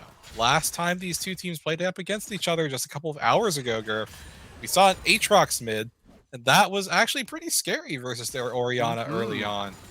But we'll get to see if Diana can bring something a little bit more dynamic, a little bit different to the table this time around. Because if we want to go back and break down that laning phase, it was See the Dark in control of that. You can see him going in, trying to get those conquer stacks, doing some good damage, and yeah, dashing away before that Oriana can even get a trade back. So we'll have to see if that pattern will continue. But yeah, it was Gabe once we got into the team fights, those shockwaves were chef's kiss. But yeah, laning phase right now, we got to keep our eyes on See the Dark because they are aggressive. They do tend to send it in the best of ways possible, and no better champion to do that than Ana Diana. So let's see if that process will go through again, as we are going to have some trading in the top lane. BNMG actually doing some decent damage here. Kevin's going to get some trade back, getting some grasp stacks as well. So nicely done to start this train of getting himself to another tanky beast, even if it is an AP champion. That Swain can get pretty beefy in the later stages of this game. Yeah, and because we have the opportunity to talk about Swain in top lane, especially with the changes that they did to healing on this patch, right? Swain's healing overall is down through that demonic ascension, but then in addition to that, they also nerfed grasp. So and grasp was already kind of bleh on a range champ. Oh, but this is a gank Hold that thought though. Zenith Blade in, the flash forward to hit that Q, the aftershock as well. The exhaust is going to be going down onto Jesus Juice, and it looks like Supernova have held off a gank here, but 650 here for the counter. Just enough to say, hey, leave my bot lane alone, guys. Get out of here. So, no trades yet, no kills yet. I take it back. We're almost going to have one mid, but no. See the Dark. Wait a minute. Goes back in. He's playing mind games with Gabe right now, waiting on that cooldown once again. But 650 making the rotation in this mid lane. The flash forward, the Q will not land. It gets blocked by the minions. Gabe holds on long enough for his jungler to come on in, and 650 picking up first blood for TD Supernova. See the Dark looking kind of fancy, constantly going in with those Lunar Rushes. Unfortunately, though, that's what happens when you are way too cheeky with your harass. Definitely thought they had an opportunity to maybe get a solo kill. Gabe still had flash available, was still relatively safe, and that little bit of damage plus the slow from the command dissonance sets up 650 to get that first blood. And now Supernova at a very slight gold advantage. It's really all just the gold from first blood that 650 has in their pocket. But, taking a look at the fight that or the gank really that happened in the bottom lane, I gotta tip my hat over to Big Mood. Oh yeah. Typically, like, the immediate response from a lot of, I think, supports would be, okay, like, just headbutt the Leona, like, past you, like, make sure that this gets disrupted. Instead, use, like, headbutts your way onto the Viego to make sure that Viego's stun doesn't go through. And that actually means that there's even less follow-up and less ability for the gank to be successful. So good read by the support of Supernova. And Supernova, like, overall, they seem to be at a slight farm advantage through all their roles, especially there in the top and mid lanes. And whoa, Big Mood's here. Oh no, a little bit of an oopsie daisies on the head, but pulverize. It does happen. That's okay. But the early roams are coming through. Definitely going to be a threat on that flashless Diana. So potentially going to see that coming through again. Cloud Drake is up on the board. At least that's what. Yeah, it is. The client isn't lying to me this time. But it is definitely spicy seeing that already from the side of Supernova. It does mean Alpha needs to be slightly careful when those moments happen. But you can see, taking it slow, that wave has built up now. It's going to be pushing it down towards the tower of TD Shadow right now. We do have Jesus Juice in the area, but in the mid lane is Gabe Recall getting jumped on again. See the Dark wants it back, but the shockwave slows him right down. Watch yourself. Woo-hoo-hoo. Gets down to 36 health, coming way too close in the bot lane, though we do have this fight breaking out. Alpha Saru is in the back of the alcove right now. Jesus Juice is here, and he's ready to clean that one up. Will claim the soul for at least to try and get a Void Seeker down, but we'll take that kill. It's 1-for-1, 1 kill apiece for each of these TD teams. Yeah, and as it happened in the previous game, See the Dark is just really, really aggressive. Oh my god. God. Flash? Oh, the bait with the ward. Are you insane? What's going on? Simply blast cones on over that. Yeah, a bit of chaos in this bot lane right now. Big Mood, I think, might get punished for, I would think, a little bit of over greed. I don't know if I want to call it that, but yeah, that was a little too flashy. Almost cool though, True. Yeah, let's call it a little bit of wishful thinking, right? Like, you can kind of see, like, the general thought in Big Mood's mind, where it's like, okay, I go over the wall, I push in a target to 650, we get the kill on that, then we can contest the drag. Problem is, the target that he pushed over to the Wukong was the Leona, who is the least killable of the potential targets that he could have headbutted forward. So yeah, a little bit of a misplay, a little bit of a, getting a little bit too hype. But You could almost tell from 650's reaction. He was like, "I don't want this. yeah, Take it it's like, back." dude, we can't kill this. No way. Bye. But that does mean now that Shadow, they get that first dragon in the game. They get the single stack cloud, which gives you a little bit of out of combat movement speed. Not much, but the important part is you start getting those dragons stacking. Next one on the table looks to be an ocean. So potentially some pretty good soul drags to be had. But once again, Supernova at a slight disadvantage. It's a position that they are intimately familiar with, let's say, at this point in time, falling behind a little bit early. But one more thing, just to talk about top lane. Kevin now having lost chapter available. A lot of fighting and trading, but no kills to be had in top lane thus far.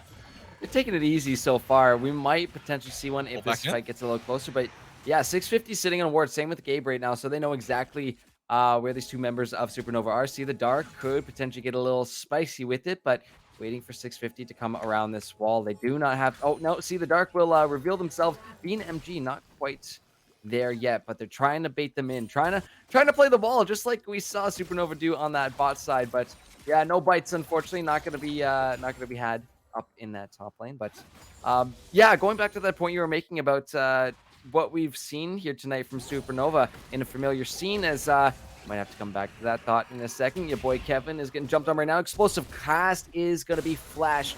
Nice stuff from Kevin. But reel it back a bit. It's that lead that we've seen other teams taking over Supernova. Supernova saying, hey, it's okay. We're going to play it slow. We're going to make sure we get our items. We're going to make sure we have what we need in our I don't know, whatever analogy they have. Make sure they have their items and their build and their levels so they can actually team fight properly together. And that's how we've seen them find their success tonight. Your boy Kevin does pop that demonic ascension. Not going to be able to find that damage, but needs to be really careful with this one. Out of mana, the belly bump is there, and one more auto is going to do it. Bean MG finds the kill, but up top, 650 is here. Double pop of the Cyclone, and the Fat Man will also see the gray screen for at least a couple seconds here, because that timer's still pretty low at this point as we hit the 10-minute mark in this game. Yeah, ultimately ends up being a 1-for-1 trade with 650 coming in to avenge his top laner. But, I think it's one more thing that I think Kevin needs to be a little bit more cognizant of. You have to take an inventory of what your opponent is building, because especially with Gragas, you can go one of two routes. You can go more tanky, or you can go AP oriented, and quite clearly Bean has opted to go for that heavy AP, and that means he's actually able to duel and fight Kevin just a little bit, especially when pressing W, your Drunken Rage, gives you some damage reduction, extends your ability to stay alive as well with your passive, giving you max health back. So Kevin definitely thought they had an opportunity to look for a solo kill there, but Bean definitely had the stronger side of it all. They do know Jesus Juice is in their jungle right now, but I believe he's going to be able to get out. It was only Gabe who went to go and check, but during that time, Big Mood and Alpha were kind of tied up with some potential trades soon to come out.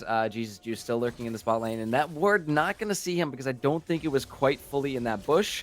And here he comes, going into the shadows. Solar Flare coming on down. Alpha's going to get hit by everything. Absolutely everything, but still has his dash, still has his flash, and will be able to get out of that. What? Oh, no! A terrible mistake coming through from second-rate Sniper. Stays a little too long under that tower, and Alpha will say thank you so much for that 300 gold. Have more fighting in this top lane as Kevin gets chunked down to almost half, but get a second now to think about what just happened in that bot lane, Drew. Yeah, I mean, getting that short cast of Killer Instinct off, it's not the shield that's critical in that very moment. It's just the mobility, just creating enough space. And because there were no minions to initially tank things up, they just pulled the trigger. Second-rate Sniper goes right in.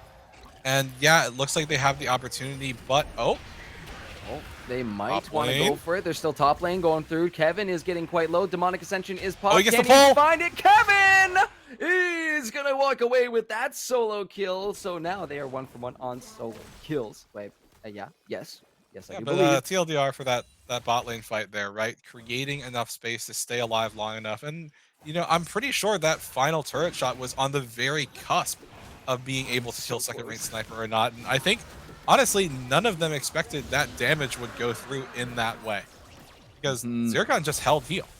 Oh, wait a minute. Second rate sniper getting caught out again. The headbutt pulverize does land, but Flash is available to get on over the wall. We did see that Jesus Juice was lurking to see if they could potentially find anything with that dragon, but no, that one's going to get scooped up here by Supernova. So 13 minutes in this game, and honestly, I felt like I called the 10 minutes super long ago because a lot has happened in the past 3 minutes fighting dragons, solo kills up in this top lane. It's getting spicy, and we are still very early on in this game. Kevin really starting to pump out the damage, though, has that Leandri's built, and Bean is gonna have to head for the hills on this one. In the bot lane, though, more and more fighting true as Jesus Juice starts it up, but I don't think he wants this smoke. No, thank you. He has to Heartbreaker out just to survive. And that's going to be on a decent cooldown now, so not available for the next objective. We'll see what it's going to be, but yeah, constant fighting, skirmishes, spiciness all around. This has been a fun one so far, and see the Dark heading up to top lane too. Oh my god. Here we go. Man, Here we Bean's go. taking so much damage. Oh my goodness. Kevin Oof. is gone. Yeah, he almost got the 1 for 1. The cast, though, into tower, plus a Diana ganking you. No shot. No way, True. Yeah, I mean, Kevin's flash, it was just seconds off of being available. It just came up at that moment. So well done by, see the Dark to make that roam happen. And I'm fairly confident that if the Diana doesn't show up there, it's a trade. Oh, but we got to fight bot. Solar Flare coming on down. Super Mega Death Rocket will be using. Alpha is taken out. Big Mood is getting low too. The Zap will land, and I think they should, be able to clean this up nice and easy. It's a double kill for Zircon as TD Shadow do find themselves a nice little double in that bot lane. Yeah, and Leona just offers so much ease of execution to get on to a priority target, right? The Solar Flare, the stun is just so devastating, and it sets up the Jinx traps as well. So even though Alpha Cyru gets the exhaust off, it's ultimately meaningless in the face of how long that CC lasts. And also, there was no Killer Instinct available for the Kai'Sa that was still down from that earlier gank. Yeah, Kevin still has a lot of damage, but this might not be a good fight. He's getting low. Demonic Ascension is popped. That's cast, though, on the ground does some damage to it, but they do take out Bean first. Following up, it's a double kill for 650, but they do manage to trade out Kevin as well, too. So 2 for 1 in favor of Supernova here. They keep padding those stats. They keep padding their wallets is, I think, the more important part, because 650 has been an absolute beast tonight. 4-0 on this Wukong right now. Just been performing incredibly well, but Alpha is in so much trouble right now. He's got nowhere to go. The Solar Flare's back. He tries to Killer Instinct out, but yeah, 3v1 as an ADC. Never a good time, True. Yeah, not quite this time. Tried to use a similar trick, right? Use the Killer Instinct, creates a little bit of space, enough time to stay alive, but unfortunately not nearly as close to the tower this time around. And I will say, Gurf, I think this is the first time tonight that we've really gotten to see the bot lane of Supernova get pressured, get slammed as hard as they have been. Jesus Juice, Zircon, and Second Rate Sniper have been relentless in making sure that Alpha Cyru and Big Mood are as uncomfortable as possible, as we've seen throughout the night. That being said, as you pointed out, 650 is 4-0 on this Wukong, is still quite the threat, has that Divine Sunderer completed. Kevin, in spite of being 1-3, also, we've seen so much damage come through from this Swain. But the last thing that we haven't gotten to see is Gabe on this Orianna. We haven't really seen much from the Ori since the earlier phases of the laning phase. Kind of just been farming up a Storm thus far. So I think when we transition to a more teamfight oriented spot, those shockwaves could be critical in securing Supernova's potential lead once again. Woo-hoo. Alpha is really starting to pump out some damage too. Needs to be double turret shot. Okay, you gotta go back. You gotta go back and think No, about Big Mood's coming down, man. He has Hex Flash. They're going in. Unless, wait, Big Mood is here. That last shot of the Cathian Rain will secure it. Oh my goodness. I was worried, a bit. Dragon coming up. Super Mega Death Rocket available. It's like, oh no, Alpha. He's got range on you. But lovely rotation from Big Mood to get on down there. Hex Drag is on the board. It's another Hex Soul tonight. That's, refreshing. I gotta say, I've seen too many back-to-back Cloud Souls. So we do get to see the spice here, but over the wall, no, they are not going to be able to steal that one. Was that a Big Mood was not keeping the proper check on the flash timing, I think. Because I think they wanted to Hex Flash into the pit. And they ended up flashing, and you saw almost, you could see the face palm from Big Mood just standing there in shame. Just thinking about what he's done. Letting that one marinate. You know, it's time to process. But you know what? At least it wasn't his real flash. It's fine. Yeah. Hex Flash. It'll be back up in what, 10 seconds less than that? Yeah. It's quick. Okay. But he may have been caught out here as Big Mood trying to run away here. Oh, no. There is going to go down on to Gabe as he's just picked off. The attention has been shifted. And you know what? We could talk about it more once these guys disengage because the Heartbreaker from Jesus Juice will claim another life. Big Mood goes down and Jesus Juice picks up one. Still trying for more, pushing and pressuring this mid tier 1. They should actually be able to get it and crack open this map a little bit more for them. But, going back to those points about the focus here for the side of TD Shadow earlier this evening, wasn't quite there, but in that fight, that's where I'm seeing it. The press continues. Shelly's used mid. Your boy Kevin goes golden. He does have the Demonic Ascension pop, but there are multiple members. Actually, the full squad of TD Shadow are here and ready to rumble. Cyclone is going to be popped. The TP coming through from Gabe as well, too, trying to get into this fight, but Leona has been such an absolute monster. Can they find the shockwave? Nobody is going to get hit by it, and TD Shadow will walk out with not one, but two of the mid lane towers, and oh no, Gabe Flash immediately gonna have to be used. It just came off a cooldown, and you gotta be respecting this go comp that Shadow have drafted for themselves. Yeah, and for the first time, Gurf, it really feels like Supernova. They're getting hard pressured. 3k gold deficit here almost at the 20-minute mark. This is, I think, one of the longer times they have been at this total gold deficit. They have yet to push a tower down. And now it really feels like Shadow, as you said, they're hyper focused, they're locked in, they want this first seed. And you can really see that reflected in how Jesus Juice is playing, how See the Dark is positioning as well, because they are able to dictate what they want to get done in those fights. And we're getting to see what Viego brings to the table with those constant resets, with the Heartbreaker. And yeah, I mean, I feel bad for Gabe Recall, being the sacrificial lamb, so to speak, for Big Mood, and then Big Mood walking back up into a situation you really shouldn't be in. No. Yeah, but a little unfortunate. But we are past that 20-minute mark now here into this game. Baron is on the map. We are not going to see another dragon for 2 minutes, but the rest of them are Hex. So any one of them are going to be a great option for either side of this match. But, coming into this game, we were talking about team comps and team identities as well, too. It's what are you trying to do? What is your plan here? And it seems that Shadow really drafted himself from the get-go. They were like, hey, we are go at all times. And, I mean, a little bit of go on the side of the Supernova squad as well, too, as they're going to pull back in second right sniper, take them out. Zircon is slowed down by the Glacial Augment, and they will try and walk this one on out, but still need to be very careful of the rest of the Go members on the side of TD Shadow. Yeah, it wasn't a bad pick to get the kill onto Leona there, but unfortunately, it's just nothing that Supernova can translate into anything positive. Gabe might be in a bad spot here, though. All alone in the jungle by themselves. You just saw their team in mid lane. You gotta know they're gonna be there. There is the Super Mega Death Rocket. Will claim that one. Explosive cast to get Big Mood. Oh yeah, off of that Diana. Say, hey, no thank you. As they do burn the stopwatch for that one. But next dragon is up in 45 seconds. We are seeing the recalls coming through from either side. And these guys are both going to try and see if they can get themselves another dragon. Because it does mean Soul Point if Supernova are going to be getting there. And wouldn't you know it, Kevin? split pushing top lane. Yeah, I mean he should be able to get that top lane outer turret here. Still does have TP available, but I'd imagine they're going to go look for a back, potentially just so they can help their team out when TPing into the fight. When the next one gets started up around this dragon, as you said, potential soul point on the table for Supernova.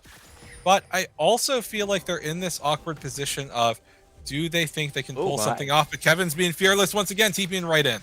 Yeah, the traps are gonna catch him out. Oh though, wait, look at See the immediately Dark's TP though. And they come, the TP behind See the Dark. Oh wait, gets caught out immediately. Will they have time to find that back line? Will they find time? No, they will not. No Moonfall will be popped. Demonic Ascension is though, plus the Zanya, so Kevin stays alive for a little while longer. Flashes forward, finds the pull onto Bean, and in the back line goes to Wukong. Look at the massive Cyclone! TD Supernova!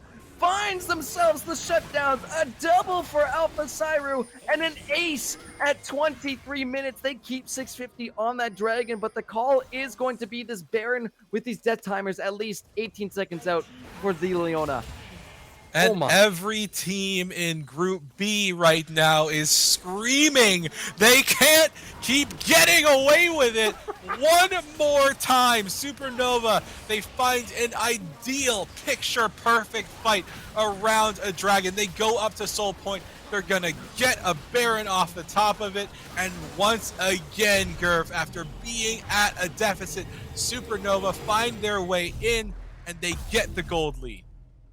The team fight synergy on the side of this TD Supernova squad has been incredible to watch tonight, even though, and this is not to take away from what TD Shadow has been doing all throughout this game, right? Up until that 21 minute mark, right? They have been so in the driver's seat, right?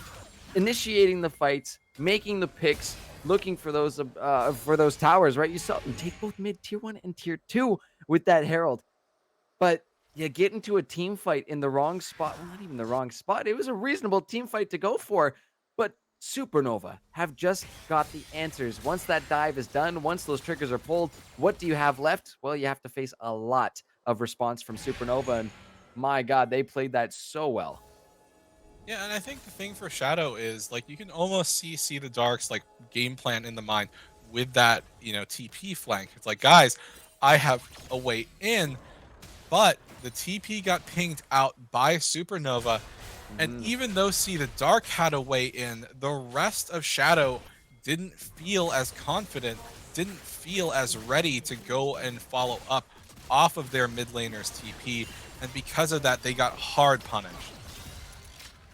That was quite strong from Second Rate Sniper, but yeah, they're not going to fight for at least a little while. Gabe does get hit by that zap for now, but we do have See the Dark solo pushing in this top lane. Your boy Kevin dealing with Bean MG in that bot lane, and we are going to have that fight breaking out because the Cyclone coming through. Second Rate Sniper is so dang low, but you see that that cannon minion on the back. Gabe is going to go down. Oh no! Tower shots are very powerful, and Gabe unfortunately eats a few too many of them, but they do manage to take down that tier 2 mid turret.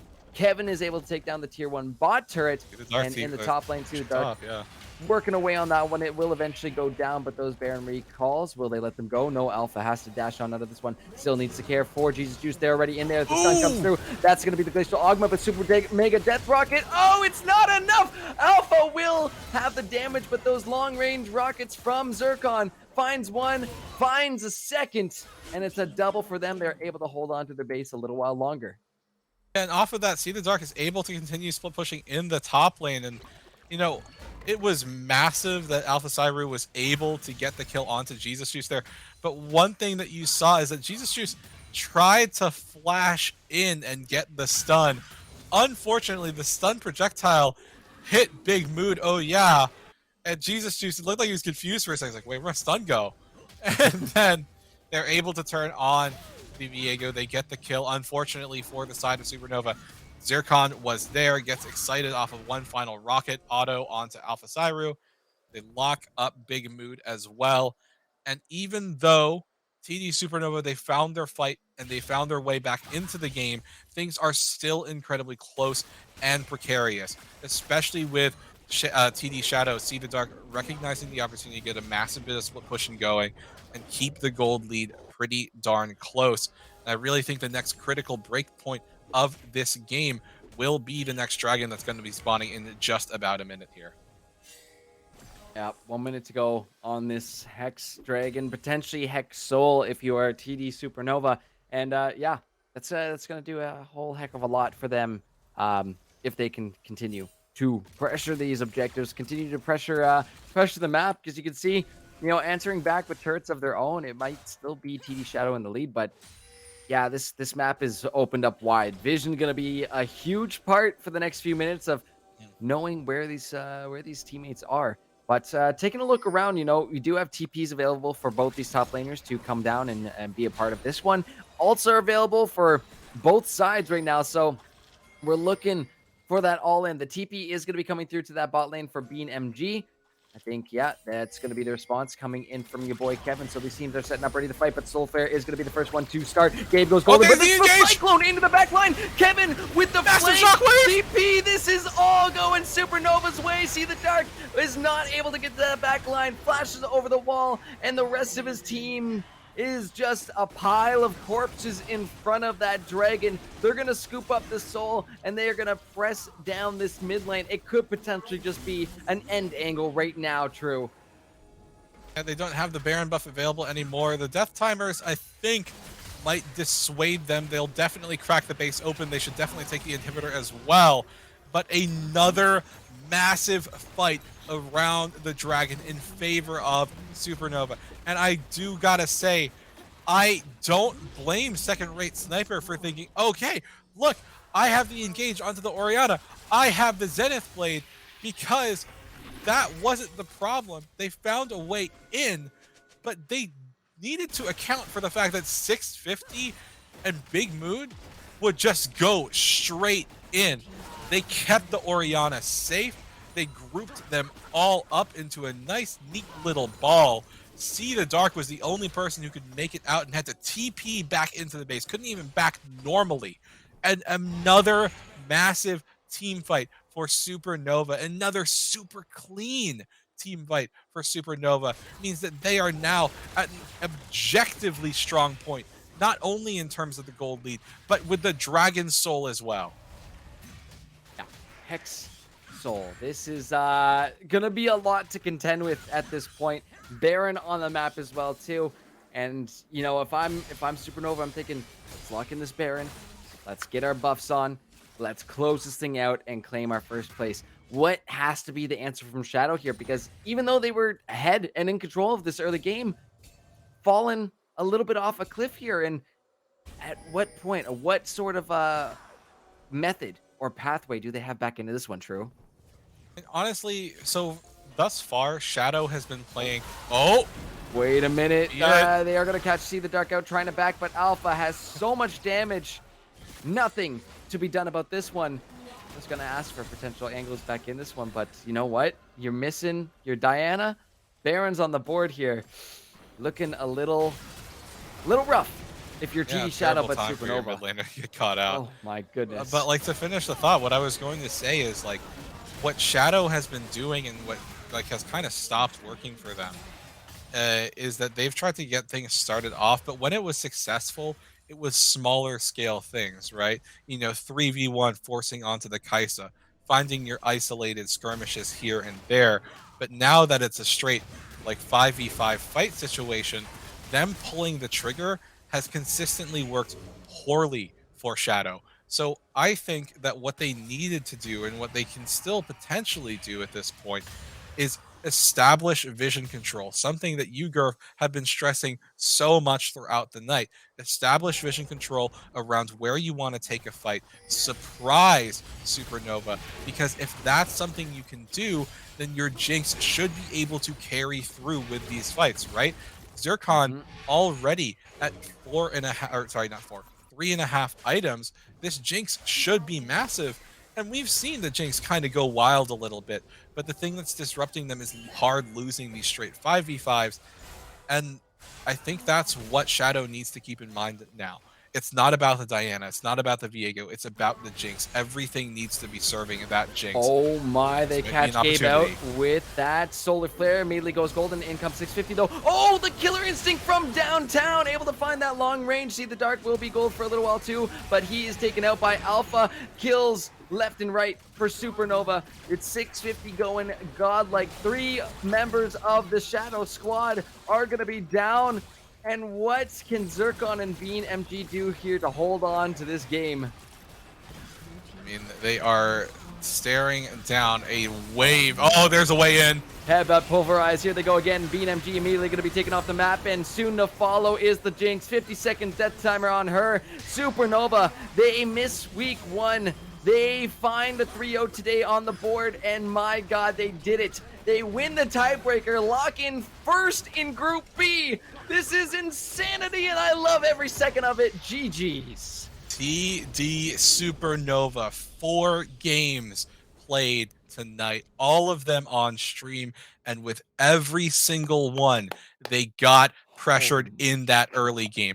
And honestly, Gurf, it kind of felt like a bit of a story, right? Because with every single game, they would fall behind a little bit early and then they'd come back in a big way. But with every single subsequent game, that early game deficit kind of extended itself. And by game 3, we were like, wow, this is the hardest that Supernova has been pressured. But then with our tiebreaker here tonight, Shadow was like, no, we're going to pressure him even harder. We're going to win this game. And then Supernova's like, you guys forgot you're taking a 5v5 around Drag Pit, guys. And Yeah. it was absolutely magnificent. Those 2 fights around Drag Pit were absolutely monstrous for the side of Supernova. And honestly, if you are someone on TD Supernova, like hats off to you guys. You guys played so coordinated, played together every single step of the way. Every single game was so well done. And it's a very well-deserved first seed coming out of Group B. Oh my God. I love this. I love every single minute of it. It was spicy. It was great. The team fights were super chaotic at some points, but you know what? Within the chaos, there was some control. And I think from Supernova, whatever they've got going on, whatever they've been practicing on in terms of team fights, they've got it down really, really well in terms of where to focus, right? So on that last fight where Leona Zenith Blade onto the Oriana, that's why we saw Gabe picking up that Zanya's. That's why immediately popping that to say, okay, now you're back here. You've burned your Zenith Blade, and we're gonna go ahead and send 650 and our Alistar, sorry, quickly refresh. Big mood back into your back line. Now what? Uno reverse card them. Like it's gonna be so tough to deal with that. But super spicy game. Congrats to TD Supernova on claiming first in their groups, going 4-0 on the day. But why don't we go ahead, send it back to the analyst desk, bring back Thunder, because that was mint. Hello, welcome back, Gurf. True, that game was probably the most exciting, the most back and forth that we saw tonight. True, I think you really encapsulated it the best when you said that early game deficit just got bigger and bigger. And I was, I was a Supernova faithful from the start of the day. I was starting to question it. I see this gold lead to get to 3K. Get to 4K. It's 20 minutes in, and all like in Supernova, they haven't won that. They haven't been able to find that team fight. It looked like Shadow were moving around the map. They weren't taking those team fights, and then all of a sudden they did. And Supernova said, "Oh, a gift to us. You've given us the team fight that we wanted." And it turned out, it just all played into Supernova's hands time and time again, and their objective control seemed to get so much better as the day progressed, but. Now they're first seed in the group. They have to face off against TDR Junior next week. And if you're TDR Junior and you're looking at this Supernova team, it's like, how far down do I have to beat them for them to not come back and just win the game? Well, I mean, I think at this point you have to destroy their Nexus. If that's what you like. And like, honestly, like that joke aside, something that we've seen like pretty much throughout the night, with the exception of tonight, right, or of this final game in this tiebreaker, is that Supernova have found their fight around Dragon Pit. They found their advantage, and then they don't let the enemy team have any bit of breathing room afterwards. Mm-hmm. In this tiebreaker, after that first massive, super clean, like fight that they have around Dragon Pit, honestly, Shadow is actually still relatively close in terms of gold. They still have ways to fight back in, and we saw it, right? You know, Mm-hmm. Jinx being able to just get kill, like kill after kill, run down the Kaisa, run down the Alistair. And that's what I was talking about towards the end of the game, is that Shadow needed to be flexible. They needed to adjust what their game plan was, because the Viego and Diana diving in stopped working. Yeah. They've died too many times. The fights were going way too south, way too fast, and everything else needed to be oriented towards keep Jinx alive. And through Jinx resets, we'll get the Viego resets. We'll have Diana as well, and that's where we can fight from. But unfortunately, Shadow, it was way too late in the game for them to make that sort of adjustment. They didn't have the read on it. And honestly, I think for Supernova, if you want to beat them, it is so much about playing the map, finding your early lead, and then pressuring them super, super hard, playing your game plan, but also being really clean with your execution. Don't let them have their super clean 5v5. Split them apart and win through that. Yeah, seeing those split pushes, that's, I think if you're TDR Junior, that's the playbook. You go, all right, buy Hullbreaker, pick Scion, maybe that one will work. But now if you're TD Shadow, we also said at the start of the day, if you're TD Shadow, all you like your entire thing is just got to win one game. Just got to win one game. They did win one game, but they only won the one. And Gurf, now you said it before about Goon Squad, they had to have the mental reset. For Shadow, I will say that they performed really well this last game. Do you think they'll be able to reset going into next week for that best of 5 to prep against Coachless Tyranny? You got some time, right? A whole week off to, do your scouting, to get your prep done, to get your practice in as well too. Really need to be thinking about what kind of comps are we gonna be sending against CT, considering that this is another strong team. I'm not too familiar with what CT's kind of play style is as well too, but Supernova, right? They were sticking to their comp, looking for that all in. But I think there needs to be some sort of a little bit more patience. I think needs to be coming through from these players. As much as want to send that Leona in, you got to also be able to utilize her for the peeling aspect as well too. Because in some games, and I've been there as well too, where I'm like, why is my Zenith, like, I'm landing my Zenith blades, gorgeous Zenith Yeah. blades, by the way. Right, all my CCs there, my solar flares are on point. Why is this not working? Because they have answers they're sending back at us. So hold those Zenith blades a little bit, reel it back, and CC the people who are charging in at your squishies. Right, if you just Mm-hmm. have that little bit of extra patience beyond your enemies, then you know what might give you that edge with such the power. Like, they had some extremely strong drafts tonight. It's Yeah. just the full execution, because I would give them like a A on it, almost there, Mm-hmm. not quite A plus, but Yeah. looking pretty strong for their matchup that they're going to be having to deal with next week.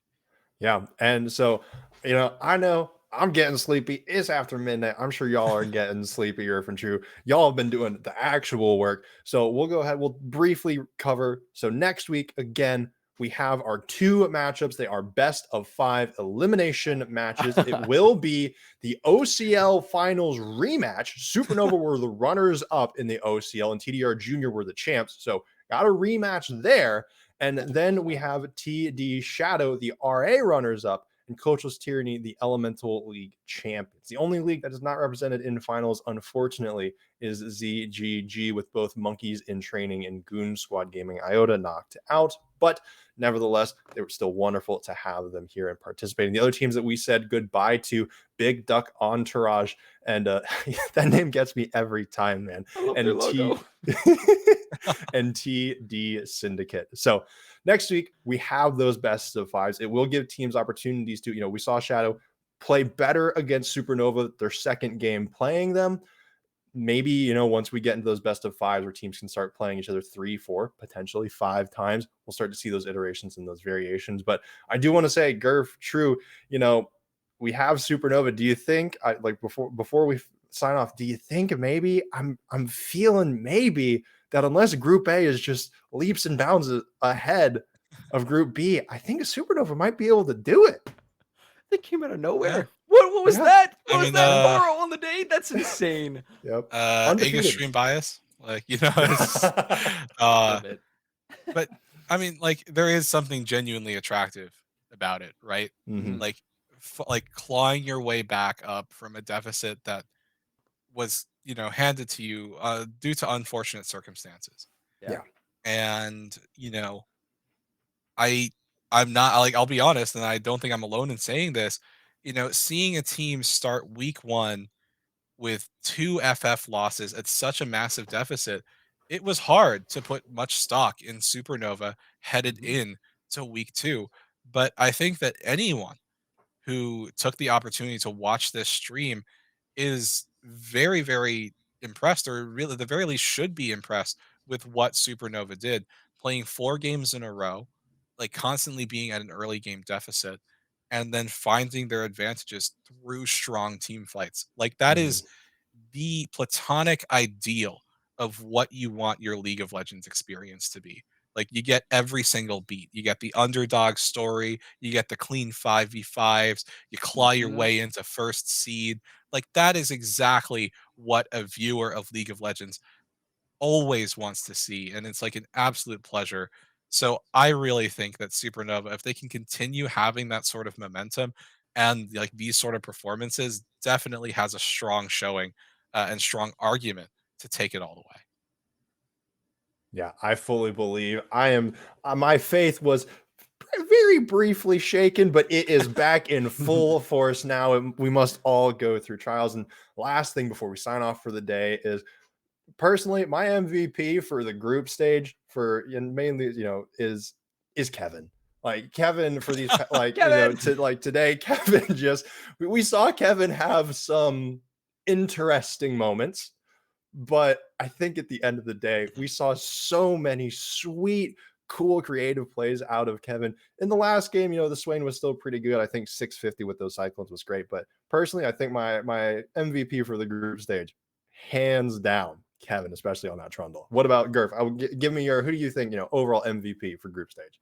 I agree with you in one with Kevin. He sent it, right? I came in week Yes. one. I'm like, what do I want? I want to see people send it, and Hmm. yeah, Kevin sent it. Played with bravado, and I really do respect that. Do want to bring some attention, and you know, getting to see this player again after a couple years, and this is not the same ADC that I remember. Alpha Cyru has stepped up incredibly well playing those bot lane.